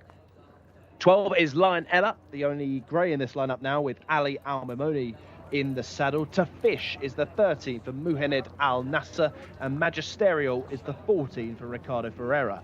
Round 6, Abdallah Al Hussein. Could it be the knockout blow for round 6 today? 16 is Canoed for Mohammed Al Yami. 17 is Tabaretta. Surely this final trio are arguably the 3 to beat in here, Norwith Al Modiani. 18, Wait to Excel, son of Postponed, Mohammed Al Daham. 19 and most notably 20 are both non-runners. Mr. Trinket is a late scratch here to take out 19 and 20. 21 gets in, Taking Names. Second choice really to Mr. Trinket, but Taking Names does get in to stall number 19, jockey of which to be confirmed. 19 runners then, take out 19 and 20. 21 gets in here, Taking Names, but this for me, chaps, is all about Wait to Excel. Wait to Excel, I think you'd probably agree with it, wouldn't you there, young Tom? Yes, Wait to Excel is my strongest pick of the day, so hopefully it is all about the 18 in this race. 4th, Ahmed Al Dahani and Mohammed Al Daham, son of Postponed, lightly raced individual. We'll talk more about him when we get to him in the runner-by-runner, as we're only on horse 6 right now, which is Gratulations. Another ex-Andy Oliver horse from Ireland, possesses some talent but has been slowly away on numerous occasions, and you can't do that here. Yeah, did win twice in Ireland and was 14th here over the 1800 on debut in the Kingdom. Al Mustawar is number 7, 2 wins from 31 starts, but a rating of just 70. Leads his horse with a little bit to find. Finds winning pretty tough now at the age of 6, and one I'm readily passing up on. Another Odyssey rated just 68 and not seen since meeting 24. Yeah, hasn't run since the start of the Type season, really. Was outpaced on both starts there. Difficult spot to return. Number 9, Main Target, rated just 60. Limited in the UK and hasn't gone close on either Stoudy start, but this trainer is capable of turning horses around, so don't readily overlook him. Number 10, Freshwater Cliffs, did have a win at meeting 90. That was 3 starts back over 2400. Extremely fit colt who has found some great form in these kind of tests. Won just recently. Has plenty of early speed, should go forward. Will he hold on? I don't think so. Motofarad is horse number 11. Third last time out. That was in behind Weight to Excel. Yeah, it was a fair performance that day. Already successful once this year, could have a top 5 chance. Did have winning form over the course of the distance in 0 to 90 company. We've skipped already on to we've gone past 12, Lionella, who has got just a rating of 64. 13, Tayfish, 1 from 10 this year. Another horse we regularly see in these kind of events. Generally falls short, but could be past his best. Maybe a top 5 finish if he can reproduce his run from back at meeting 75. We've got a glimpse there of Ricardo Sousa Ferreira, who rides the 14 Magisterial. He used to be trained by the Gosdens in the UK, failed to deliver on extremely good pedigree there. And we did get a glimpse of round 6 as well. 2 from 16 so far, 3 starts this campaign. Backward step so far, not a horse with a solid chance. Canoed we saw as well, number 16, 2 from 5. Another horse that's probably going to struggle based on rating and recent efforts. Tabaretta, in shot there, number 17 before we nip down to Shamila. Jimmy Jerkins trains, 3rd over 2,000 metres in club company, and was in the local Group 2 last time out. Yeah, formerly trained by Charlie Appleby, owned by Godolphin. He won an all-weather maiden in emphatic style in the UK and showed some promise on debut here. And has got forward with Derivo as well. Shamila, what are you liking here then in race number 9 of 12?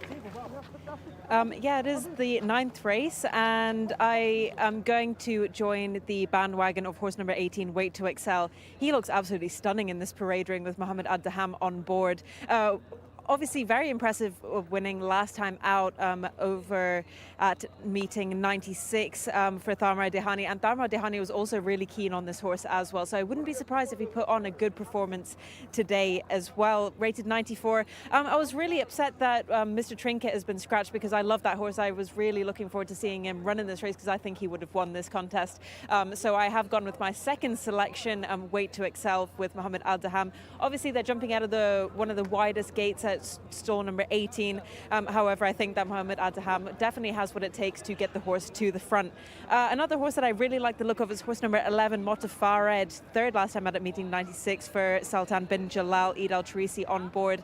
I don't think any horse is going to get past horse number 18 and Mohammed Ad-Daham. However, he could be a close second, and of course Freshwater Cliffs, who is a favourite of everybody. I've never quite warmed to him, but he is a very good performer, does put on a good performance in every single race and tries his heart out. So you cannot go wrong, but this is a really tough contest, but hopefully it won't be too tough for horse number 18. Well, Tabaretta we touched on then for Jimmy Jerkins. James Tate used to train Weight to Excel in the UK, 2 from 7 there. Unbeaten in just the 1 start here, top rated off 94, £3 superior to Tabaretta. Definitely the horse to beat, Weight to Excel. The son of Postpone ran to a very decent level, as you said, in the UK for James Tate. Before, I thought was a hugely impressive debut here, back in meeting 96. Providing he doesn't bounce, he's going to be very tough to hold over this distance. He moves through the races so comfortably that no matter how fast or slow they go up front, it will suit him, and he's got a wicked turn of foot. Beats Motafared to win at meeting 96. Extra 200 metres today? Yeah, I have no problem with that. Look, this horse, as I say, can handle any kind of trip and any kind of way the race is going to go. I know he wears the red hood. He used to be keen in the UK, but I don't think he showed it this day. Look, he's already pounced on his victory last time up, going around the home turn. Quickens clear in the style of a good horse. Yes, he doesn't go further and further clear late in the day, but he holds off the challenges nicely. Looks to maintain his progressive profile. And the relative positions to the rest of the field don't change too much in the home straight, do they? It's like a length and a half and it stays that way. Yeah, that horse back on the rail with the noseband white cap is Paradise Row, who just ran pretty well a second ago in the previous race. So the form is stacking up quite nicely. And given that was his first run in Saudi, I expect improvement coming into today. So Son of postponed his weight to excel. A little bit more form to look at on the back of that. For weight to excel. It has been backed on international markets, getting really well supported, in fact, into less than 3-1. This is a Majestic Fighters win last time up there. Yeah, it's a nice performance as well. This is a consistent performer. Took advantage of a weaker contest last time. This was not the best of races, but he still did it nicely. It's drawn well again for another stalking trip. He's run a lot of times this season, so we've already probably seen him at his best. I think there's two potential improvers that can go past him in Tabaretta and obviously my selection, Weight to Excel. Yeah, it's rated 86 and probably reached the peak of his ceiling, but 94 for Weight to Excel, Tabaretta off 91. They both got the potential to be better than that. Yeah, exactly. I think Weight to Excel is definitely going to improve far beyond his rating right now. He's way better than that. And Tabaretta finished third in a race in which De Viro was second. That also went on to be third in the custodian of the two holy mosques. So I think that level of form, that's why I just put Tabaretta ahead of Weight to Excel. I just thought the De Viro form at that higher level would just suggest that Tabaretta is definitely better than we've seen so far. Yeah, I think both of them are open to plenty of improvement. They're both drawn wide, so maybe the winning of this race will happen early on. I know people in the comments have said they're talking about horse number 5, Finest Leader. George says, before I go, just check Finest Leader in race 9, thank me later. Samir says, I like number 5. So there's a lot of support for horse number 5. Finest Leader was progressive in the UK over this trip last season for the Charltons, Harry and Roger. Subsequently sold, sent to 40 Nas. Interestingly, debuts him here with Camilo on board. He's a big player if he handles the surface, but coming in off the break, I'm not dead against him, but I think there are a couple with at least definite fitness bonuses over him and even form claims that are stronger than Finest Leaders. Well, Finest Leader, a mark of 85. He put together a string of wins. He won a hat-trick of races last summer over 2,000 metres in the UK. You look at the prices some of these horses are sold for. Gratulation sold for 24,000. He was sold for a bit of cash, 140,000 guineas he went for. Yeah, he's got a good pedigree by Churchill, and obviously he was an improver last year, as you said. When a horse racks up a sequence, people do tend to get very interested, like Raffio in the previous race, or 2 races back. He won 7 in a row, went for a decent sum, hasn't done much since. So, interesting to see if he was wisely bought. I don't think we're going to see the best of him today, though. I think we'll see the best of him maybe next season. Fauzi, of course, based over in Bahrain, but he does have a barn here as part of the international sort of area. So he does keep a team of horses. He ran a few here at the trials meeting 2 weeks ago. I think the best he managed was a third, so they weren't pulling up trees. Yeah, Neil Callan rode a few of them, didn't he? They didn't win. There was one that day, the name escapes me, unfortunately, but I thought had a great chance, and he was disappointing. So, Forzinas obviously one of the best trainers in this part of the world, but I'm just going to treat this horse with a little bit of caution at the moment, maybe next time. Okay, that's Finest Leader on debut for Fauzi. Congratulations also coming across from a different jurisdiction. So just another check on the international market as they arrive down at the start. And Tabaretta is the clear pick, just under 2-1, but all the support against it is Weight to Excel into less than 3-1 from around 4.5-1 earlier. There's also been really good money for Finest Leader.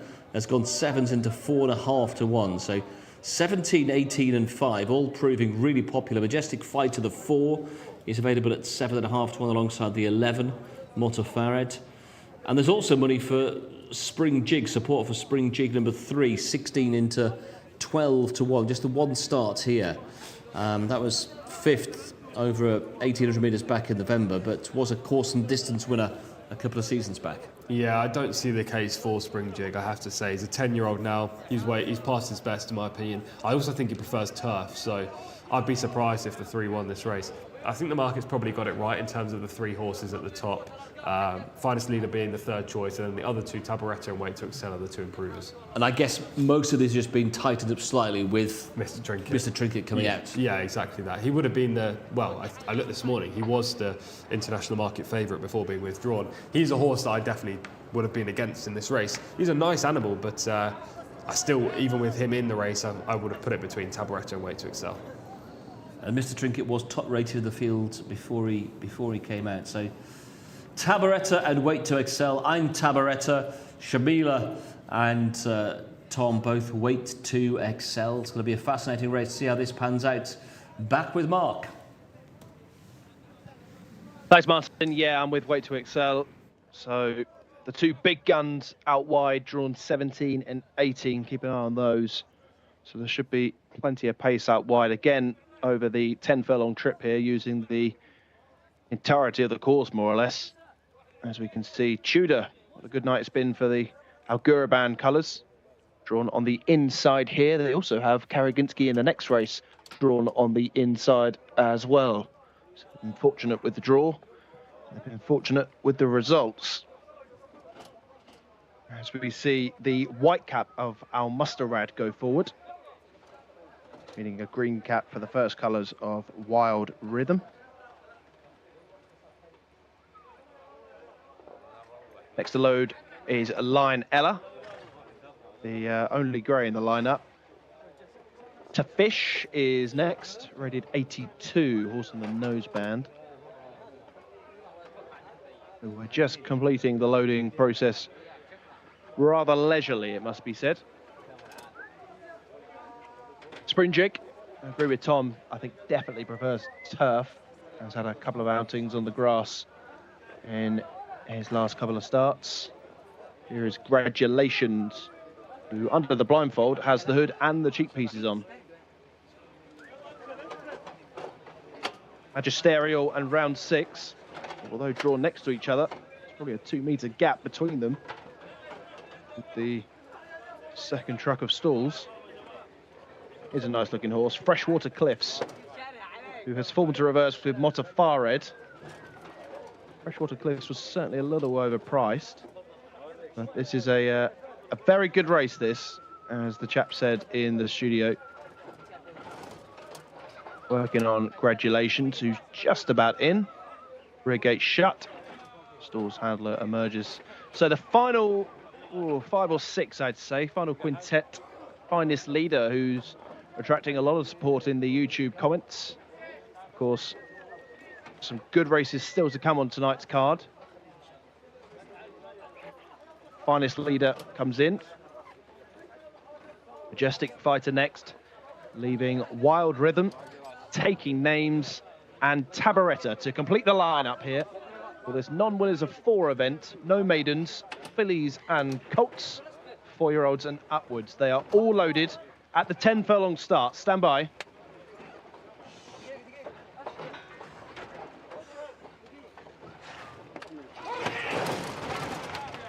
And they're off.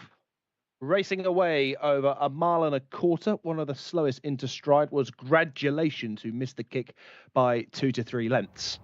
Greensleeves of Main Target is one of the first to cut out the early running. Has pressure applied on the inside by Tudor. And also up there is Finest Leader. Deeper out on the race course, we have the orange jacket of Freshwater Cliffs. Also up with the pace early on is the white cap of Canoed.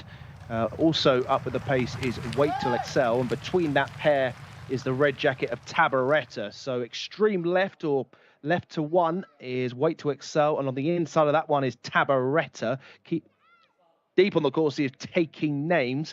Looking towards the rear of the field, the likes of Round 6 is back there. So too the green cap of Wild Rhythm. Struggling is Spring Jig, and so too is the spotted jacket of Tafish. But they've gone past halfway here, and Tabaretta has taken command here, but only narrowly. Wait Till Excel begins to draw alongside the big 2 in the market, now at the head of affairs. Back in third position is Magisterial, and then comes Taking Names from that wide draw. Pushed along for the first time is the red and black jacket of Finest Leader. Freshwater Cliffs needs to do plenty more, and so too does Motafared, as easing into the lead is Wait Till Excel, extending away by 3 lengths, and Tabaretta is under pressure. Another challenger here is Magisterial, then comes Taking Names, and down the wide outside is Motafared, but Wait Till Excel is clear clear away by 4 lengths to Magisterial in second position. Motafared is absolutely flying home down the outside, but surely too late as Wait Till Excel bounds away inside the last furlong, clears by 7 to 8 lengths as Motafared moves into second, and then comes round 6. But Wait Till Excel is absolutely excelling in Saudi Arabia. 2 from 2 in the kingdom. Wins ease down by about 3 lengths to Motafared in second position. Round 6 stayed on to finish third, and then possibly to Fish, who absolutely screamed home from a different part of the Arabian Peninsula to finish in fourth.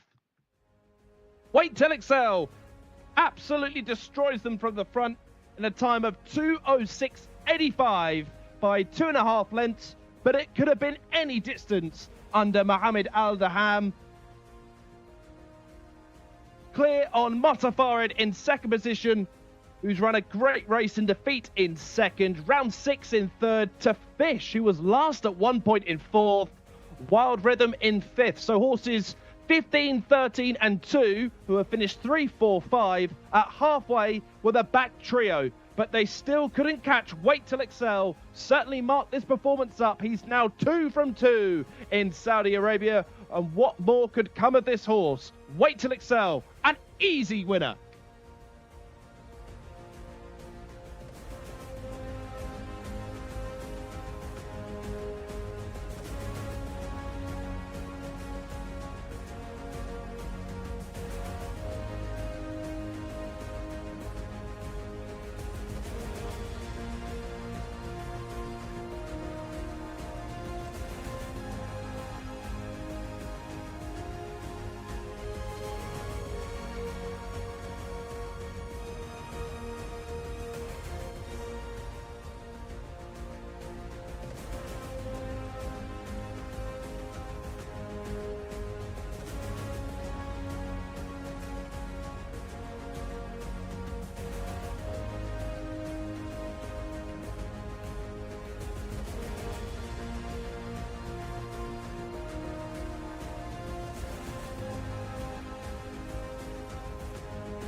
Our 9th contest of the evening over 2,000 meters has gone to the one and only horse number 18, Wait to Excel. So very well done to myself, Tom Collins, and our commentator, Mark Francis, who all stuck to Wait to Excel. Better luck next time, Martin.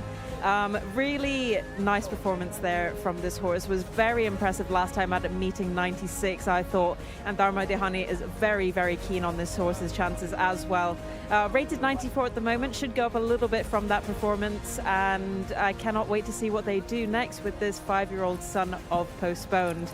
And very well done to the syndicate owners, the Al Dahani stables as well. For this win, was carrying top weight, was in one of the widest stalls and over a long distance as well, but Mohammed Ad-Daham rode him perfectly, and that's our first double of the day as well. It goes to Mohammed Ad-Daham, and we have said and we have witnessed that over the last few weeks he's been absolutely flying. And he is really showing his true colors as the great jockey that he is, and it's great for him to have this many winners after his spill during the end of the Taif season where he broke his right hand as well. So fantastic to have him back and have riding so many winners as well. So Mohammed Ad-Daham, congratulations for your double. Thank you. Alhamdulillah. And you rode him last time when he won at meeting 96. He was very impressive then and very impressive today also. Yeah, today too much weight and distance more, but my horse, alhamdulillah, come today very good, and the trainer, he do everything with the horse. Alhamdulillah, my horse, inshallah, I think this horse maybe inshallah go more. You think he could be a cup horse maybe? Inshallah, because but he need distance, you know. I see this horse, mashallah, inshallah come good horse. And he's 5 years old, but he's still looking like he's so strong and he can go even like the same distance, but in a bigger race. Inshallah, yeah, 2000, you know, not all horse can go in front and stay until the finish. But mashallah, just a good horse, he do this, you know. And mashallah, my horse, inshallah. Were you confident you were going to win because you were in very wide stall as well in stall number 18? No, for me anyway, or any time when come to ride horse, not sure I win, but inshallah I try, you know, if the horse good. Sometime one horse come a new surprise, but alhamdulillah my horse, he can take the race. Thank you, Mohammed. Well done. Welcome. Mohammed Al-Tahani completes the double end weight to excel. It was developing into a match between the big...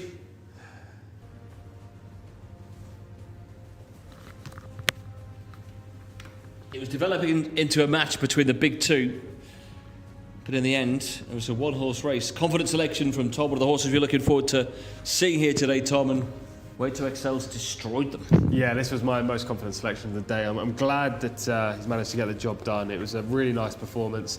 2 out of 2 now in Saudi Arabia. Always looked like the winner, in my opinion. Branched off with Tabaretta going around the bend. They were the two main improvers in the race and the two at the top of the market, and rightly so. Tabaretta emptied very quickly. Meanwhile, Way to Excel exploded in the straight and just went away to increase the margin over the eventual runner-up, who ran very well. Motafared was another horse that was up near the top of the market at the off, but didn't have that same kind of high ceiling that Way to Excel has. And we should give a mention to Tharma Al-Dahani. He does so well with his horses here, especially in the last 3 or 4 months. He's really excelled like Way to Excel is. I think, when's your birthday? April, isn't it? It's not far away. I think we should all club together and get you a signed portrait to put on the wall of Tharma Al-Dahani. Or a horse with him would be nice. The producer's saying a selfie. He wouldn't want to go near you at the minute. No, definitely. No one wants to go near me with this cold that I've got. But yeah, Given I've moved it as far away from you as possible. I'm really sitting in Jeddah or somewhere. But. You have. To be fair, this is the perfect time for me to apologise to everyone who has been watching the whole show, because I have been super nasally and sniffing, so I do apologise. But there has been winners. That's the 4th winner from 9 races now. Yeah, there's been lots of winners at a good price on the international market as well. But you could see this was developing into a match between Tabaretta on the inside of the red colours. The big two went head-to-head leaving the backstretch, but Tabaretta checked out quite quickly. She saw Way to Excel and thought, I don't fancy this, and went backwards. Yeah, it was a bit weird. I was anticipating a long duel up the straight because they branched off like they were both travelling well, and Tabaretta just stopped in the run, whereas Way to Excel continued that high cadence and really kicked clear. At this stage, Magisterial was in second. That horse was running by far and away his best race since moving to Saudi Arabia from John and Thady Gosden in the UK. But he gets overhauled, gets tired. Motafared goes past him. Everything else is tired in the race apart from the front two. Way to Excel is miles the best. He engaged top gear very early in this race and continued to run at a high level for 600, 800 metres. Just a very nice horse. When he's there today off 94, he's won over the 1800, he's won over 2000. Are we looking at a horse that's going to develop into a top-class dirt horse next season? Yeah, I think maybe even 110 could be in this horse's reach. We haven't really seen him be officially challenged. I know Tabaretta gave him a bit of a run today. He didn't really have much of a race last time, so we don't know exactly where his ceiling is, but right now he looks like a high 100s horse. Maybe he could develop into a 110 horse next year. If he does, you could well see him into the custodian of the 2 holy mosques, and you're almost on the cusp of being sort of Saudi Cup level. Yeah, exactly. 2,000 metres, so he's got the trip. Yeah, Saudi Cup, you generally need to be 115 to 120-ish to get into the race. So he's going the right way. He is. Tharma Al-Dahani could have a proper horse on his hand. What would you rather, a Tharma Al-Dahani selfie or a signed picture like a frame that you can put on? Would your other half be okay with a Tamara Al-Dahani sign picture? I'm sure she would. Yeah, why not? She knows that Tharma does very good work for me. So, I mean, either or would be very nice. A share of this horse would be even better if the producer wants to start clubbing together. Nice. We know from his propensity for low-cost shopping, he's not going to be buying you any shares in any horses. It's a weird thing to say, but looking at him, he's a nice individual to look at. He looks very honest, very game, and I often think you could see a lot about a horse's mentality through their eyes. Yeah. He looks like he's very honest. I agree. He looks like a good horse. If you didn't know who he was, didn't know any form, he looks like a good horse. He looks like the best horse we've seen today, and he is the best horse we've seen today. I mean, arguably, you could say that he's broken Tabaretta's heart, really. She's gone there, or he's gone there to race with him, but has had no response, really. You can just see Tabaretta against the inside in the red silks, literally empty in the straight. Tried to match weight to excel, just wasn't to be. I completely agree with you. And also, I do agree that Tabaretta should be a she, by the way, with that name. I hate when they put you off with that. That's a very feminine name, but it's a gelding. Well, I always make sure any form card to always highlight fillies, so you never get it wrong. And I didn't highlight that, but I had to double check. Yeah, Tabaretta. Yeah. It's the A on the end sounds feminine. Well, I'm not. Okay, you ready, Tom? I'm ready. Hold on to the side of your seat. Here's the winning trainer. Thank you very much, Martin. I am indeed with the winning trainer, Tharma Al-Dahani, and he is a very impressive superstar, isn't he? Yeah, he's a good horse. Really, he's a group horse. He should be. He deserves more than these races, you know. Because I talked to Muhammad when he came. He said he do it easy. I'm happy with him, you know. And were you expecting that? I know he won last time out, and he was very impressive back then as well. No, when he won before 2 weeks, this horse, he don't run for 2 years, only one run, you know. When I take him, the trainer, he's my friend. He said, take him, he's a good horse. And I take him, I train him. I have to run him, you know, because he's unfit and he's big horse, you know. I told Muhammad, easy run last time. And he won with 50% fitness. Yeah. Today he go to 70. Next time, inshallah, for the big race for the club, you know. And you will see a good form for him. So definitely next time we see his name in the entries to where we should be with him. I don't have time to enter him in the Saudi Cup and any race of Saudi Cup, even the handicap. If you know these people, I can enter him from 90 to 110. They can take him from here to the, you know, the Mahjar. I don't know what's in English, you know, but no chance for me. I think next year. But this horse, his progress too good, and he will be #1 from the best horses in Saudi Arabia. 100%, because even Mohammed Al-Daham, I spoke to him just now, and he said he could be a cup horse, and even if he's 5 years old, a little bit older horse, but he's getting stronger every season. Yeah, he ran when he was 3 years old only. The first run, it was a baby. He ran easy. No place. Second run win, and then second, and then fourth, and then win all class 2, 3. In England, you know what type of class 2, 3. And he stopped for 1 year, and he run one time. He come fourth. I take him from the sale, and he's still not fit. But I ran him today, and you see the track, all the timing, you know, is 2.7, you know, minute, and the 10 furlong. And he make it 2.6 with 62 kilo, and he's unfit, you know. But I want his rating to go up than 100, you know, because I'm going to the big race for the club, you know, Saudi Arabia club, you know, the big race. He should be, and this horse, he reserved more than 100. He reserved it because he won easy. You see Muhammad last 100, he put his hand. He was 10 length and he put his hand because he want him easy. If he push Muhammad until the finish, I think he will make 2 minutes 5 seconds, I think. Well, I'm so happy for you, and I can see you're so excited by this horse, so well done, Tharma. Thank you, I appreciate it. Thank you very much indeed. That was our superstar trainer, Tharma Al-Dahani, and I'm going to throw back to the studio. Yeah, I'm not quite sure exactly the target he's talking about this year, but certainly you can see the trajectory and the way he's thinking for next season. Yeah, it just shows that we know what we're talking about. We literally said that prior to the interview, but it's great to see a trainer that excited about a horse. He's a very good trainer, and he's got a very good horse in his hands. Well, we've seen the likes of Emblem Roads and Scotland Yard, but The trainer thinking this could be the best in Saudi Arabia. It'll be fascinating to see how he progresses next year.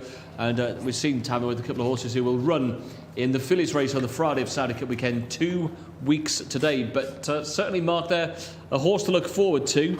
And I guess we'll have horses to look forward to here. The producer's namesake going as well in this. A horse who's the international favourite, Honky Tonk Man. There are lots of options there. You could have gone with Bleak with the 5 or something else. But anyway, we'll move on rapidly.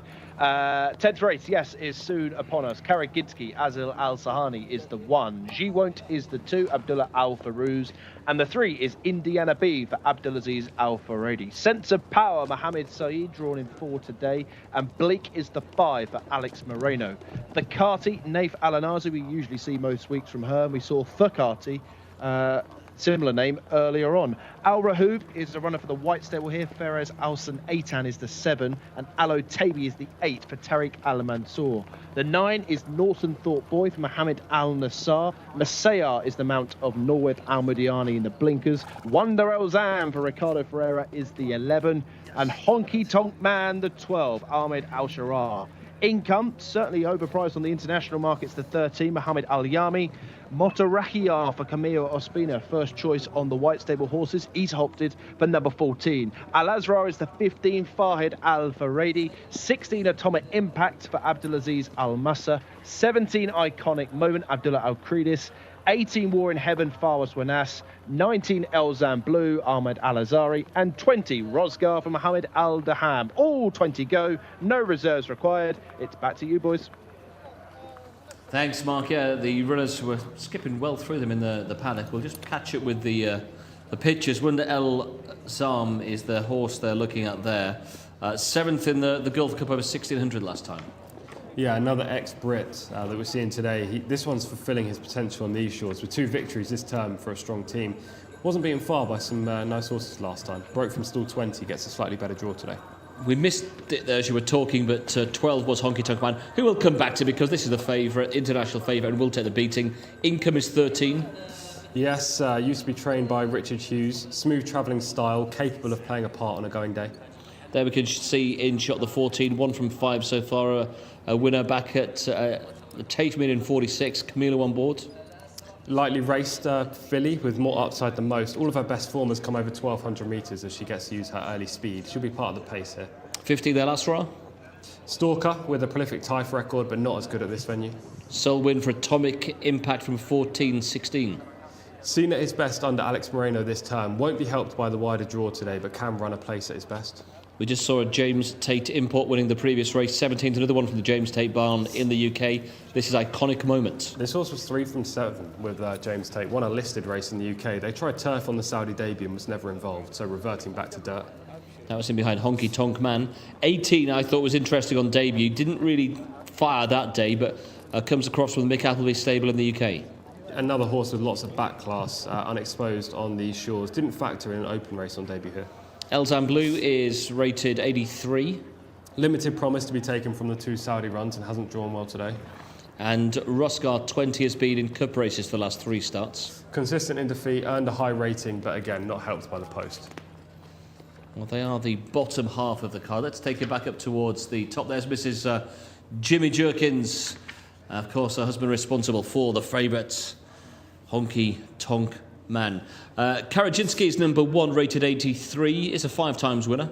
Finished 7th in an open race last week. Lacks early speed, which tends to put him on the back foot. Can ride the rail and maybe finish in the top 5. Giawant, rated 82, was doing the best work late here over 1600 last week. Yeah, it was a high-end handicap last week. Late closer. He's got a race in his locker. He just needs the pace to collapse. Finished 7th in an open over 1600 previously. I think this horse has got a good chance over this drip if he can ride the rail throughout. Indiana B comes across from Ed Bethel's stable, around 15th on debut last week. Very headstrong individual in the UK. Didn't love the run first time up here. Sense of Power, another ex-horse from Charlie Appleby's. 1 run here so far. That was over 1600 metres, but did have form over 1400 in the UK. Yeah, disappointing when a short favourite for a maiden handicap last February. Didn't beat a single rival on the first start for these connections. Right, let's pop back to Shamila. How's Honky Tonk Man looking in the paddock? He's now on track, Shamila, but Honky Tonk taking his exertions well in the turf trial? Absolutely, Martin. How could you not go with the international favourite for this race? And it's the favourite of our production team as well. Horse number 12, Honky Tonk Man, will be my paddock selection for this 10th race of the day, the Jcsa Challenge, over 1,400 metres. For Jimmy Jerkins, I think that he could definitely provide Jimmy with another winner here at the Jockey Club. Rated 103, so highest rated horse in the race. Second last time at a meeting, 95. He's back on the dirt, and I think that he can definitely win this race. Out of stall number 12 for Jimmy. And the red stables, I do have to say though, I'm a sucker for a premium tap filly, and horse number 14 is absolutely stunning with Camila Espina on board. She was a little bit green in the parade ring, getting a little bit on her toes, but not too much so that she's boiling over. I think that she can definitely keep her cool. And horse number 11, Wonder El Azam, for Ricardo Sousa Ferreira and Sami Al Harabi, looking magnificent as always, as Sami Al Harabi turns his horse out really well. But I have to stick with Honky Tonk Man for this 10th race. Yeah, thanks, Shamila. Good to see that Honky Tonk is looking in tip-top order. There he is, heading down to the start. Horse number 12 on the race card. Here he is in behind Cold Front. He tried to make the running this day. Cold Front, though, picks him off from off the pace. The first two come nicely clear of the remainder of the field.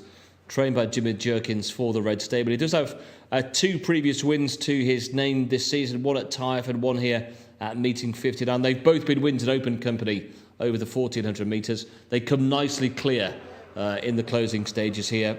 And the form of the race has worked out well. Sunset and Vine came out to be second last week. Groom, who was back in 5th there in the white colours, has bolted up since, and we see him running tomorrow as well. So the form is there. And 2 weeks on, Honky Tonk Man, top rated of 103, is back in action. Here we can see Al Tuaibi. This is a win for this horse last time out. Coming clear in the green colours. Al Tuaibi, he was 7th in the turf sprint. This is a win prior to that, back on the dirt. Rated 97. Another one for Tamer Al Dahani. Wins by quite a handsome margin on this occasion. Backed up on the back of that with a run at meeting number 93. Ran 13th that day. And then was 7th last time out. Got the ground to make up with Honky Tonk Man. But is, as Tom was alluding to, back on the dirt here today. Let's just give you a quick check on the international market before we go back to Mark then. And Honky Tonk Man, even money favourite from Rosgar at 4-1. Wonder Elzam is a 6-1 chance. Al Talabi at 10-1. Bleak at 11s. We then have at number 14, Motta Kia at 11-1. War in Heaven, I'm sure that horse is better than we saw last time. It's a prolific winner in the UK for Mick Appleby. He could well show more here today. But the feature race of the day comes up here as race number 11. That is going to be the Japan Cup for local horses, a local Group 3, I should say, for locally deported horses. That's race 11. This is race 10, though. It's the Jcsa Challenge for fillies and colts. And I'm hoping, Mark, that Honky Tonk Man can do the business here for Jimmy Jerkins. Yeah, thank you, Martin. Yeah, me too. Honky Tonk Man is certainly one of my favourite horses here in Saudi Arabia. Not just because of the name, but he's very, very consistent. Rated 103 now. And I think we'll take some stopping here under Ahmed Al-Sharat in the all-red jacket. You can just see behind the stalls there. The red stable will just have the one runner. 2 for the white stable. Al-Rahub, Ferez Al-Sanaitan has the first colours, green cap, drawn in 7. Whereas Camilo Espina out in 14 on Motorakia, you can just see through the gates there, has the red cap. So 2 here for the white stable, 1 for the red stable. Honky Tonk Man, I think, will take all the beating here as the runners are starting to load the gate here for this Jcsa Challenge for 4-year-olds and upwards, open to fillies and colts. Just the 3 fillies in here, Pacati, Income and Motorakaya. I thought that Income was interesting at a bigger price as well, fellas. Mohammed Al-Yami is on board. He certainly did... Well, she rather certainly ran a stinker last time out, but she did finish very, very close to Sunset Flash, who was subsequently beaten, but not that far. Income race twice in the space of a week, so possibly that's the explanation for the poor run back at meeting 95. She's had a couple of weeks off since then, so more will be expected of her. I thought Motorakia would be the leading hope for the White Stable, and of course that is backed up through Camilo's choice of riding the 14. But they've all got to beat that horse there, Honky Tonk Man. What a big ride this is for Ahmed Al-Sharar. Over the 7 furlongs, we'll be looking to get into a decent position early and pick them off one by one up the straight. Sense of Power will come forward next. There we can see Wonder Elzam. Too much change in the international markets, as Honky Tonk Man is solid at the top of the market. Rosgar next in, Wonder Elzam. Rosgar's interesting. Consistent without winning would be my worry. Wonder Elzam does know how to win here. It's a 6-time winner in his career. Carlo Ferreira, I think, was aboard a couple of those earlier on this season, back at meeting 56 and meeting 24. Has finished 4th and 7th in his last couple of starts. But we're not too far away from a start. Final few coming forward, including Messiah, who usually comes home 3rd 3 times in the last 5 starts. He's finished in the frame. Waited for Motorakia, Bleak, and also the favourite, Honky Tonk Man, will be one of the last to come forward for this JCSA challenge over the 1,400 metres. We're set. Flags up. And they're off. Racing away for the JCSA Challenge on meeting 101. It was a pretty sluggish beginning from Thakati, who trails the field early on. Also at the back of the field is Sense of Power, and detached is Indiana B. But through the centre, the green colours of Messiah is the first to break the line. Has company on either flank, with Bleak up with the pace, and so too Honky Tonk Man, looking to get into a decent racing position. Also the red cap there of Motorakia is handy, and round the outside I should say is Rosgar, also with the red cap. Just in behind the speed is Norton Thorpe Boy, and going the shortest way is Bleak, just being bustled along for a few strides or two. Then comes the very pale silks of War in Heaven. Further out on the racecourse we have Income, and then the orange cap of Elzam Blue, as Honky Tonk Man now looms up to Messiah and goes on. Honky Tonk Man hits the front. Rallying towards the inside is Bleak. Between that pair is Messiah. Rosgar's got clear racing room down the centre of the course, and then the striped jacket of Wonder Elzam, as Honky Tonk Man is digging in for the fight here, but sticking on to the task is Bleak, and Bleak has got his nose back in front. Rosgar now the main challenger down the centre, then Wonder Elzam. It's a turn up here. Rosgar just edging on close to home, and Rosgar will win. Rosgar the winner, close for second. Wonder Elzam and Bleak went past together, and then Honky Tonk Man, who faded in the closing stages. Rosgar wins for Mohammed Al-Daham in a time of 1:26.25. Went wide around the turn, but straightened up in the style of a very good horse, and usually hits the frame. Today is his day. A length and a quarter back to Bleak, who kept on finding on that far running rail for Alex Moreno. Bleak has just got his head down at the right time ahead of Wonder Elzam. Atomic Impact mugged Honky Tonk Man for 4th. So it's a 25-11 verdict. Atomic Impact in 4th. Honky Tonk Man only 5th today. And Alatabi was best of the rest in 6th. Rosgar the winner of the JCSA Challenge. A bit of a surprise.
Well, it might have been a treble for Alexis Marino yesterday, but it's a treble for jockey Mohamed Al-Daham today.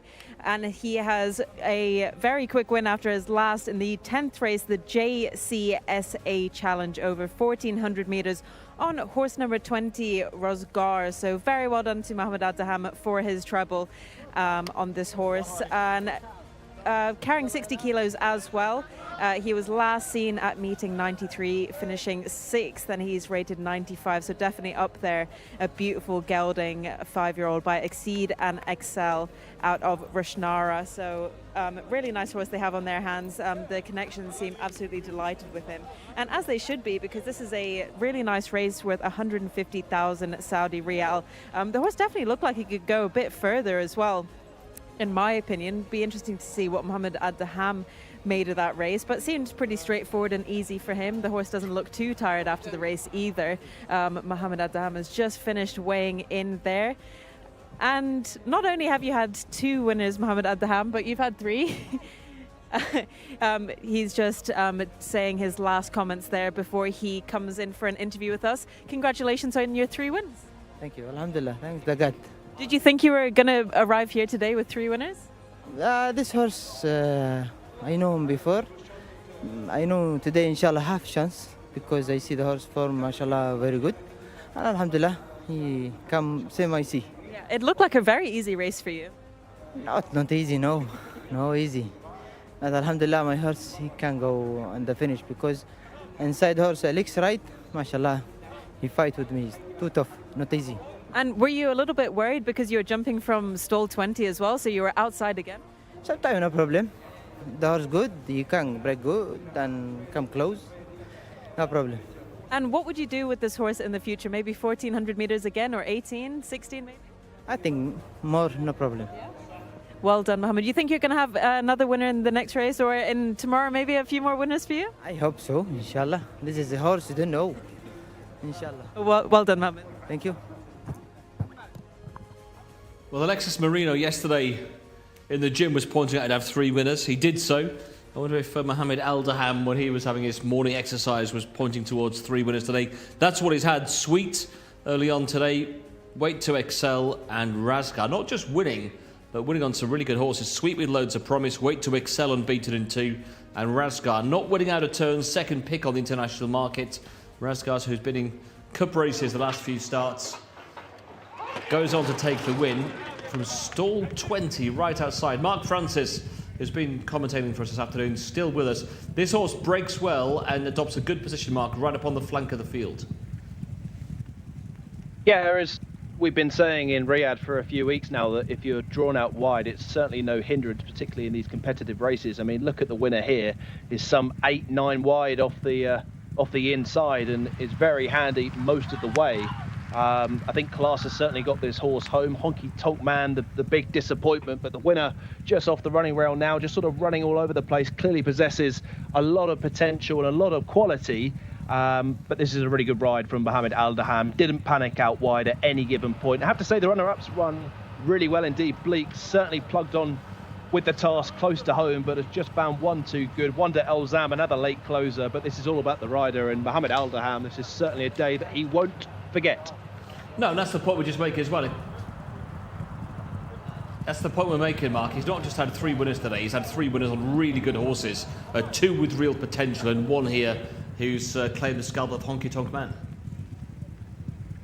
Yeah, absolutely. You can see him moving up here around the turn, still in a very nice racing position. There's plenty of pace on the front end. As you can see, the early leader here, the green jacket of Messiah, eventually gives way and Bleak steals the running rail on the inside. Honky Tonk Man, you still would have thought would have gone on with the task here, but Rosgar and Mohamed Al-Daham realises he's got plenty of horse underneath him and just breezes along by. And I agree with the jockey that he could probably tackle a furlong more, a furlong less. He looks certainly versatile over a lot of distances, and he's just finessed this horse close to home. And yeah, you'd certainly have to mark this performance up. Honky Tonk Man, a very big disappointment, perhaps needs to go back to turf. The one that ran on close to home was Atomic Impact, which mugged him for an extra bit of minor money, but this is a very, very smart performance from the winner. I think you look at the official ratings, Mark, you just think that Honky Tonk Man's run below form. He's had this couple of wins early in the season, but he was rated 103 coming into this. The The winner had a mark of, 95. The placed horses are off 93 and 86 for the second. There is the winning jockey collecting his third trophy of the evening. But just on the ratings, Mark, purely with the first three home, Honky Tonk Man has run below form. He just hasn't found the pressure off the final turn. When he did look off that final turn, if you stop the VT there, he did look the most likely winner. Yeah, absolutely. I mean, taking the ratings into account, rated 95. I mean, the winners running the King Khalid University Cup, the King Faisal Cup, also a local Group 3, and has run pretty well. But yeah, if you're looking at the numbers, Honky Tonk Man, he's probably going to drop to a mark in the double digits as opposed to triple digits. But Rosgar rated 95. Bleak's run really well with a mark of 86, probably rise up to 90-something. Wonder Elzam has certainly run to his rating. Atomic Impact as well, 79 should be on the rise. I mean, that's the thing out here, finishing fourth, you'll probably end up climbing the ratings. But as we heard from Farmer Al Dahani, some trainers want to see their horses rated higher to get into the big races. So Rosgar will certainly be a part of those. There'll be some big races to come, I'm sure, not next week with the gap, but Saudi Cup night, and of course with the weeks after as we close the season. Yeah, Tamer Al Dahani with a couple of runners in that race, and of course he had that horse that you were all with, Wait to Excel, yourself and Shamila and Tom all with Wait to Excel in the previous race. Tom and I were thinking he could well go to the upper echelons next year, and that was kind of backed up from when we heard from the winning trainer. He's got high expectations for that horse. Yeah, Wait to Excel was very, very impressive, clearly taken to Saudi racing very, very well indeed. 2 starts, 2 wins, and another winner for that man, Mohammed Al Daham. And again, drawn 18 wide on the track. It looks as though they found the trip with this horse with 2,000 metres. But of course, with 1,800 metres, he's proven it as well. So yeah, definitely one to put in the Saudi notebook is Wait Till Excel, a son of Postponed, and certainly one, as the trainer said, to keep the right side of. So we do move swiftly on to our feature, tonight's big race. It's race number 11. This is the local Group 3 Japan's Cup. This is what it's all about. And we have a field of 13. A baker's dozen here, headed by number 1, Reem Al Riyadh. All fillies, by the way. Alex Moreno rides the top horse, Reem Al Riyadh. 2 is Tarabot for Muhammad Al Nassar. And 3 is Palermo. Surely going to be an odds-on favourite here for Camillo Ospina, the first in for the White Stable. Pretty Flag, well, she'll certainly apply some pressure. Has been a winner back at meeting 87 and meeting 96, and continues to climb the ranks here and will be the main danger to Palermo, you feel. They're side by side in 3 and 4. Craft in Silk's been in excellent form as well, winning 2 of her last 3 starts, and that man in the saddle, Mohammed Al Daham, looking for a 4-timer. Ayadat is the 6th for Rayan Al Taesh, second in for the White Stable, so likely to be a red cap. Just for Sol is a grey for Luis Morales, was a winner back at meeting 15, but has struggled twice since, finishing 3rd and 6th respectively. Lethal Talent in for the Red Stable. Ahmed Al Sharar wasn't his afternoon in the previous race with Honky Tonk Man. Can he bounce back aboard Lethal Talent, who has plenty of talent? 3 wins out of 4, although I'm just remembering that she's actually a non-runner, isn't she? Lethal Talent is out, so put a line through Lethal Talent. No ride here for Ahmed Al Sharar. We'll move on swiftly to Montanar, the 9 for Eddie Castro. Already had a winner so far, Eddie Castro, twice a runner-up in her last 3 starts. 10 is Israj for Naif Al-Anazi. Been a quiet night for Naif so far, but could hit back with a winner here. Direct Security for Ricardo Ferreira is the 11. 12 is Sail on Silverbird for Abdullah Al-Farouz. 13 is also a scratch. It was another runner for the White Stable, which Camillo was jocked up on, so he's jumped ship to the 3. And Off the Map completes the set for Egberto Ramos, number 14. So take out a late scratch, the 8, and also the 14, leaving not a baker's dozen, but a full dozen here of runners here for tonight's feature, the local Group 3 Japan's Cup, and it's out to the paddock and Shamila. Thank you very much, Mark. It is the local Group 3 Japan Cup, and we have a full field of really nice-looking fillies. But we're going to go and speak to some jockeys as well, as we're in the parade ring here, and we're going to start with Alex Moreno. Alex, you're riding Reem Al Riyadh in this race. What do you think your chances are? Well, she can do a good race. I think she has a good chance. So we see, we have to wait. No winners today. You had 3 yesterday, so this is your last chance. Like I said, it's my last monkey, so maybe he can survive. Absolutely, and hopefully we can get a little word with Naif Al-Anazi, who's riding Israj. What do you think your chances are in this? I hope so, inshallah, win for the perfect trainer, Fahan Al-Mandil. And Alex also, he's riding good filly, Rima Riyadh. I hope so, inshallah, me or Alex, all the same, inshallah, win. Well, I hope so too. So come take a little walk with me, and we're going to go speak to Wigberto Ramos. Hopefully he can give us a little word on this race, Wiggy. You're riding off the map, horse number 14 in this, jumping out of the widest stall. But what do you think your filly's chances are? Well, the best way to the filly run well is take the lead or be close in the clear. It's a tough race, so I hope they have a good trip.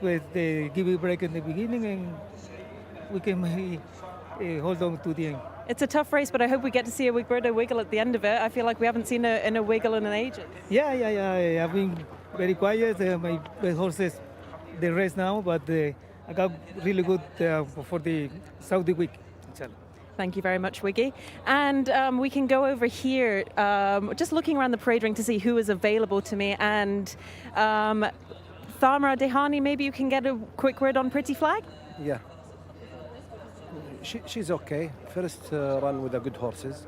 She won first run, and the second run she was 0-1. She won. She won too easy. But today, it's a tough race. Yeah. It's a really tough race. We hope she progress good. Well, you've already had a winner today, so hopefully you can get that double. I hope. Good luck. Thank you. Good luck, Mohammed. And we can keep going around here, the parade ring. Hopefully we can speak to Eddie Castro as well before this race. Eddie, do you think that you have a chance in this race? It's really tough. Well, it's a tough race, but the really good chance. And being the race, I hope so all lucky. And you already had a winner today, so you're chasing that double? I hope so, yeah. I'll be happy we got double. Well, you only have this one chance left, so best of luck, Eddie. Thank you. And who else can we annoy? Ricardo Ferreira is being guarded by a lot of people around here, but hopefully we can get into the mix of him and get a quick word before this race. Ricardo? Yes. Tell me about this filly. I think this filly have a luck and chance race. Not easy, all fillies champion, but I think maybe no travel good, we have a first chance. Well, the bell has just gone, so I'll let you go, and best of luck, Ricardo. Hopefully I'll speak to you after the race. Thank you. And I will give you my paddock selection for this race as well. Don't worry, I won't be skipping on that. And it's horse number 4, Pretty Flag, trained by Thamra Dehani. We just had a quick word with him before the race. She's unbeaten in her last 2 starts. I absolutely love her. She is so impressive. Mohammed Al Hubail on board as well, who is one of the star apprentice jockeys here, as well as Tariq Al Mansour. He doesn't have a ride in this race. Mohammed does. And Pretty Flag, I really like her chances. And there are the dignitaries from Japan. This is the Japan's Cup, this local Group 3 for 4-year-olds and older. And a really tidy field assembled for this as well. The Japanese flag flying high across King Abdulaziz racecourse as well, as the jockeys get mounted for this race over the 1,600 metres. And a very warm international favourite for this, Palermo, who overcame trouble in running last time out. To win here is the odds-on favourite. The international market really expecting Palermo to carry forward that form from last time out. To beat Sunset Flash in a really good finish. Camilo Ospina back on board again today, and Palermo had to overcome troubling running on that occasion. That was in the Gulf Cup. Dropped down to this 1,600 metres. She does stay a little bit further as well, so trip's no issue for her. And there is the trophy they're chasing for this Japan Cup. Palermo just didn't get the splits last time, but still, for a filly who does stay further, showed a turn of gear that I was a bit surprised that she had over that 1,600 metres, and she was a good winner. Takes on Pretty Flag, who's 2 from 2, having had a blow away of the cobwebs on her first run here in the Kingdom, finishing 10th, has since won a cup race over the 1,600, and has also won a winners of 1 race as well. She won by 7.5 lengths on her most recent starts. Tamer El Dahani, we've heard from. He does point out this is a better race than last time into Group 3 company. Also was formerly trained in the UK by George Bowie. Had a couple of runs for George. Didn't show much, but as we often see with these horses representing these connections, they do come across here after a couple of conditioning runs early on. Now look out for Palermo, looking for the gaps to come through, looking for the grey horse on the rail here. She had no run whatsoever, but eventually the gap does come in. I say she's a filly who stays further, so down in distance to this 1600, she still showed a good turn of foot. The horse she beats in the green colours was Sunset Flash. She'd been a prolific winner here. She'd won a sequence of races through Taif and here into Riyadh. And she gets up to beat her by 3/4 of a length, clear of the field as well. That's a stand-up piece of form. On the back of that, she's rated 102, and she is the horse to beat as well. Here's Pretty Flag, though. Those couple of runs for George Bowie in the UK as conditioning races. She's kicked on from a debut run here when only 10th. She's won her last 2 starts in Cup Company and 0 from 1. And here she is streaking clear on a most recent start to win by 7.5 lengths. She's got up to a mark of 90. She carries 58 kilos, as does Palermo, but she's got £12 to find with the international favourite. She's second bested and has been well supported from 5.5 to 1 down to 4 to 1. So we do welcome along our colleagues from Japan, the dignitaries here on the stage ahead of the Japan Cup.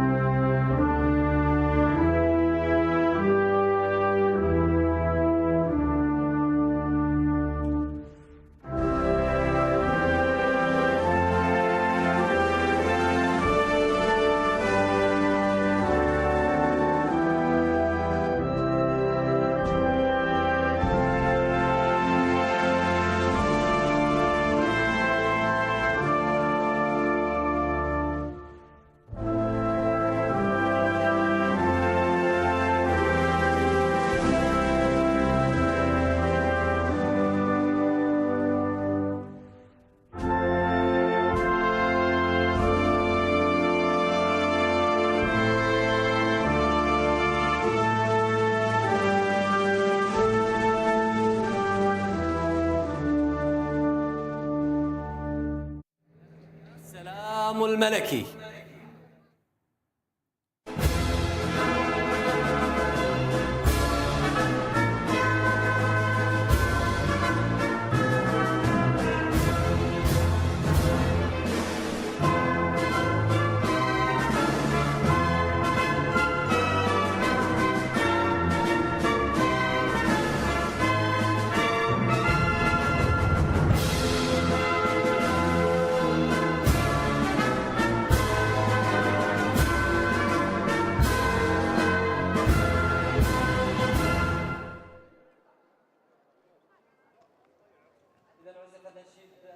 So the Japanese national anthem and the national anthem of the Kingdom of Saudi Arabia as we head across for our main event of the evening. And say, Palermo didn't just overcome trouble in running to beat Sunset Flash last time. She beat a whole host of today's rivals. The 4th, the 5th, the 6th, the 7th and the 10th all re-oppose. I think she's got to take a fair bit of beating here, Mark. She looks the class act here. I know Pretty Flag's on the improve, but she's got £12 to find. And Palermo actually could well be better than we've seen. She takes on today Craft in Silk, who we can see here in winning form. Craft in Silk stepped forward to win here last week at meeting 99, now rated 90. So on the same mark as Pretty Flag. She's won 2 of her last 3 starts. A progressive filly who gets on top in the closing stages. Craft in Silk in the orange colours and the blue cap. This 5-year-old filly. And one more bit of form to look at as well. And this is Direct Security, we can see, with Reem Al Riyadh as well. They are 4th and 5th. Again, it's the same race that we saw early on with Palermo. These are horses who were back in 4th. Direct Security was 4th this day. Ricardo Souza Ferreira takes the ride today. And also in behind on that occasion, we did have Reem Al Riyadh, who was in behind, finishing in 5th place. Further behind as well was Sail on Silverbird. That mark, I think, just shows you the level of form that we're looking at here, because Sail on Silverbird had been progressive. She'd won previously. Loads of these had bits and pieces of form. But Palermo put them all in their place. She's top rated here. She didn't get the clearest of runs last time. I think that we might be able to see that Camilo Ospina can really open the throttle on this filly today, and we could see something quite impressive.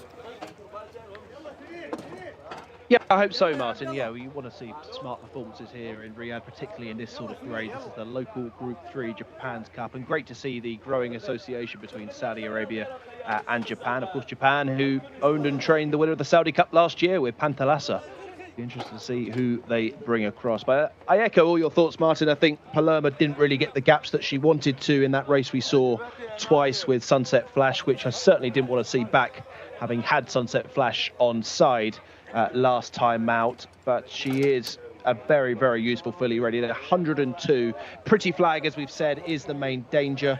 It's certainly a horse on the up. Tama Al-Dahani is certainly a trainer to keep on the right side of. And just because she's rated 12 pounds inferior, I wouldn't expect to see a big gap between them. I think this horse is certainly on the rise and could be in triple digits in time. Whether today's the day to beat a horse of Palermo's quality, we shall see. But I do think it's between these two. Craft in Silk, as we just saw, always seems to run her race. Reem Al Riyadh as well. Both of those with disappointing efforts in the last couple of runs.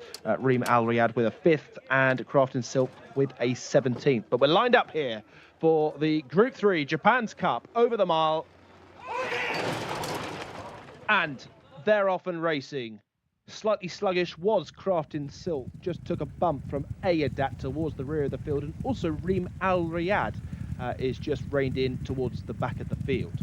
But off the map, drawn widest of all, has cut across the field now to take the lead along the inside running rail. In front by about 3 lengths and is just pulling the hands of Wigberto Ramos, racing certainly enthusiastically. Has a break of 3 lengths now on the main body of the field, headed by Pretty Flag along the outside of the green cap of Palermo. The big two in the market, currently 2nd and 3rd. Just for Soul's black cap is probably in 4th position, and ridden towards the outside is Direct Security, being hunted down there by Sail on Silverbird. Awkward around the turn is Craft in Silk. Towards that one inside we have Israj.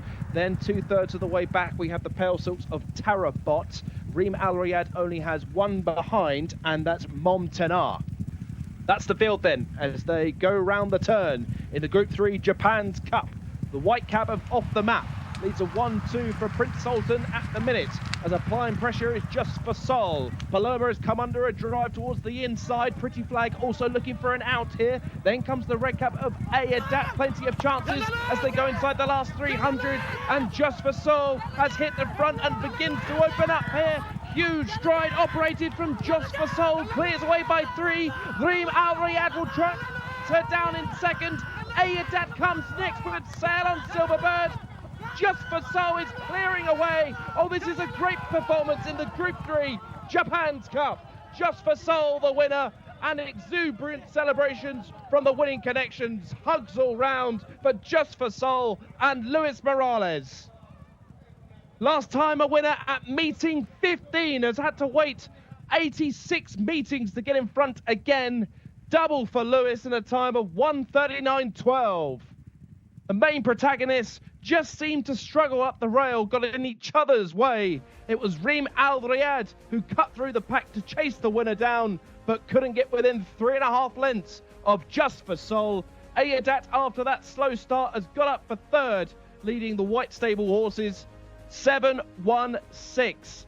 3.5 lengths and ahead of the winning distances. Just for Soul. What a victory this is for Prince Sultan.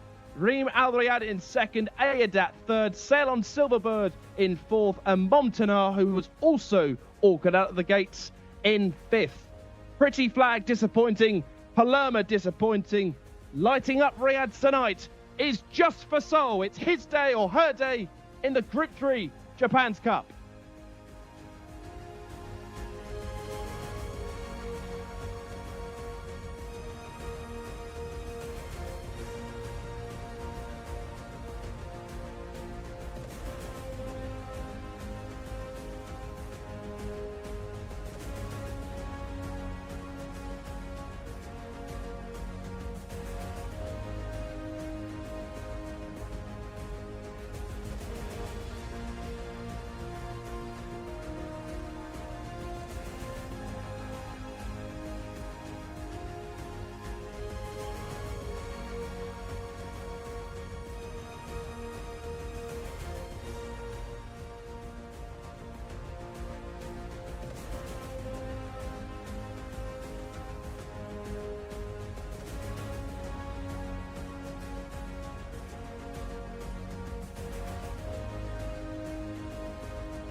Congrats, Japan Cup. Thank you so much. I was remembering like the first time the Japan Cup was made here. I was the winner a couple of years ago. So it's very happy. I'm very happy for that winner. Alhamdulillah. More time with him. You know him very well. How is he today? Well, she was sharp today. Very nice. I like it because she broke on top of the horses. And then I just tried to manage the speed and asked her in the last 400. Mashallah, she responded very well and she just took off. Very good. Alhamdulillah. Thank you. Wow, what a super impressive performance there from horse number 7, Just for Soul, who is rated 98 under Louis Morales, giving Louis Morales a double on the day as well. He had a winner yesterday, so that's 3 winners on the weekend for Louis Morales, so huge congratulations to him. This filly absolutely blew everyone else out of the water, I think, but it does have to be said, the horse that came second, Rimal Riyadh and Alexis Moreno, were very strong as well. If it was a few hundred meters more, I think they would have caught them, but Just for Soul has gone and won the Japan Cup Local Group 3 worth 165,000 Saudi Riyal. This was an open contest for fillies 4 years old and upwards, and the trainer, Shala Al-Dehani, fantastic training performance from him. Absolutely brilliant. He had 2 runners in this race. We spoke to Wigberto Ramos before the race, and he wasn't super convinced. He thought that this was a very strong contest, and everyone was kind of up in the air. No one seemed super confident about this race, but what a beautiful filly Shala Al-Dehani has on his hands, and a huge congratulations, of course, to the owner, Prince Sultan bin Mishal bin Abdulaziz, for this Group 3 win over 1,600 meters. Really, really impressive performance, and hopefully we can grab a few words with Louis Morales after he weighs in, after all the pictures are taken. The filly is just being a little bit on her toes here in the winner's enclosure, and a lot of people are trying to get in on the winning picture, but you can understand why. It's a Group 3. Everybody wants that picture for memorial purposes, but she is just getting a little bit wound up, a little bit upset, and the stewards are calling for Louis Morales to come and weigh in as soon as possible, but you know, these things take time, and they've managed to get the winning picture, hopefully. And of course, Louis Morales' son and daughter in on the picture as well. And from talking to Louis Morales before, you know how much family means to him. And this should be a really special win for the Japan Cup Local Group 3. And he is also being called because there is a cup for this race. So maybe we can walk and talk with Louis Morales as he goes to collect his trophy. But we can speak to him very quickly. We can walk and talk while you get your trophy. Congratulations, Louis, on your double. Really impressive performance from that filly. Yeah, see, we have a lot of hope on this filly since dive. The first time out she ran over there, she came in perfect condition, 100%, and she demonstrated that she's a really good filly. She won by 5-7 lengths, easy. We struggled.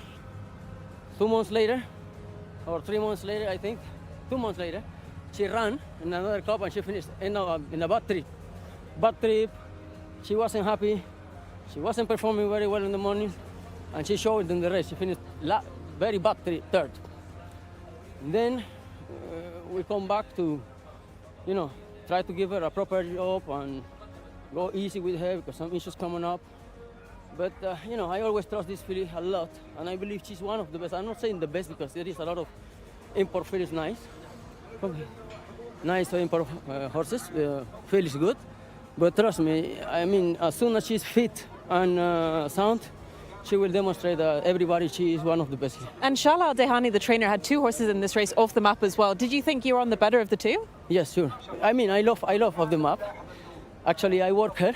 And I told Ramos she's in really good shape, but this time we might need her to do the pace, so we can come easier close to the pace and try to take advantage of it. So in the last 400 she can give me a good kick like she did. So I'm so happy for you, Louis. So I'll let you go get your trophy. Congratulations. Oh yeah, thank you so much. I appreciate it. Thank you so much.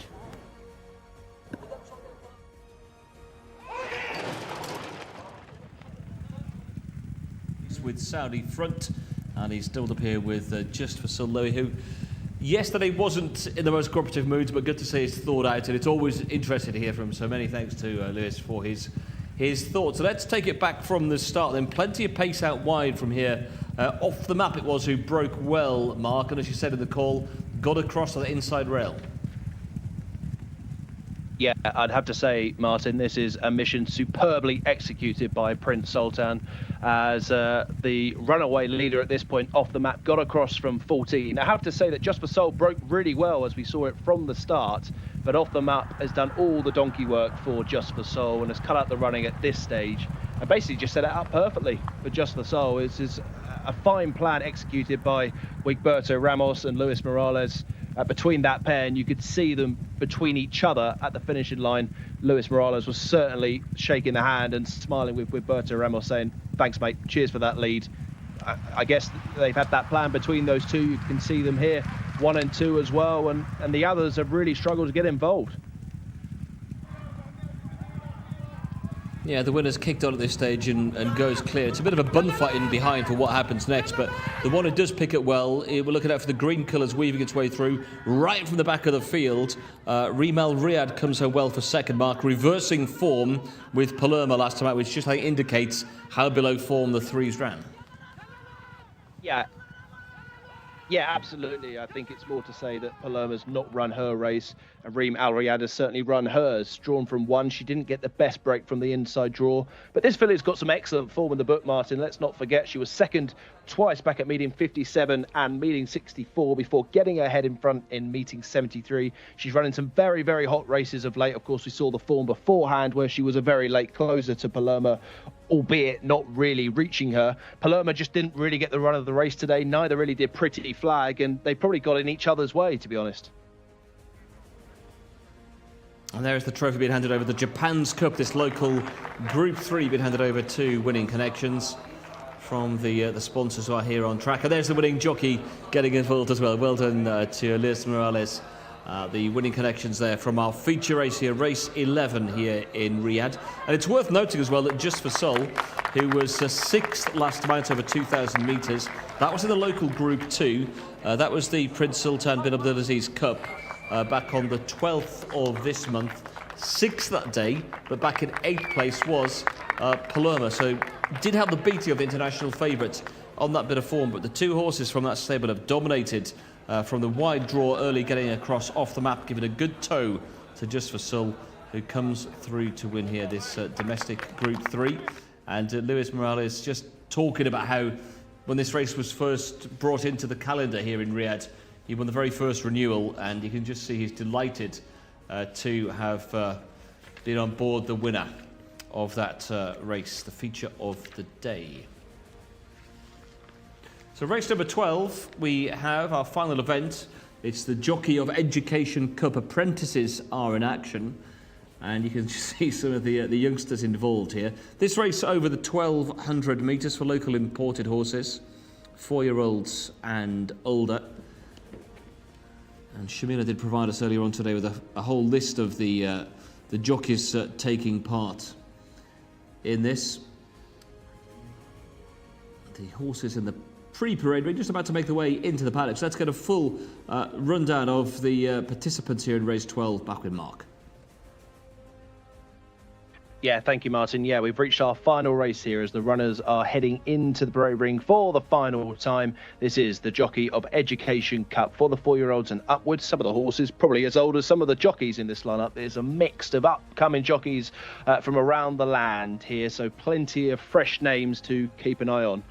They're headed by number 1, Arnage, is the mount of Mohammed Alpha Maui. The 1 is in a red jacket with white crossbelts. Bahani is the 2 for Saleh Al Moshawar, and 3 is Gassad for Fari Al Tawedri.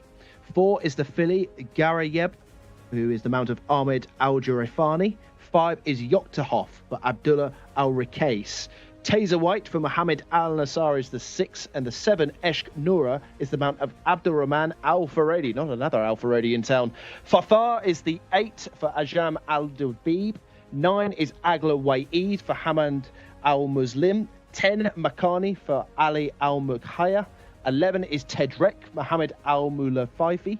12, the Hana for Tariq Al Mutairi, and 13 is Al Mabera for Sofian Al-Anazi. So some familiar surnames in here, Shamila. I guess this is more about the riders than the horses themselves. Thank you very much for taking us through the runners and riders there, Mr. Mark Francis. Now, I have made my way down to the end of the grandstand where the Ministry of Culture and Ministry of Education have teamed up to bring us some beautiful paintings. Now, if you just have a look here to my left, this painting is still being finished, but it's pretty much a team effort. They've had school children in here and a lot of ladies here releasing their creative energy. And look at these absolutely stunning paintings here and they're inspired by the racing as well. So this canvas is absolutely huge, as you can see, and they are still putting on the finishing touches of it. They have been here painting all day, and if you just come around here as well, you can see more of the beautiful paintings and pieces of artwork that are on display. So if you have time before the end of the last race to come down here and take a look at all the beautiful art, just the detail is absolutely stunning. I would definitely be hanging this in my living room. I don't know about you, Martin Kelly, but absolutely beautiful piece of art there, and this is definitely my favorite. Look at that detail.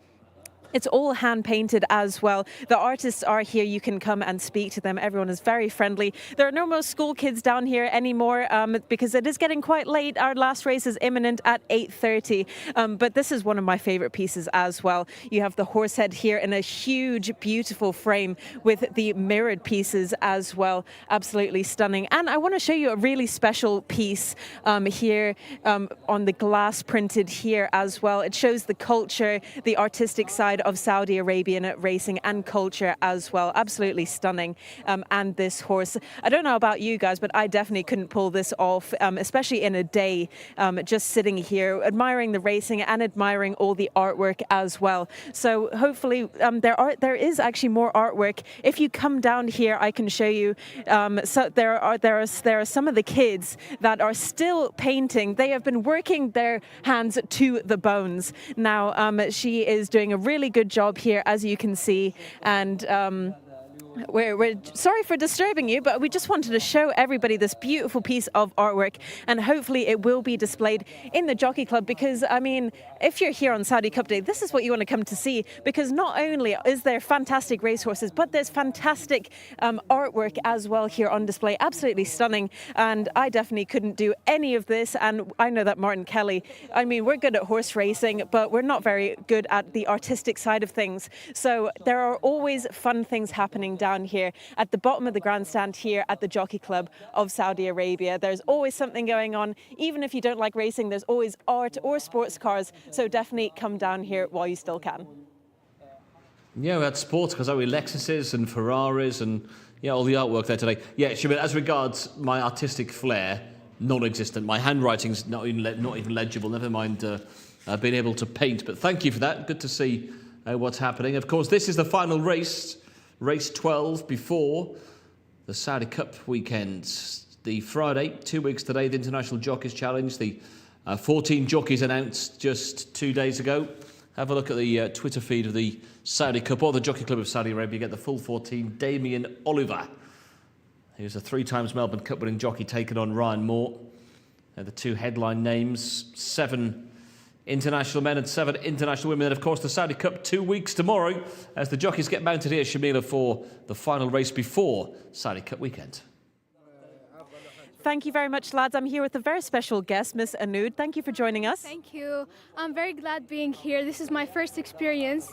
This is so great. Especially the drawings here. They are too unique. They even took the children's to color them. That's too good. Was that one of your favorite parts of today? It's your first time at the Jockey Club as well? This is my first time, and it won't be the last one, yeah. And what did you think about the racing? Have you been watching it, or have you been mostly concentrating on the art? Indulged in the art. I love art. I actually draw, but I left drawing. But that's too nice. And I can tell. Tell me, have you been involved in any of the artwork around here? Unfortunately. No. Can you see yourself coming back here and expressing yourself through the art of Saudi Arabian culture and horse racing as well? Of course, yes. This won't be my last time, inshallah. And how great was it to have the little kids here and helping out with all the painting, like the one behind you? That was too good. You can even ask my brother. He also speaks English. And what's your name? My name is Faisal. Are you having a good day? Yeah. And do you like horses? Yeah.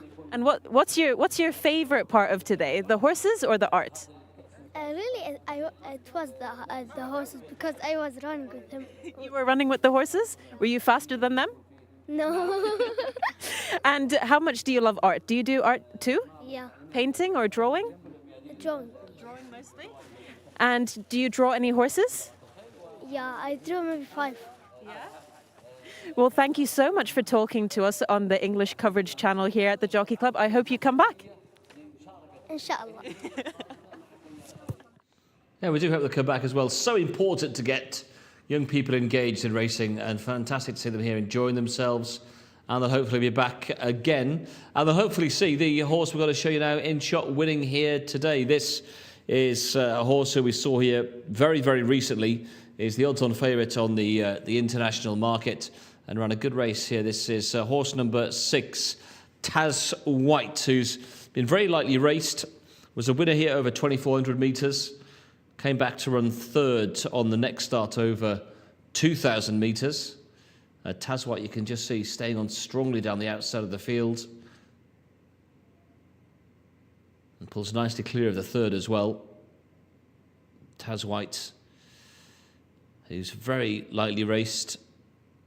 Just a curious drop back in trip, though. The 2 runs have been over 2,400 and 2,000 as well, but comes way back in distance. But it's hard, Mark, isn't it, to weigh up a lot of the form for this race, because a lot of the horses taking part in this, as of the jockeys coming from some of the regional race courses around here. Taz White, long odds-on favourite on the international market, based on his Riyadh form. His form here just last week, I think it was last Friday, when he was in third place. But it's a curious drop down in distance, but class may just carry him through here.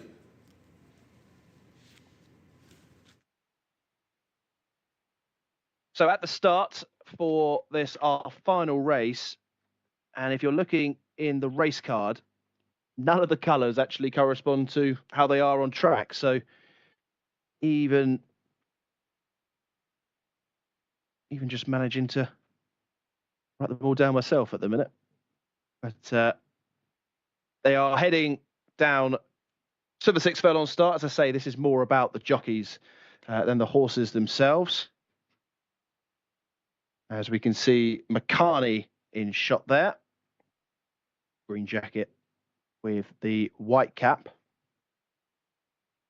Just in behind that one. Oh, it's a work rider, isn't it?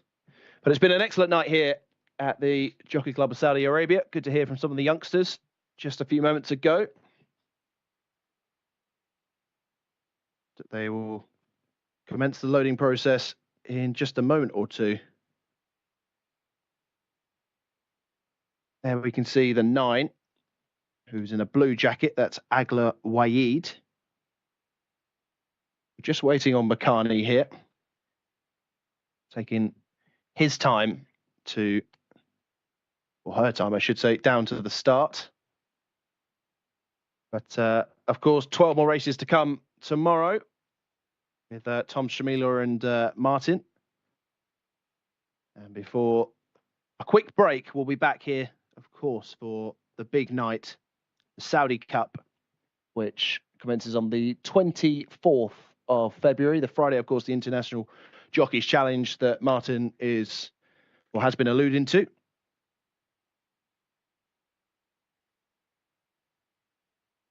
Yellow colours, black cap.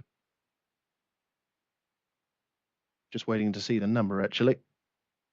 There's the 2, white cap, red jacket. There's the 1, so different change on that one. That's Arnage. We're just about to approach post time here.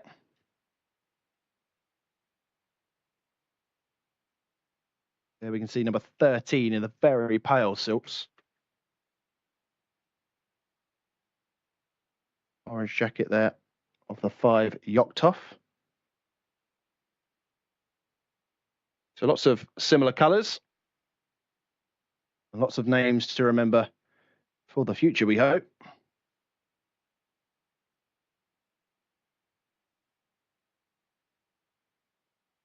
Blue blinkers there, blue cap of Tedrek. Should be nice and easy to spot. Yellow blinkers there on the 3. That's Gassard. Too sure what the delay is here. I know they were waiting for Makani to get down. So we'll just very quickly go back to Martin for a quick market update for what this, Martin, is our final race. Yeah, some of the officials of the track there just looking on. David McKinnon amongst them. But Taz White, Mark, is a very short-priced favourite. Nearly 2-to-1 on the international markets. Second best is Ashka Nora, who's had just a 1 win from 27 on the form figures we can see. Has been over further of late, a bit like the favourite coming back down in distance. 1,800 and 1,600 the last couple of starts. 3.5-to-1 roughly for the 7. Farthar number 8 is available currently around the 7-to-1 mark. That's horse number 8. Comes down in trip.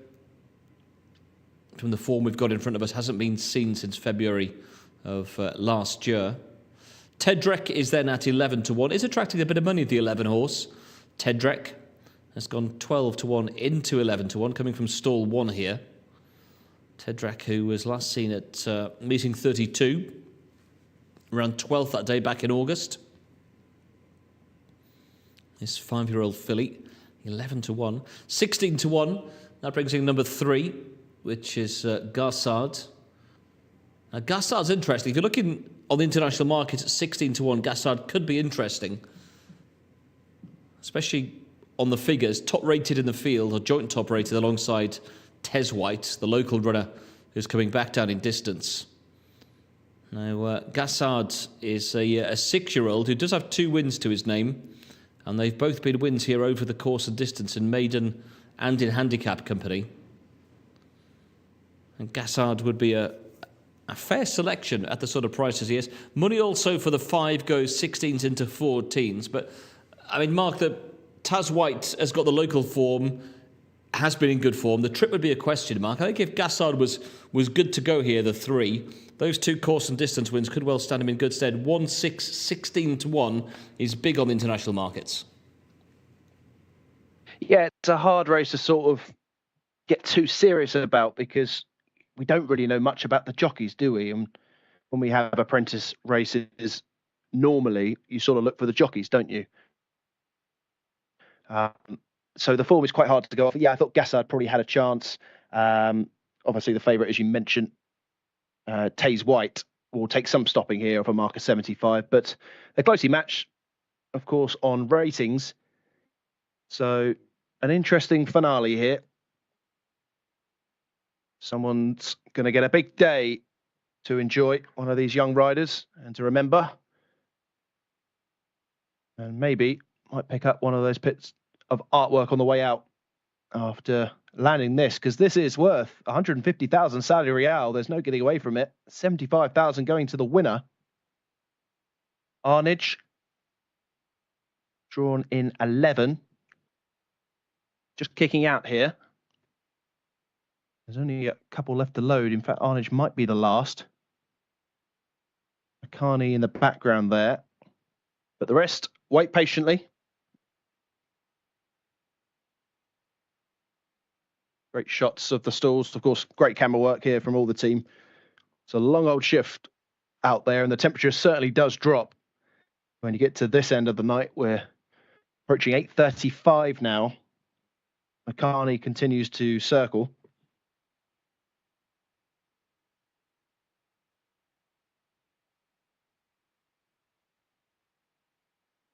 So it looks as though we're just waiting for Makani, who has the blindfold on.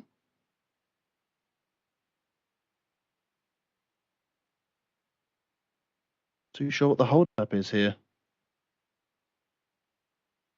Arnage has gone into 11 next to Taze White, who has the red cap. Here is Makani, who will be the last. So stand by for the final time tonight. This is the Jockey of Education Cup over the 6 furlongs. Again, Makani not happy.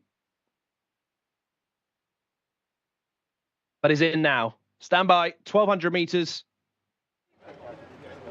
Set to race.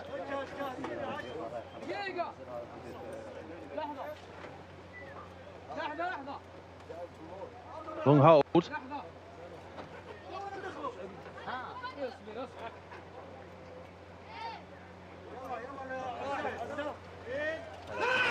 Lengthy pause, but they're off.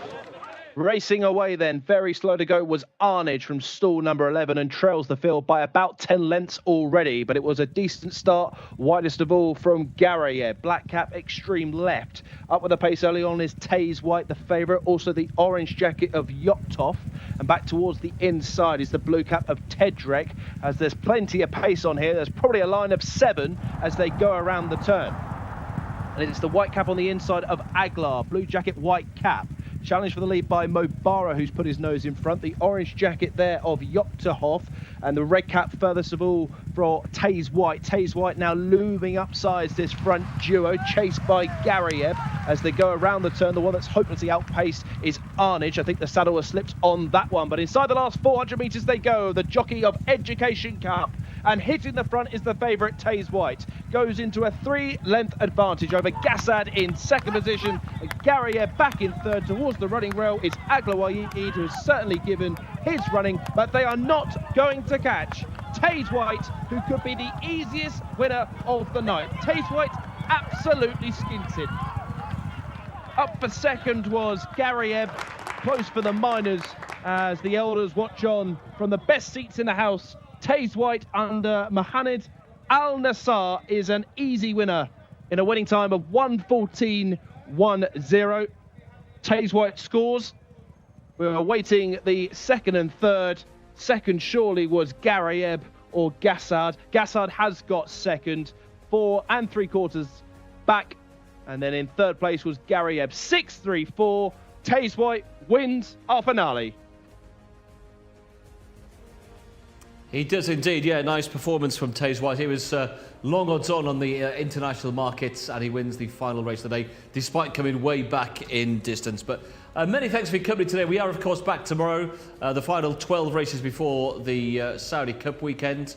We're underway tomorrow with the first of 12 midway through the afternoon. Star on show today was Wait to Excel. He made it 2 from 2 here in the Kingdom. We hope you enjoyed the action today. See you back here tomorrow for 12 more races.